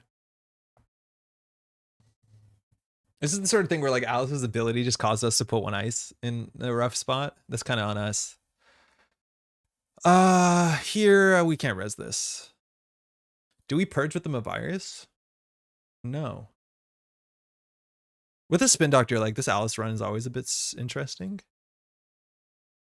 It's not bad. It loses a card, it gets a leech, they see this. they can purge that out, which is, it's at least we have the Tucana somewhere, but like, yeah, we just don't have money. This one I will purge. We didn't do the third one we want. We only purge once. Yeah, we did triple purge. That's wild for this soon in the game. That's a really powerful card in the deck. But we do have a Tucana on the table, so we'll see what he does. Okay. Border control will be rezzed for 2 credits. Get out. So now they have to figure out how to come back. In terms of our magnet, we have a magnet, so like that's not a real good solution here. Hannah, nice. They can check Spin Doctor or Regolith here. The Spin Doctor, allowing them to trash this for 2 is okay. I think we want the Maviruses back in the deck. They're trashables though, so they see more. I don't actually know what it is here. I guess if they're trashables, they still waste clicks on it. So we'll do Mavirus. It is a good card. Hannah's here. You just can't see her. Running R&D. After the shuffle back, in theory, you can do like R&D this and this, but any single access can cost us the game. Okay, we have a hedge fund in hand. Res, score, get some ice there on R&D. We haven't seen any breakers yet. It feels annoying. It won't stop the game, but it is genuinely annoying and it can build a board state for us. We need something that'll hard end the run here on R&D. I think border control is probably the best. It gives us like the most flex.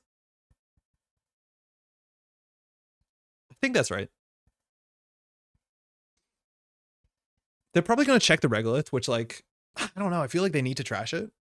We're 1 extract from like another ice wall for this, and they have to figure out how to deal with the remote server. We want to keep the magnet in the deck as much as possible. That's fine. If they want to take that down for 3, they probably do. We're going to lose the hedge fund from hand though, which is like really awkward. Like we have no money in this hand. Actually, I think getting rid of the seamless is a bit better. Because we can always do like credit hedge fund here. I feel like I'd rather do damage op than this rig shooter op. I feel like we're getting attacked. Maybe there's 2 games so far where like the runner's not playing a rig. Oh, Jesus. Oh, no. Okay. It's fine. It's no big deal. It's a prize. That's fine. It's fine. We got to just hope. They're going to run archives anyway, so we're going to lose a card from hand. So we're just going to go send 4. Nailed it. Magnet's still in the deck.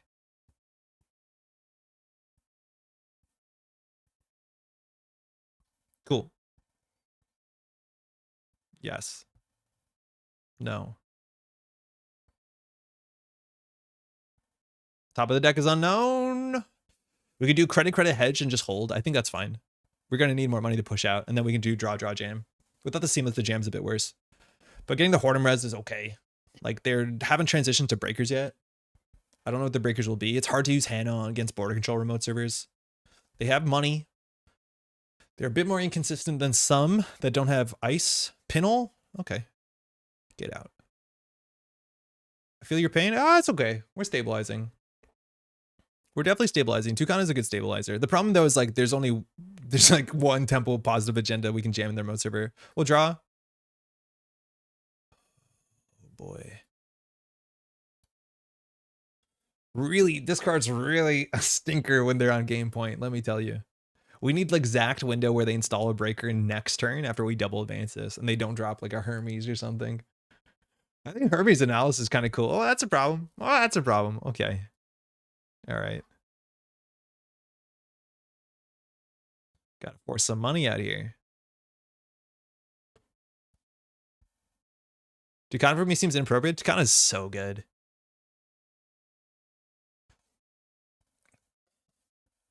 It would probably be better if we ran less 3-pointers though and like hostile and stuff like that. The picture of Tucana? Oh, it's just a bird eating a berry or something. Border control, if we pop it now, they don't see the top of the deck. We can get a 3-coster. That's just magnet, unfortunately. Resing is animated VK, yeah, in the plugin we're playing, Cyberfeeder on Firefox. Check it out. It's really good. It also names all the cards. I think we have to let an access in here. The leech farm is like pretty bad for us. Trash a Spin Doctor. It's a bummer. We can go back for a single. Holy shit. Do we have BC for Sandstone there? Yes, we do. Wait, did I do the math wrong? If successful trash one install program with install costs equal or greater, so if they boosted this trace for, I think it's the math right here. She doesn't have Link, does she? No.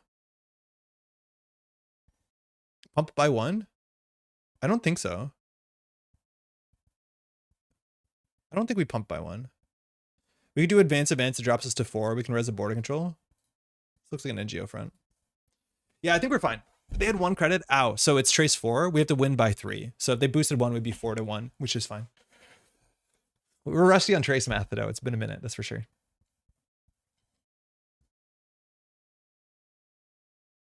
I mean, like, if we as Tucana here, we go down to 1 credit. So the best we can get is like an ice wall on R&D. Then, but we want to make sure we just don't get what's it called? Stavgud. I mean, Shastushgud. So I think we just try and trash this drone deployment next turn. With Hannah, that's not great for us. I think we just do credit.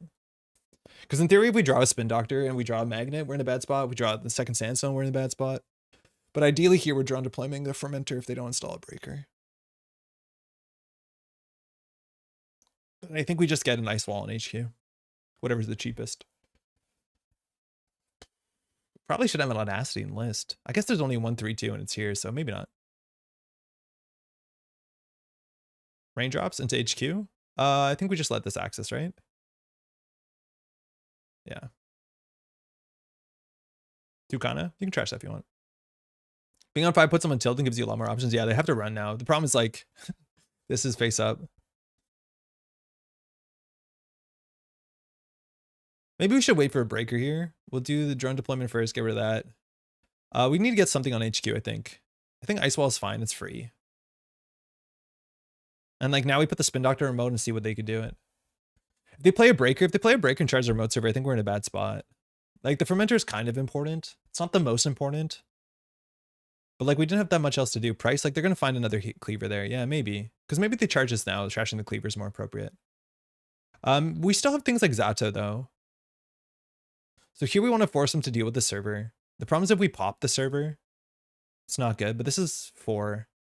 Oh, that's bad. Oh, this is last click. This is fine.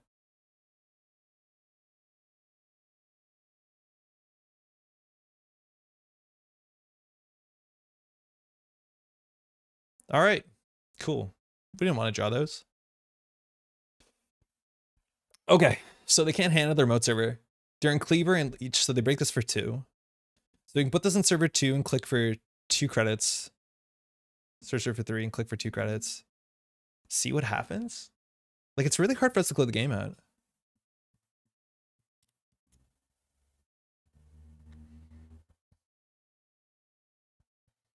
Yeah, maybe it's right to just wait for them to install a breaker. Because they probably only have 2 of these, right? Now again, being on game point means the drone deployments don't have active text if they steal the last one, which is in archives. But yeah, this is what I'm worried about, right? Like they do this and run their remote server. This is 1 credit. And now they should like go HQ. I think at this point we've lost the game because they're on game point. So it's hard for us to like build a good line. Seamless is important. Stop code's important actually. If a stop code fires, we win. So this has to go back. What else has to go back? Probably a second Spin Doctor. We have to trash one here.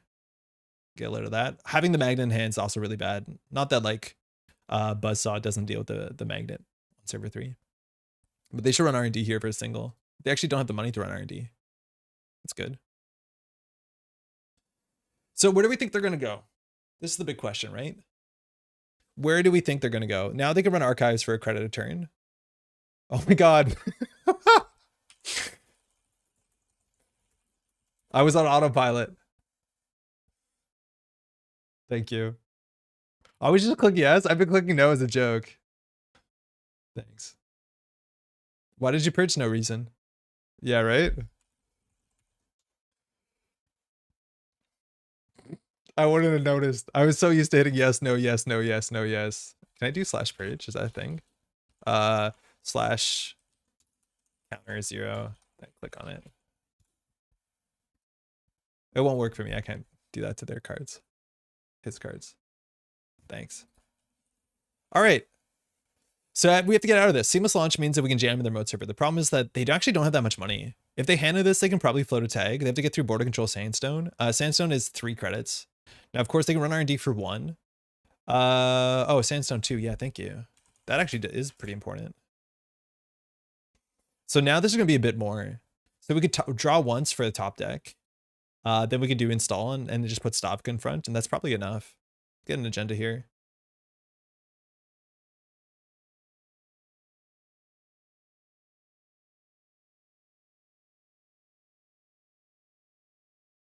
Do we just leave this? If it's a Stavka, we Stavka for the sandstone, and then we blow up their whole rig. Hafrun's still in the deck. Yeah, I think we just blow up the sandstone. Extract your ice. I don't think we extract here. I think we get the Stavka up. The problem is we're not gonna have enough money. So this is where you plan the turn pretty poorly, Andre. I think you just credit. Tucana doesn't do anything. No, Tucana doesn't do anything, but like having more money on this board state's not that important. I don't know what we do. Because we need to get the Stavka in front. So if they run this, right, they're on 1 credit, thinking. They have to get the board control, it's 1. They have to get through the sandstone. If they run archives, can't. They have to run R&D. They can always like Hannah this, so they can actually have 2 more clicks this turn, which is super relevant. That actually means this is bad. So I think we trash. We don't have a 3-cost res. Extract is so much money. No, I know it's so much money, but it's like we can't leverage the money this turn. Like us having 5 credits this turn versus having 12 credits is useless. Like we need to be able to extract and get the ice on there, you know? Extract Cordon for the 2nd sandstone on a remote server. Oh, yeah, that seems fine. I don't think we have a 2nd sandstone. We don't have a 2nd sandstone. I think we extract Cordon for ZATO.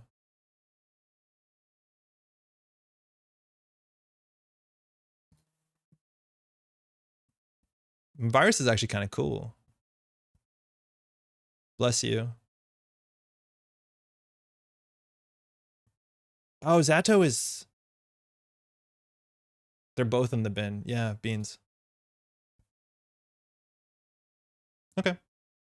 That makes the sandstone harder to deal with. That's okay. Yeah, ZATO is good. I didn't realize we had 2 in the bin. ZATO would actually be really good. But now the sandstone is actually kind of difficult because they actually have to pump. And then with this, we can actually get a Hafrun, and that means they can't break the sandstone nor their border control. So that's actually kind of sick, is that we can use the Mavirus to get a Hafrun, so they actually have to run the server 3 times. It's possible with Hannah, though. Like, it's definitely possible. But I think Mavirusing for the Purge and a Hafrun is the most important thing. Unbreakable border control, how busted? Yeah. They cracked the Hannah. Credit. If they only have 2 clicks here, they can't. I think they should have just like gone for their remote server. Wait, they have to just like finality here and hope. Oh, I don't think they realized we're on seamless. Okay.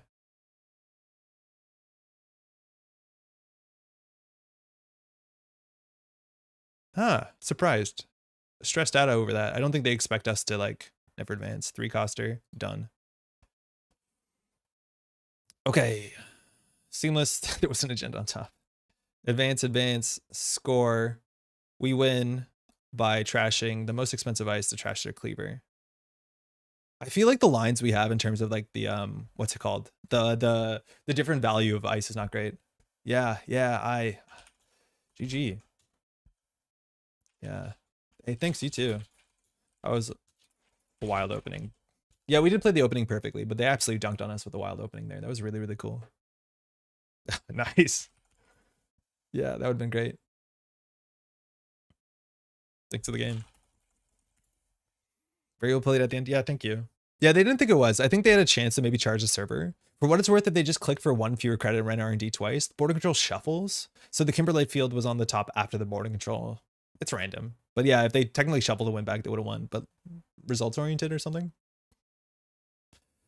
I feel like we have weird lines. Like, we don't have enough 3-costers in the deck. I feel like the ballistas are just kind of bricks. So let's try and fix that. We'll put another 3-coster, a 3-cost Kogate. Like, we probably just play Afshar. Like, we don't have bad publicity. The face check is fine.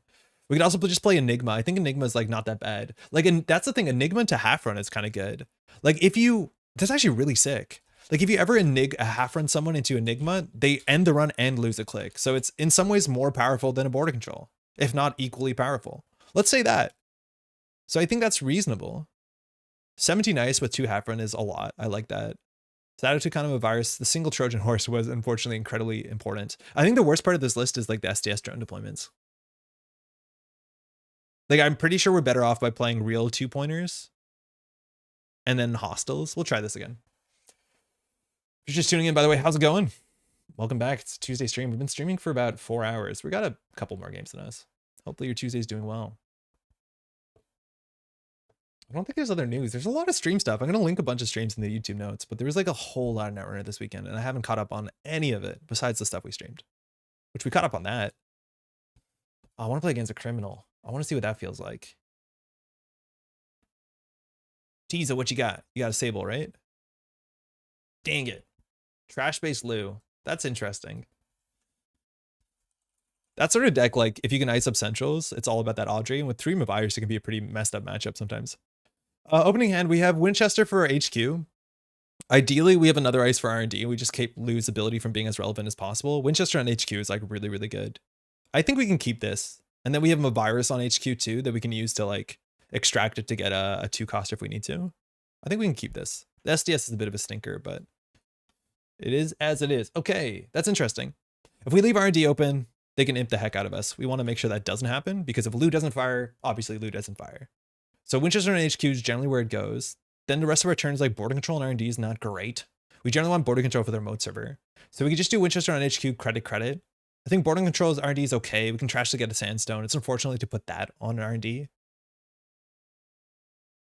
I don't know if we're in a huge rush. The other option is like we can do Winchester on HQ.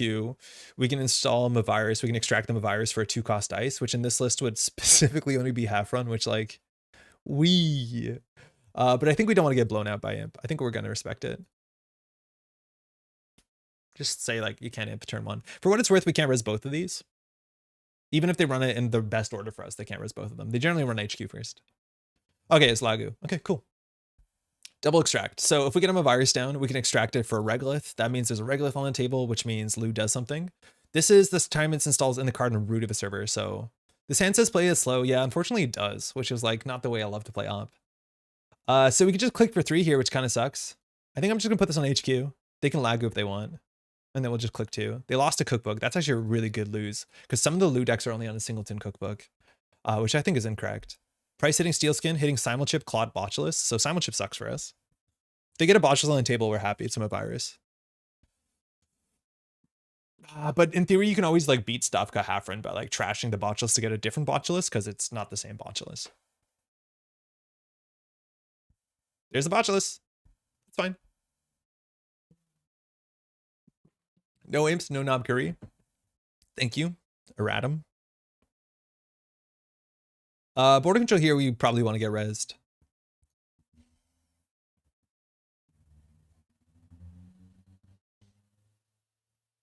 Cool. So we'll get a credit back. They get single access here. We can't really stop it. I don't want to purge for that. They trash something that's really good for them. We have a fair bit of trash. Oh, trashing 2-con is really, really good. Find a 4-cost? I think you mean 2-cost, right? More like 2-costa. There's the Audrey. Okay. So we need to keep this engine down. Ooh, Kimberlite off the top's ugly.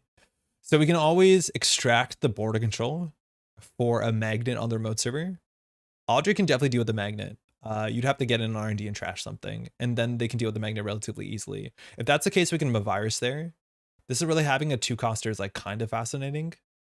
So it's like a bit obnoxious that we magnet the Botulus at the same time that it's like going to be destroyed. So I think we can hold here. Drone deployment's a bit ugly into SDS. So like we probably have to draw 1 and just hope we get an ice. This on the table is also pretty rough too, because that's like an easy thing for them to trash. As much as like money is not great.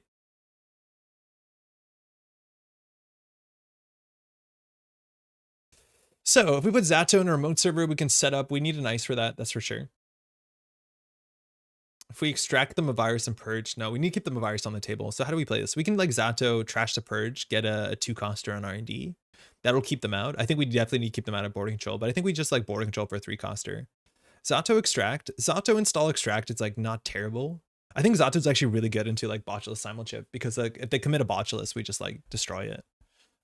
It's weird. But here, yeah, having a bit more money would be nice. We might just do like ZATO extract. and just not res it. Because I don't think there's 2-costers that are worth anything in the deck. Like, what are the 2-costers in the deck? I think it's just like 2 Hafruns and a Regolith, and we can't put a Regolith uniced. So I think we probably then just do extract, because otherwise it's a click for 2 credits, and I'd rather have it later. So I think we just do extract for 3, as perverse as that is. Like here, they basically need to get into R&D and find a trashable. By the way, hey, Kevin. Good to see you. We rig shooting? Yeah, Stinktor, we're rig shooting. It hasn't been working so far. Like, we're just tempoing out op stuff, but like, we have a bunch of rig shooter stuff. It's like kind of hard in this matchup.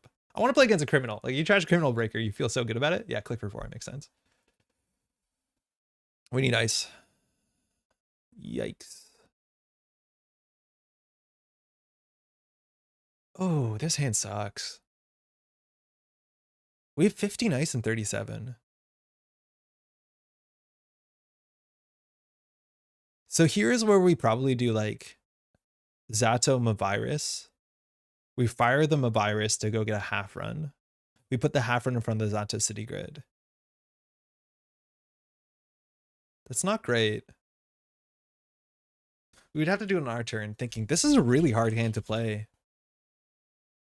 But yeah, if we do ZATO Mavirus, we can make the Mavirus into a Hafrun. We will do it on their turn, I'm pretty sure. No, we don't, because we want the, we would have to do it on our turn. That's really weirdly ugly. I'm going to try it. This seems strange. I don't like this line. Let's see what they lag you. They contaminate. Okay. That's cool. So then we'll do this in server 1. Unfortunately, we have to pay 3 here to purge to get a 2-coster, which is only Hafrun and the other nonsense. We actually did that in the worst ordering possible because they know this is an upgrade. Oh, no, they don't. It was a Mavirus. Never mind. Rig shooting on his own didn't work too well for me, so I put FA in as well. Yeah. The thing is, like, the cards we want to trash in this matchup are like, Audrey's annoying. Trashing a Knobkery is the best. Trashing an Imp is okay, but like with Simulchip, it's like, this does it back so easily. So with ZATO now, though, like we can trash the Hafrun and get an Ice Wall. So they have to figure out how to deal with this, and then we trash it to get another 1-coster, which like, that's kind of cute. They have to technically run this twice, and even at the end of the day, it's like just kind of a goose chase. This looks like our hand is messed up. Like, I think they should slam HQ here. And unfortunately, we're credit short of resing Winchester and Mavirus. But I think, like, Winchester's really good. They have 1 of each. They could just pop the Simulchip and only break 2 Subroutines. I like this run a lot. Res the Winchester. Okay. So they don't have cookbooks, so the only way they can deal with this is Simulchip, then trash their Botulus to get another Botulus. They lost another Simulchip already. So there's a big chance the traces on this will fire. 1 credit short, I don't think it's that bad. If they move their Botulus over, like, it's fine. They'll purge for us, I guess. Fire all, nice. Trace 4, I don't know what this boost is. Trash a program. They might pay into that one, which means end run. Okay, so we trash the Botulus or the Audrey. I think we trash the Botulus. I mean the Audrey. It's actually a hard choice. I meant to ask when you're talking about the Q-Loop deck, what's your take on prog rock? Oh, I'm not a big prog rock guy. I've never got into it though. I grew up on too much like pop punk that like, to me, it's never my thing. But like, I don't even know what prog rock is, I'll be honest. I think we do the Audrey. This is a really thoughtful matchup. I think the Audrey is the more annoying one. That might be wrong. The botch can be trashed by the border control, I will. Yes. 3 for trash of hardware. This one they want to pay into. Losing a Simulchip is really bad for them. So they have to pay all their money to get the access, which means the only thing they can trash is nothing. Yeah, they paid into this one. So this one we don't have to boost into. Well, technically we do. I just don't think they pay 3 to access here. It's a 50-50. It's a bit messed up if they pay 3 here. I don't think they do, yeah. Cameras as ZATO. Here they have a huge incentive to like move the Botulus around to charge the ZATO because they trash the program, and maybe if they have a fermenter or something, they don't have to worry about this, but like this is a free Simulchip trigger. So we'll see what they do with it. Because this looks like Rashida in server 3. In fact, it probably should have been Rashida. I think we probably should have just done Rashida for Hafrun. We don't need the ZATO nonsense. Yeah, having Rashida here would be way better. We'd be a whole turn ahead. I just thought they would like Simulchip for Botulus, but this play was so weird that it's really difficult. Imp, nice. Gonna go R&D here. Yeah. They can't move the botch? No, they can't, not anymore. But I thought they'd do it at the beginning. So we're gonna get a credit. They're gonna imp something that gets Lou. Here they might Simulchip with the Audrey to get the Audrey on the table so that they actually can trash something of value. So let's see if they do it. I thought they would. But here we just have to like keep them fully out. We can consider virusing there. Not the worst. Why not end the run? Oh, you can do it up. If they pull the Audrey, we will border control. Oh, hold on. Hold on. I will react to that. Yeah, if they pull the Audrey, we can react to it. I think we will. Oh, no. Oh, yeah, okay, cool. Yeah. Like, if they just go for the impacts, this is whatever. We have a virus, we can fix it. But if they pull the Audrey, yeah, we'll mess them up.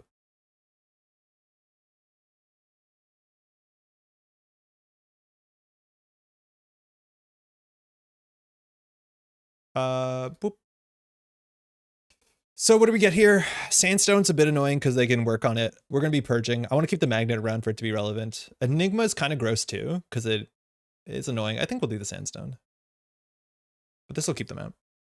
Is it me or loot decks are always poor? This loot deck, if it's the Doomrats loot deck, it doesn't play hedge fund, it doesn't play sure gamble. Oh, this one actually is playing sure gamble. I think the versions I saw were not.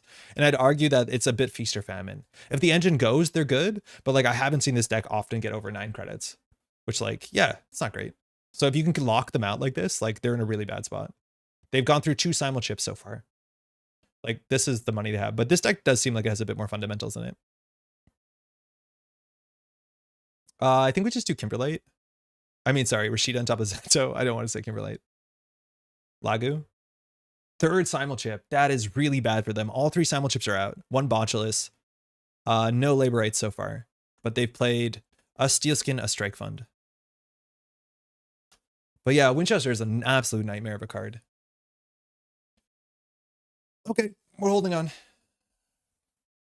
They just spent a whole turn clicking for credits, right? Like the deck, if they can't, you know, continue, like the deck sometimes on 3 Solidarity Badge to me, you know, if you get purged out, you're in a really bad spot. At some point, we will purge. The fact that we can purge with them a virus to get like a Tucana, that's nice.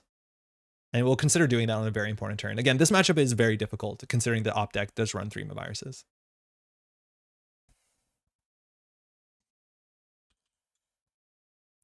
Yeah, this looks hard. Laborites, they have Noom. Oh, okay, this is cool. So they have Noom, they have the price, and they have a Chistushka. That Chistushka is really surprising.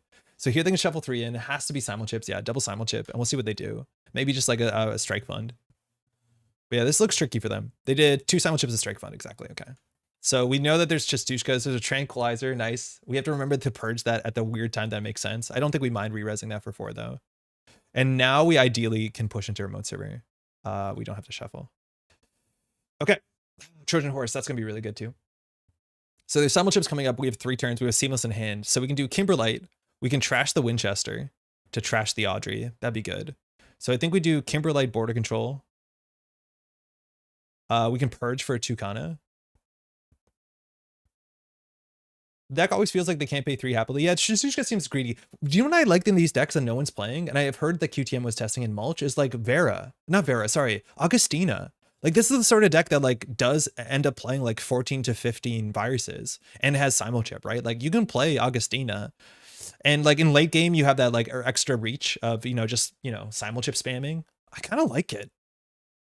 I do kind of like it. I feel like we might need extract for money here. Server 1, Lagu. They lost a Botulus, that's good. 2 Botulus out, 2 simul chips, still in the game somewhere. We'll do server 1 here. We'll lose connection for a second. I actually think we do the board control. And then here we probably extract. Do we extract the Winchester to get a 3-coster? Maybe. This is going to go down in another turn, but we ideally purge. The problem is like this Winchester is now cursed. So I do think there's a big incentive here to Winchester for a 3-coster and just get a sandstone there. Because I think the tranquilizer for 3 influence, like, yeah, we just can't. We're going to purge when we're going to purge. We'll extract this. We won't get the magnet. We'll get the sandstone. High strength. We purge. This goes down 2. And we'll get rid of the Zato. All right. So it's a 3 influence ice destruction. It's not bad at all. Again, it also depends on how many cookbooks the deck has. Some of them that I've seen have been pretty low in cookbooks, and that card is like so incredibly important. Now the problem is we trashed our 4-coster. Oh, that was wrong, because that was the thing that we're going to use to trash the Audrey. That sucks. Yeah, we probably misplayed that. Because I think we wanted to trash the Winchester to trash the Audrey. Yeah, we'd be better off extracting just for 3 credits, I think. The Hafrun is like funny enough. Like they have to actually produce real breakers to deal with this as much as they have 2 options.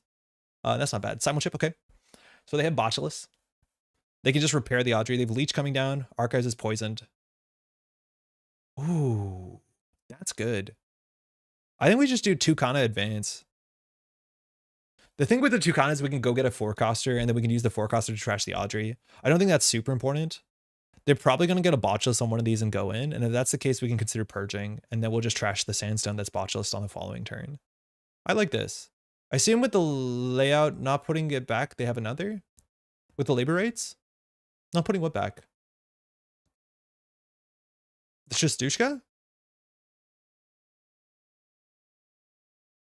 They lost to consume 5 influence. Okay, so that might be a big target for Simulchip. It's another greedy piece. So this is a different list enough. I'm going to put this on HQ, and we're just going to click for credit. We actually could advance this once. I think that's fine. This server seems pretty safe. And then we can Seamless if we have something to jam, or we can save the Seamless for later if we want. We also have to remember we have this, so if they ever access, we can just like Audrey them out. Wow, this works on archives. Access at least 1 card. Oh man, that's so wild. I don't think there's another card that says access to at least 1 card as like the condition. Oh, cookbook? Yeah, sometimes on 2. This ice wall is actually going to be annoying too. Do we trash the Audrey? Okay.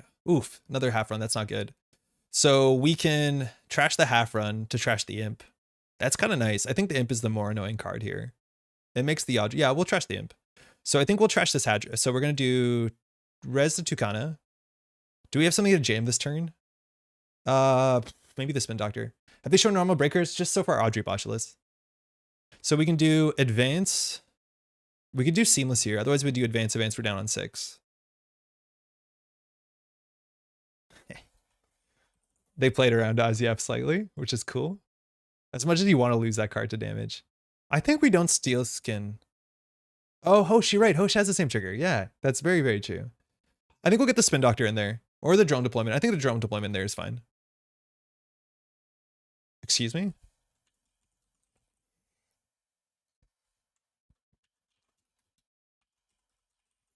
That's not the one I clicked on. Thank you. Score.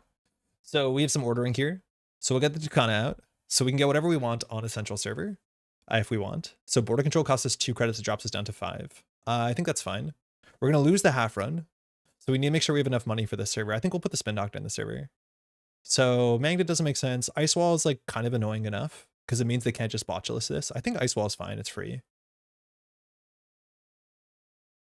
Choose a card to trash. I think we'll trash this half run. We'll get rid of the imp. Install 1 coster from your deck. Oh, I forgot about that. I botched the trigger. Sorry, I goofed that.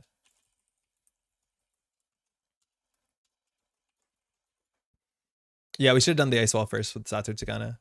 And also now having Ice Wall ZATO is pretty sick.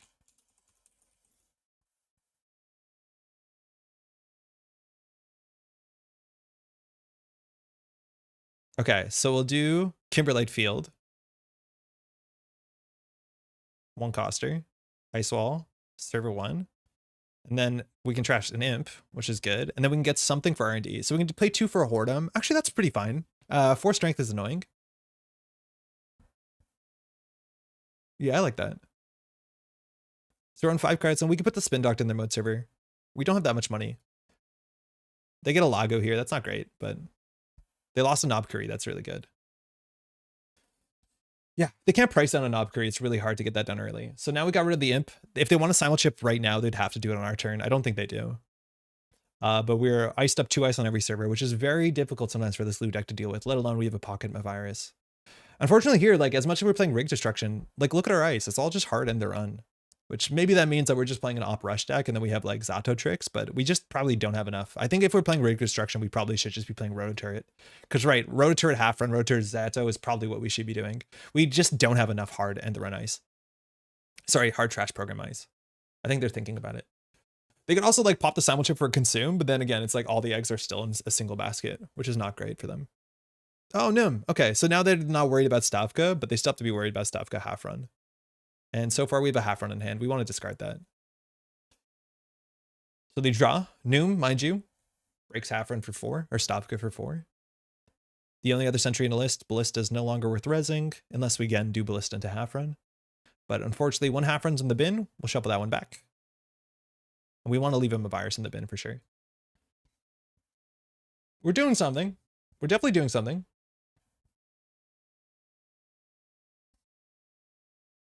But they're just struggling, right? Like this matchup with 3 viruses is just so hard because it looks like they have real breakers, right? So we'll see if they are in Cleaver. Again, Cleaver, Buzzsaw, not the easiest to deal with Horde and Sandstone. Again, this is the sort of list where like Amakui also doesn't help, unfortunately. Washing, nice. They have 6 cards left in their stack. Like this is the sort of mulch thing with Lagu. Like it does get you through your stack really hard. Like this is turn 8. Oh, that's a bit later than I thought it was. I thought it was sooner. So they hit a Strike Fund. That's nice. They trashed Moshing, Strike Fund. So they gained a lot of money. What is it? 7 credits on that. And they drew 3. So now they have to discard a whole bunch. So it's all by the Simul Triple Liberates combo. So we just want to make sure we keep them virus relevant on all board states and they're not in the easiest of spots. Buffer Drive. Okay, so they're going to go for that 4 credit late game econ option. That's fine. They're going to need real breakers for that, but we might actually see that sort of like that they feed it twice, put it on top of the deck, redraw it. Like there is the combo. I've never seen it in person, but this is why people like Buffer Drive.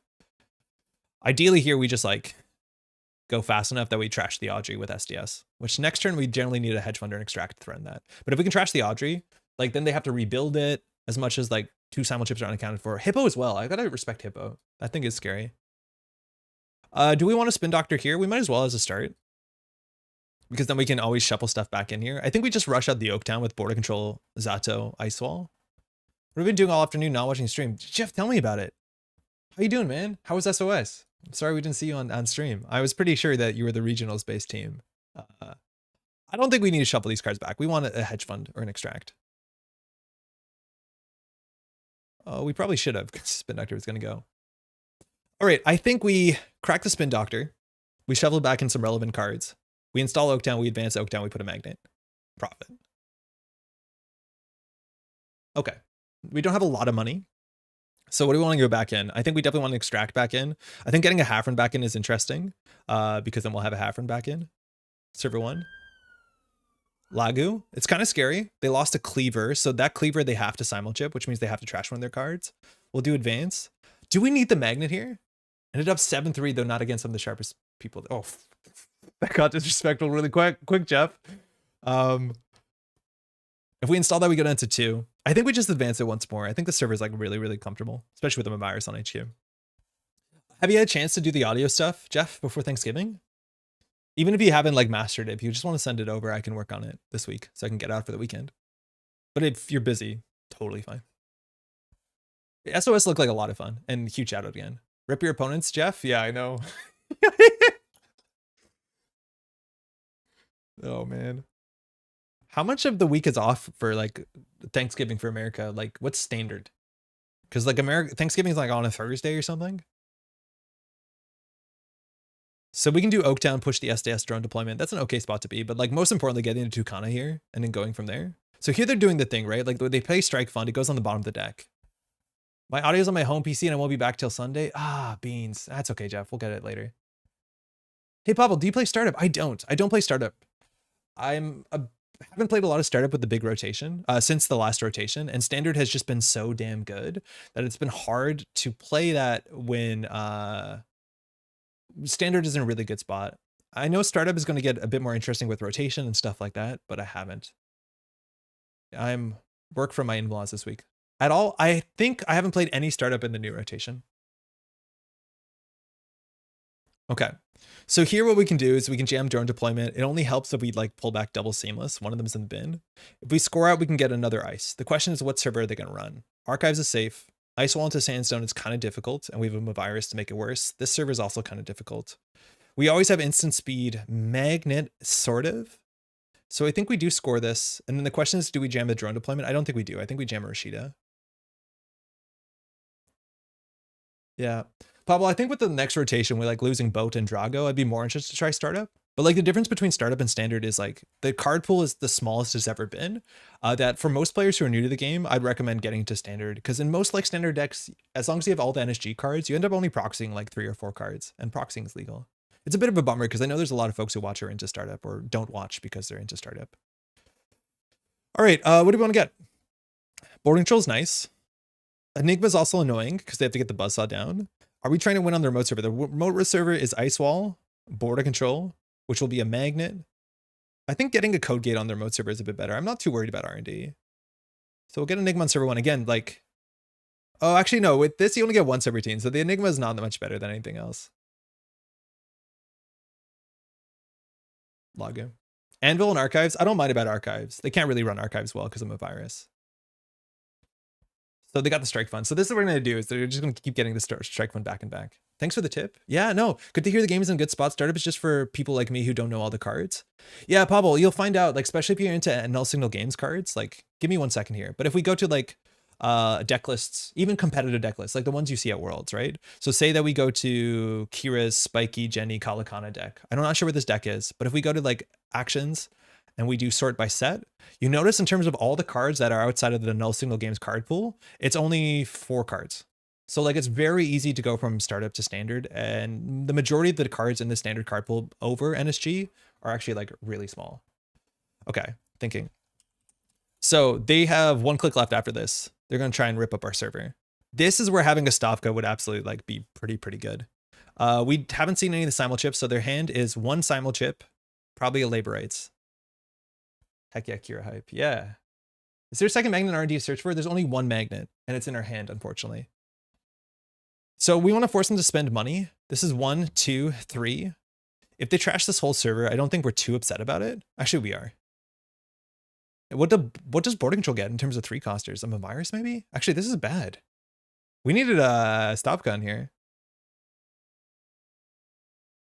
So funny enough, too, is we can also do... Oh, no, we can do a virus. We can purge. We can get a Hafrun from the deck on the Enigma. That will force the Enigma to fire. That's kind of cool. I think we just let them get through and trash all of this. And then on our next turn, we do install Advance. Also, if they spend more money, we can just Trojan Horse for the buffer drive. And I think they... Oh, it's only for programs. I think that's going to be a problem for them as well. This is really tricky. Sorry, I shouldn't have walked away on that point. So what did they do? They did install, run. So the Enigma is 1 credit. If we purge Mavirus into them, it fires. I think that's actually worth doing. I think we Mavirus into them and hope that we get the last Mavirus. But like half running into Enigma is kind of messed up. We also half run them into a border control though. They have no way to cheat around it. If they half run them into border control, we end the run and we gain the money back. Because this puts us on 4 credits. Rashida will rebound it. I think we actually do Mavirus into half run there. It's a bit risky, but I think we do. Startup doesn't include ashes at all, which I think is the biggest jump for new players today. Though your point is startup being a large portion of standard still stands. Yeah, Kato, I agree. And I don't mean it's startup. I mean it's the NSG card pool, which is the most accessible card pool as much as it is bigger than startup. 2-3 cost ice left in the deck. 1 Hafrun. Just 1 Hafrun. So we could Mavirus here. This is really tricky. Is that we could Mavirus here to end the run. I think with ZATO, we're happy to Mavirus here because then we just have ZATO into ZATO into ZATO into border control.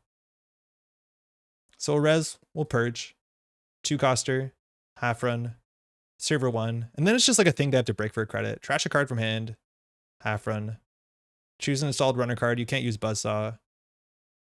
Enigma fires. Like this is cool, and that could have been a Stavka, which would wipe their board. Like this is the thing that people like. I haven't seen people enough do, just like Mavirus for Hafrun instant speed.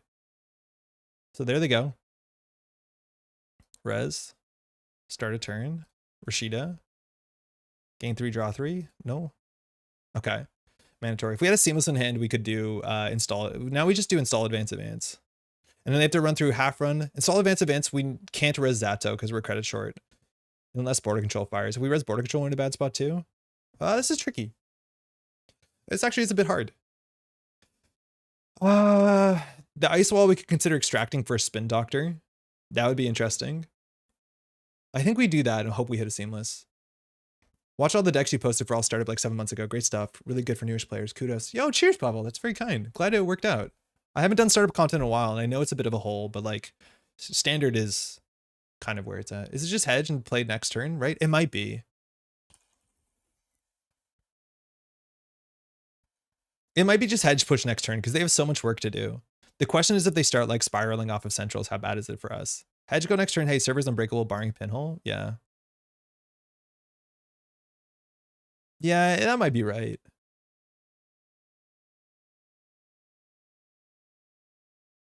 Doesn't the runner go and clear the remote server? If they do, I don't think we're that upset about it, but they might. Oh, on whose turn? On your turn?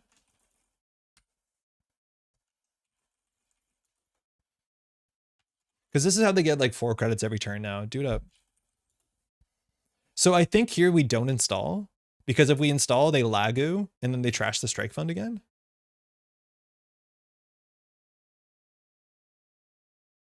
Right? So I think we don't install to deny them the trigger, because they don't have solidarity badge. So now if we install, they lagu to trash the strike fund. It goes on the bottom of the deck, and they can do that infinitely. So we're just not going to install this turn. I think you're right. At least in the root of the server. So we'll get more money. If they get in and steal the SDS drone deployment, like, then we can still probably Trojan horse them. The question is, which server can they afford to run easily? This server is probably the most manageable. I don't want to discard cards. Magnet is annoying. Like, the thing is, in terms of the botchuli, we've only seen 2. They probably have a botchulus, a simulchip. The hand is probably botchulus, simulchip, labor rights. Izzy, how's it going? How's your SOS?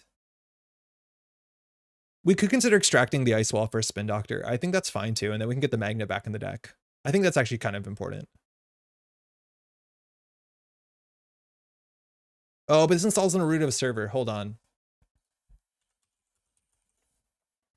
Because installing into the root of the server turns on lag. We're trying not to do that. I think we can just gain 3 with this, as like kind of mid as that is.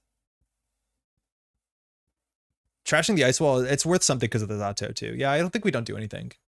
I think we just do credit here throughout the anvil. If they make a run, we can like Trojan horse a breaker. Hopefully that's a problem.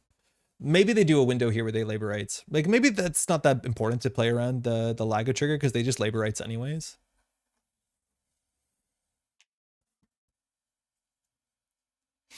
So we'll see. 15 credits we can jam. Oh, sorry. I think I said that a bit too loud and Annika waked up. She didn't look happy. It's okay. She's slightly off. Oh, what the heck? Oh, they're charging it. Good. Very cool. So. Okay. Thinking. So if they contest the remote server, they trash the Zato. Then we don't have a Zato. Importantly, if we spin doctor in a Zato, then we have a Zato. This is our last Zato. So this is 1, 2, 3, border control and 4.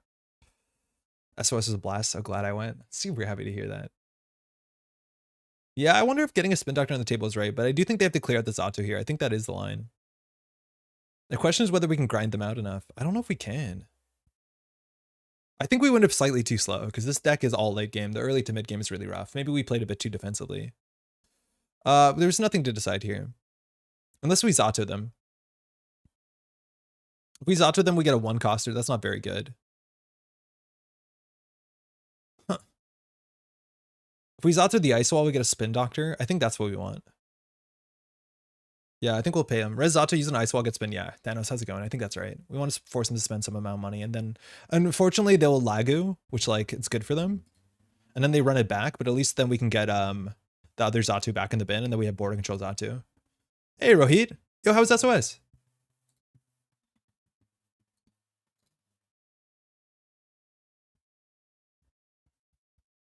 So we'll trash that 0-coster, get a spin doctor, put in server 1. This fires Lagu. This is good. This feels better than Earthrise for sure. Oh, shit. Choose to resolve a subroutine? Oh, sorry. I didn't see the list there. So they have 3 clicks back. Running HQ is kind of fine. We have border control Zatsu that they have to deal with. And next turn we can... Well, we still have to jam at the SDS during deployment. We drew really poorly there. Couldn't you also have extracted the Tucana for a couple more credits declining up? Yes. But there's a chance that they steal the SDS drone deployment and then we kind of value having the Tucana. Why didn't we put SD in a new server? That's a good point. I'm not sure if they were going to contest this. Yeah, you're right. Now they contest everything. Yeah, we could have wasted the click of theirs. Yeah, I think that's right. To do a new server. So how hard can we use ZATO them? I'm thinking. So if we want to continue to ZATO them, we just lose ice on the server. This again is a problem that we don't have any actually taxing ice. Like an envelopment here would be sick. But the biggest ice we have is Stavka Hafrun, which like we can't really set up unless we draw into an end thing. Watch the VOD on SOS. Home, y'all had a great set of commentators. Y'all's reaction with not again res the Valenchow. I know. I was like, this is illegal. You can't do that. But I forgot you can just res that thing. Thank you. I think the commentary was like really on point. We had really, really good people join us for the stream. Thule round 2. That was also a really fun matchup. Barf Thule is interesting. It's such a shame that like the one deck that definitely wants to play Jagwarundi isn't. Okay, this we could make him lose a click. And then border control. This is the problem with SDS drone deployment. Like if we had hostiles, we had so many better ways out of this. But the fact that our entire turn, unless we draw into a seamless launch, is that. But I think here we have to like border control Enigma. This is ass. So then the only line we have is like Stavka Hafrun. But they can deal with Stavka Hafrun by botulising. But if they botchless, they only deal with half the Stavka Hafrun. So if we trash this Enigma, they either lose a click or end the run. If they end the run, they can just go back. Then we can pop the border control. We eat our whole remote server. I think it's going to be an absolute struggle to close the game out. I think we're going to lose. Just because like SDS drone deployment is really difficult to jam out. I don't know what to do here. I think we have to force them to spend money. Do we have a ZATO in the bin? We do. So like the border control into the ZATO is the best thing we can do. But we don't do that this turn.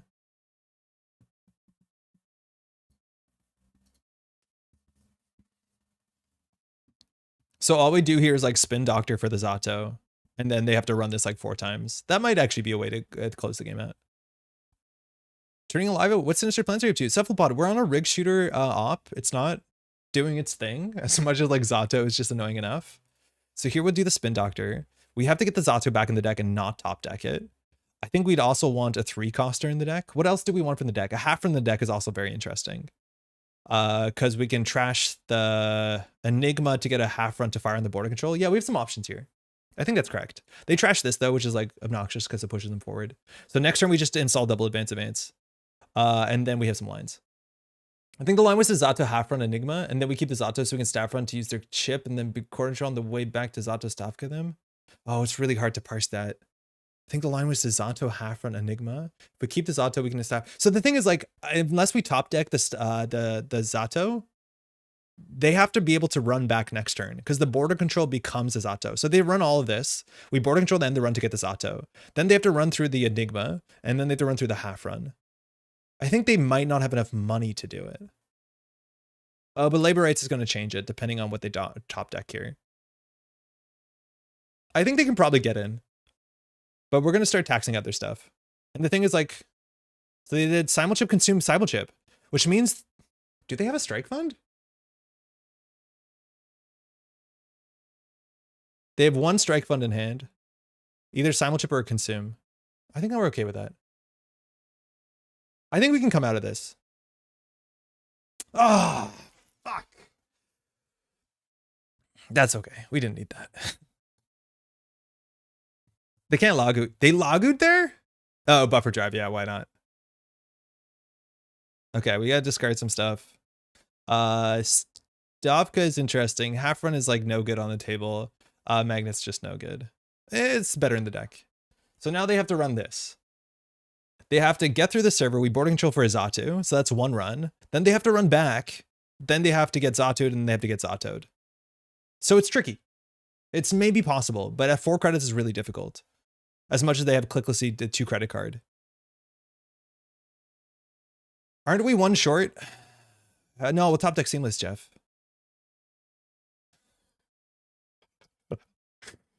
No, we're not 1 short because everything's free, right? Because we don't pay for the ZATO.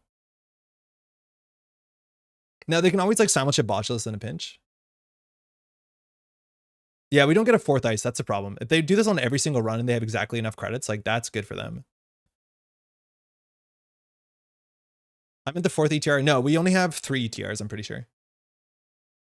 So I think they run out of money, hopefully. But I'm pretty sure they have clicklist 2 more credits. I think we're slightly short. Maybe we should have built a slightly bigger remote server. Okay, so we can pop the boarding control to get a 3-coster. Is there any 3-coster in the deck that's relevant? I think it's only ZATO.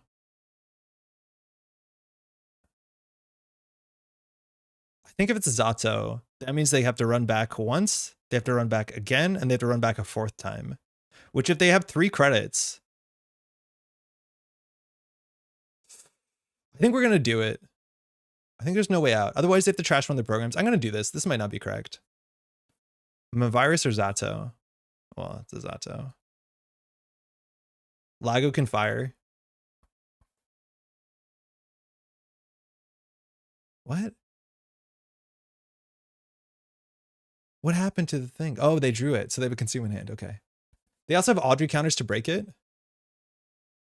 Oh, fuck. Yeah, that's going to cost us. Yeah, we lost. Yeah, now we used our boarding control. We lost. So I think here we concede. We were slightly too short. We were just slightly too slow. I think a defensive upgrade, there's a couple ways that this could have been better. So now we have to make this as obnoxious as possible. Having the Hafrun and having a virus in their hand is another way to get out of this. They still are going to have to trash some of their stuff, but they have a simul chip here. But we're just going to get slightly ground out. I don't think we trash this. Which one's more expensive? They're the same. We have all out with Trojan and Stavron. Yeah, maybe. Maybe. Yeah, maybe we don't like... The problem is that if we don't ZATO, they're going to trash the ZATO.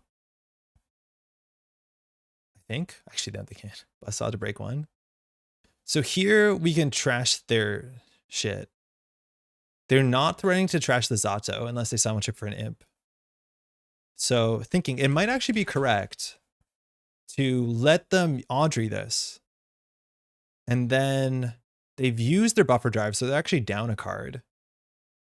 They could always just like feed Audrey in a steel skin and then break it with Buzzsaw. But if we ZATO this, this is like really tricky. I don't know if we're down to be able to parse this out. I think most buff chips deck 2 labor rates, but 3's not impossible. Yeah, I think they're on 2. I think they are on 2. But if we ZATO this, the lose a click is not that relevant. The end the run, they have to break it with Audrey. The problem is like ZATO's on encounter, so we have to decide it now. Well, technically now. Technically now. Now we need this remote server. This remote server is not that taxing. Whatever they trash the SDS drone deployment, like they trash the SDS drone deployment. We still have sandstones on the table, so we can get Stavka out there. They also don't have money, so we can just Trojan horse down the Audrey if they use the simul chip here. So the problem is like I don't want to ruin the server, because if right now our way to win is like to trash the Buzzsaw permanently, or trash the Audrey more accurately. Now if they could simul chip for an imp to be able to deal with the ZATO, that's fascinating. This is tricky. Because otherwise, they run back. It's supposed to be a rig shooter deck. How many programs have we trashed? None. And I think the problem is we have too many end the runs and not enough rig shooting. Right? Like we half-run someone into Enigma instead of half-running them into like a trash program 17. Like we need road turrets.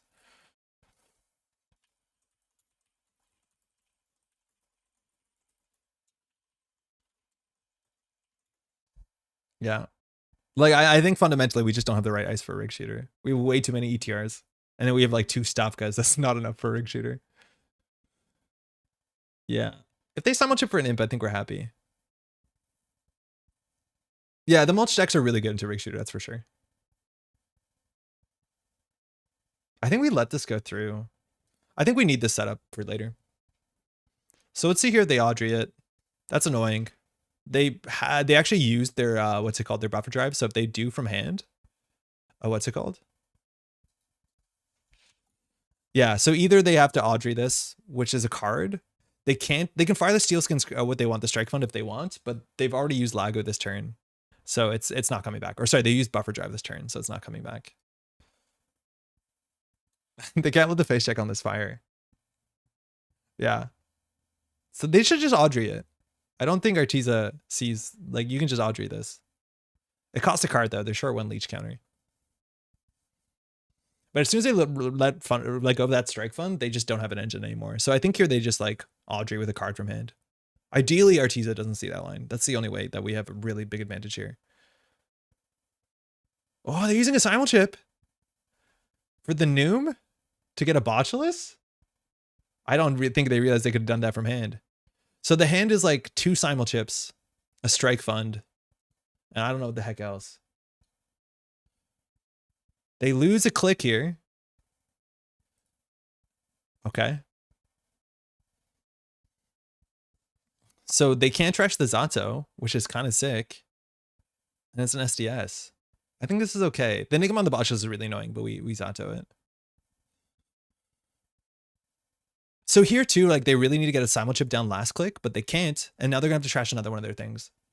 Why would they not pitch consume? I don't know. I think Artesia missed the fact that they can just boost with Audrey. Because you're right, it's consume, simul chip, strike fund, one unknown. So what do they trash? They trash the Botchus. Yeah, that sucks. Okay. We Trojan horse them, right? And we trash the Audrey.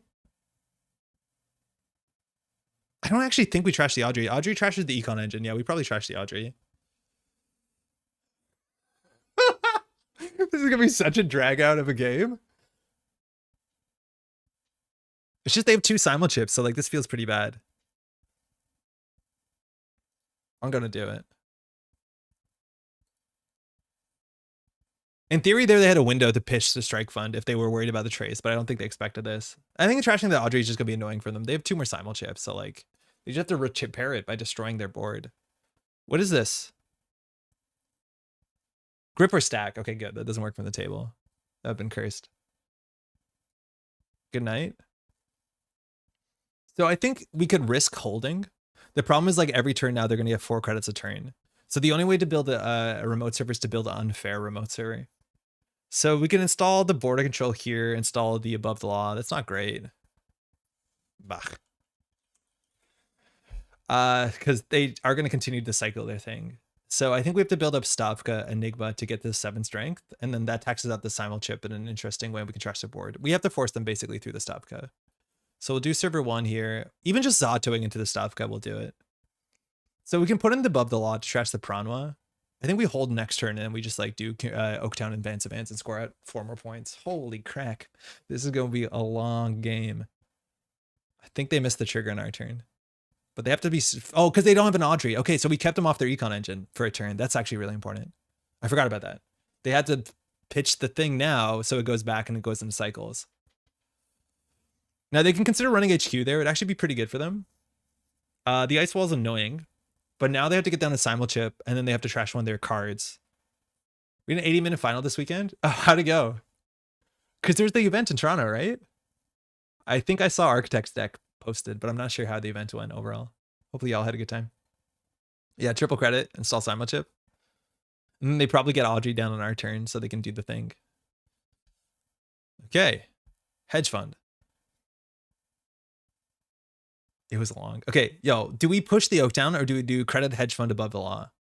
Above the law for the Pranwa is like kind of important. But we're showing where this is. Otherwise, we could do Oaktown advance. The thing with Stavka is like, how do they deal with... Oh, we don't have any Hafruns. Why were we excited about the Stavka? We don't have any Hafruns. They're on the table. 19 people on an authorized tournament in like food court in the path. Oh, sick. Stavka's probably going to hit. Yeah, I think it is going to probably hit, which is good. So I think we push the Oaktown.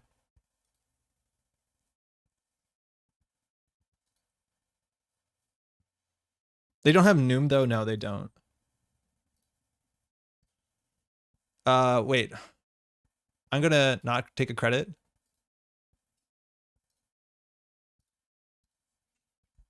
I shouldn't have credited. That was fine. I'll tap away for a second. What happened to the programs? SDS drone deployment. They botulist for something, so they trash something, and then we Trojan their Audrey. Yeah, because on our turn we did credit. We should have just done all advance. The credit was strictly wrong, because then we can do advance jam next turn. Yeah, cool. Did I mess that up? Because what did we start on? We started on 4, so we should be on 6. Yeah, that's right. Plan your turn before you start doing your turn.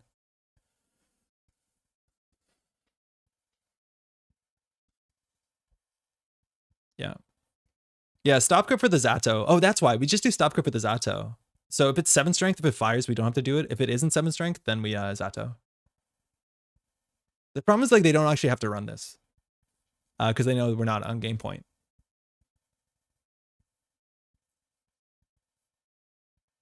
What is the path, Terrence? Is it the food court at the Eaton Center?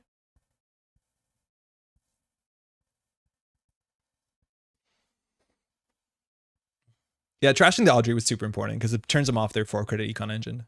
There's the strike fund. So now they probably trash the leech, I guess. They just played the strike fund, so it's a click for 3 instead of a clickless 2. And let's see. Because ideally we do advance jam above the law. That's a good spot to be in. Because ZATOing all of these are super relevant. They have their hand is 1 simulchip, 1 consume, and I think an unknown card.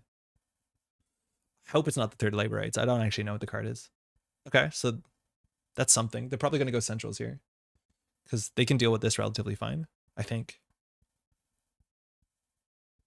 Like, this is where knowing the list is. 2 knob Koreas are accounted for.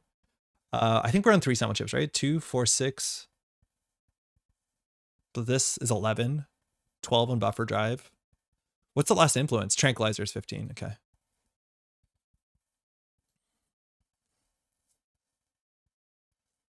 The pass is like this interconnected mall thing. It's like half of downtown Toronto. And if you know how to navigate it, you can get through like half of downtown without going overbound. All 3 strike funds gone. Oh, imp. So the last card in their hand is simulchip. Yeah, we have a thing like that. Yeah, Canada has underground cities all the time. Okay, so we know the last card in their hand is simulchip. They have an imp on the table. We can do advance, score, and we can jam the above the law. They have to run this. If we just do Stavka. So like, that's the thing. It's like, all we have to do is we have to fire Stavka at 7 strength. Oh, the buffer driving on top of the deck. Everyone's just clawing for whatever value they have. This feels like flesh and blood. This is kind of sick. We're like pitch stacking matters. So strike fund's on top of their deck. So we're going to score this out and we're just going to jam this thing. I think that's fine. They can Lagu to hit the thing. Great. Unfortunately, now it's played. So they're 5 credits. They have a simulchip in their hand, a simulchip on the table. They have to get through a 7 string Stavka. They can do that by botching it, but that's not enough counters, so they have to do it on our turn. They can also do it by getting the Noom, which is going to cost 1 credit, and then they have to break it for 2-4. So I think we're okay here. Here we res the Stavka, and we have enough money with ZATO's res, so we'll make it 7 strength. So I think we'll trash. I think the Sandstone on HQ, right? I think the Sandstone on HQ. This is annoying. Get a 2-coster from our deck. Actually, the Ice Wall on HQ is better. Sorry. I think that's wrong. Sorry. Wrong, guys. Want to run it back? Yeah, I think we trashed, obviously, the unres dice. We don't need the op ability on this. Thanks. Is there 2 or 1 cost in the deck left? I don't think so. There might be 1 Ice Wall. No, both Ice Walls are there. Yeah, we can just trash it on unres dice. We'll get op on another thing. Do we trash this to fire subroutine? No, because we'll do it when they run back. Oh, this is sick. If they use botches the ETR with Hafrun, then throw the Stavka back at them. Yeah, when they run back. Because now they have to deal with the 7-string Stavka, and then we'll hit them with like the Hafrun.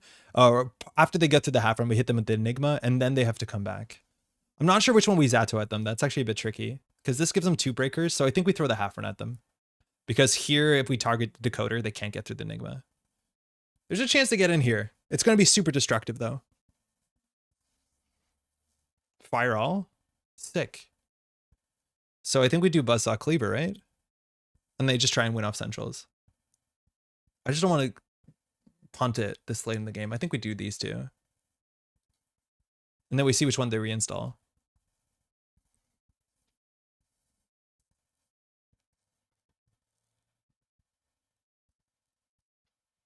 And this is 7 strength for the run? Yeah, for the run. Still, it's expensive with Noom. So let's see what breaker they pull in here. Because they have to run the server 3 times. Which means they have to get through Stavka at least twice more. Which is tricky. They also now trash the program, so like simulchip is good to go. They can pull a breaker after the encounter starts though. With Stavka, yeah, they can, but they have to pull a breaker here.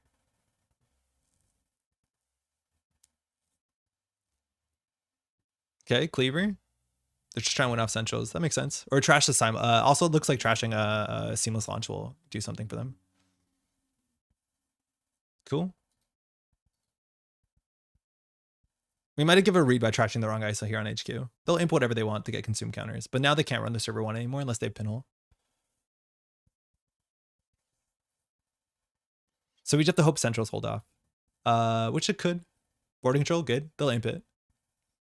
Card and credit doesn't matter. So now if they want to break the Whoredom, they have to install the Simul chip. So the most they can do is smash HQ twice, if I'm not mistaken. Yeah. Because they can't run RD, they can't run server 1. So they're going to be on 5 points.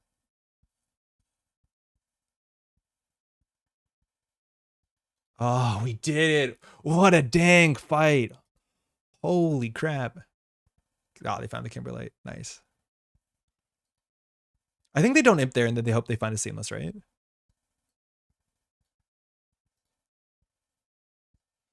Good game. Yo, that was a dope game. Real tight.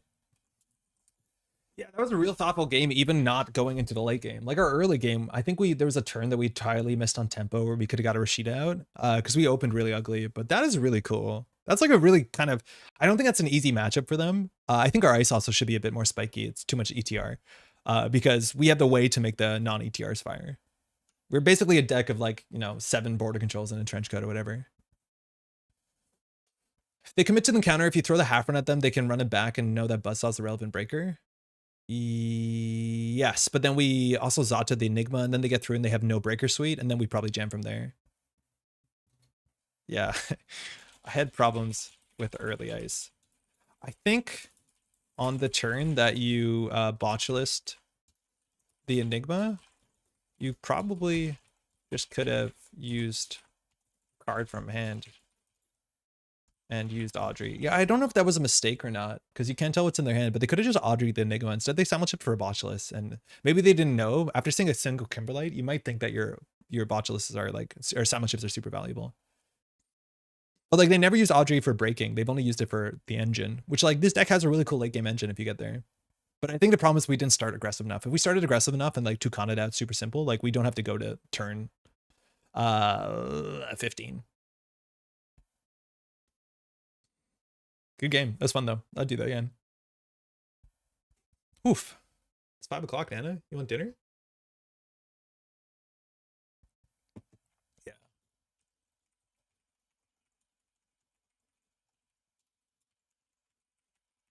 Yeah, absolutely shutting down their economy because they do get 4 credits a turn. And if all it is like ice that costs 1 credit, like we cannot beat that. Thanks for the game. And the big thing to understand is once a trace initiates, it's not like Arkham Horror where if there's like a, a paid ability window during a skill test, as much as traces feel like skill checks in Arkham. No, you have to do it before. We subbing in some rotos? Unfortunately, not tonight, but we might at a later time. We've been streaming for about 5 hours today. I got to call it there. Got to feed the cat, catch up on some stuff, but thanks so much for watching. If you're an American, you probably have a weekend off this weekend to some extent. Enjoy Thanksgiving. We'll be back on Thursday. Maybe you're not here because of course, all the sort of stuff if you're doing that. If you're not celebrating Thanksgiving, hopefully you're doing all right too. Hang out with us on Thursday for sure. Thanks for the stream. Yeah, of course, Izzy. Later, Andre, thank you for the stream. Thanks. Yeah, of course. I tuned in late. Does gaining 4 credits turn cycle count clicking to draw strike funds to Audrey them?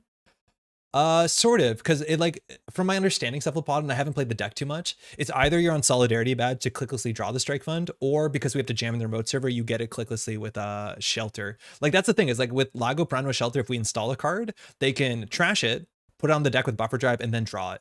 So it's like pretty wild because you get the card draw while also getting clickless 2 credits, as long as we're installing it on a remote server, which we have to do to win the game. As a non-Thanksgiving person, thanks for calling. Yeah, of course. Again, there's so much content out. We'll be linking it in the description. It was Singapore Nationals this weekend. That's up on Axe's channel. We'll have a link to that. There was an AMT, so that's on Null Signal Netrunner on Twitch. And of course, we streamed SOS, which was a really fantastic event. I would highly recommend it if you want to watch some in-person gameplay as well. The other 2 were on JNet. That doesn't make them not worth watching for sure. Some combination of Shelter, Lou ability, and Solidarity badge makes them 4 clickless even with some preconditions. Yeah, there's some preconditions on it. And like, it's really, really strong once it gets to the late game. The problem is like, as you see, the deck can struggle sometimes just to deal with ice. as much as like obviously 3 Virus is going to make that a bit more annoying. And Zato, which like is not a common card. Cool. Thanks so much. Like the stream, leave a comment. We'll be back on Thursday, and that's mostly it. Take care, y'all.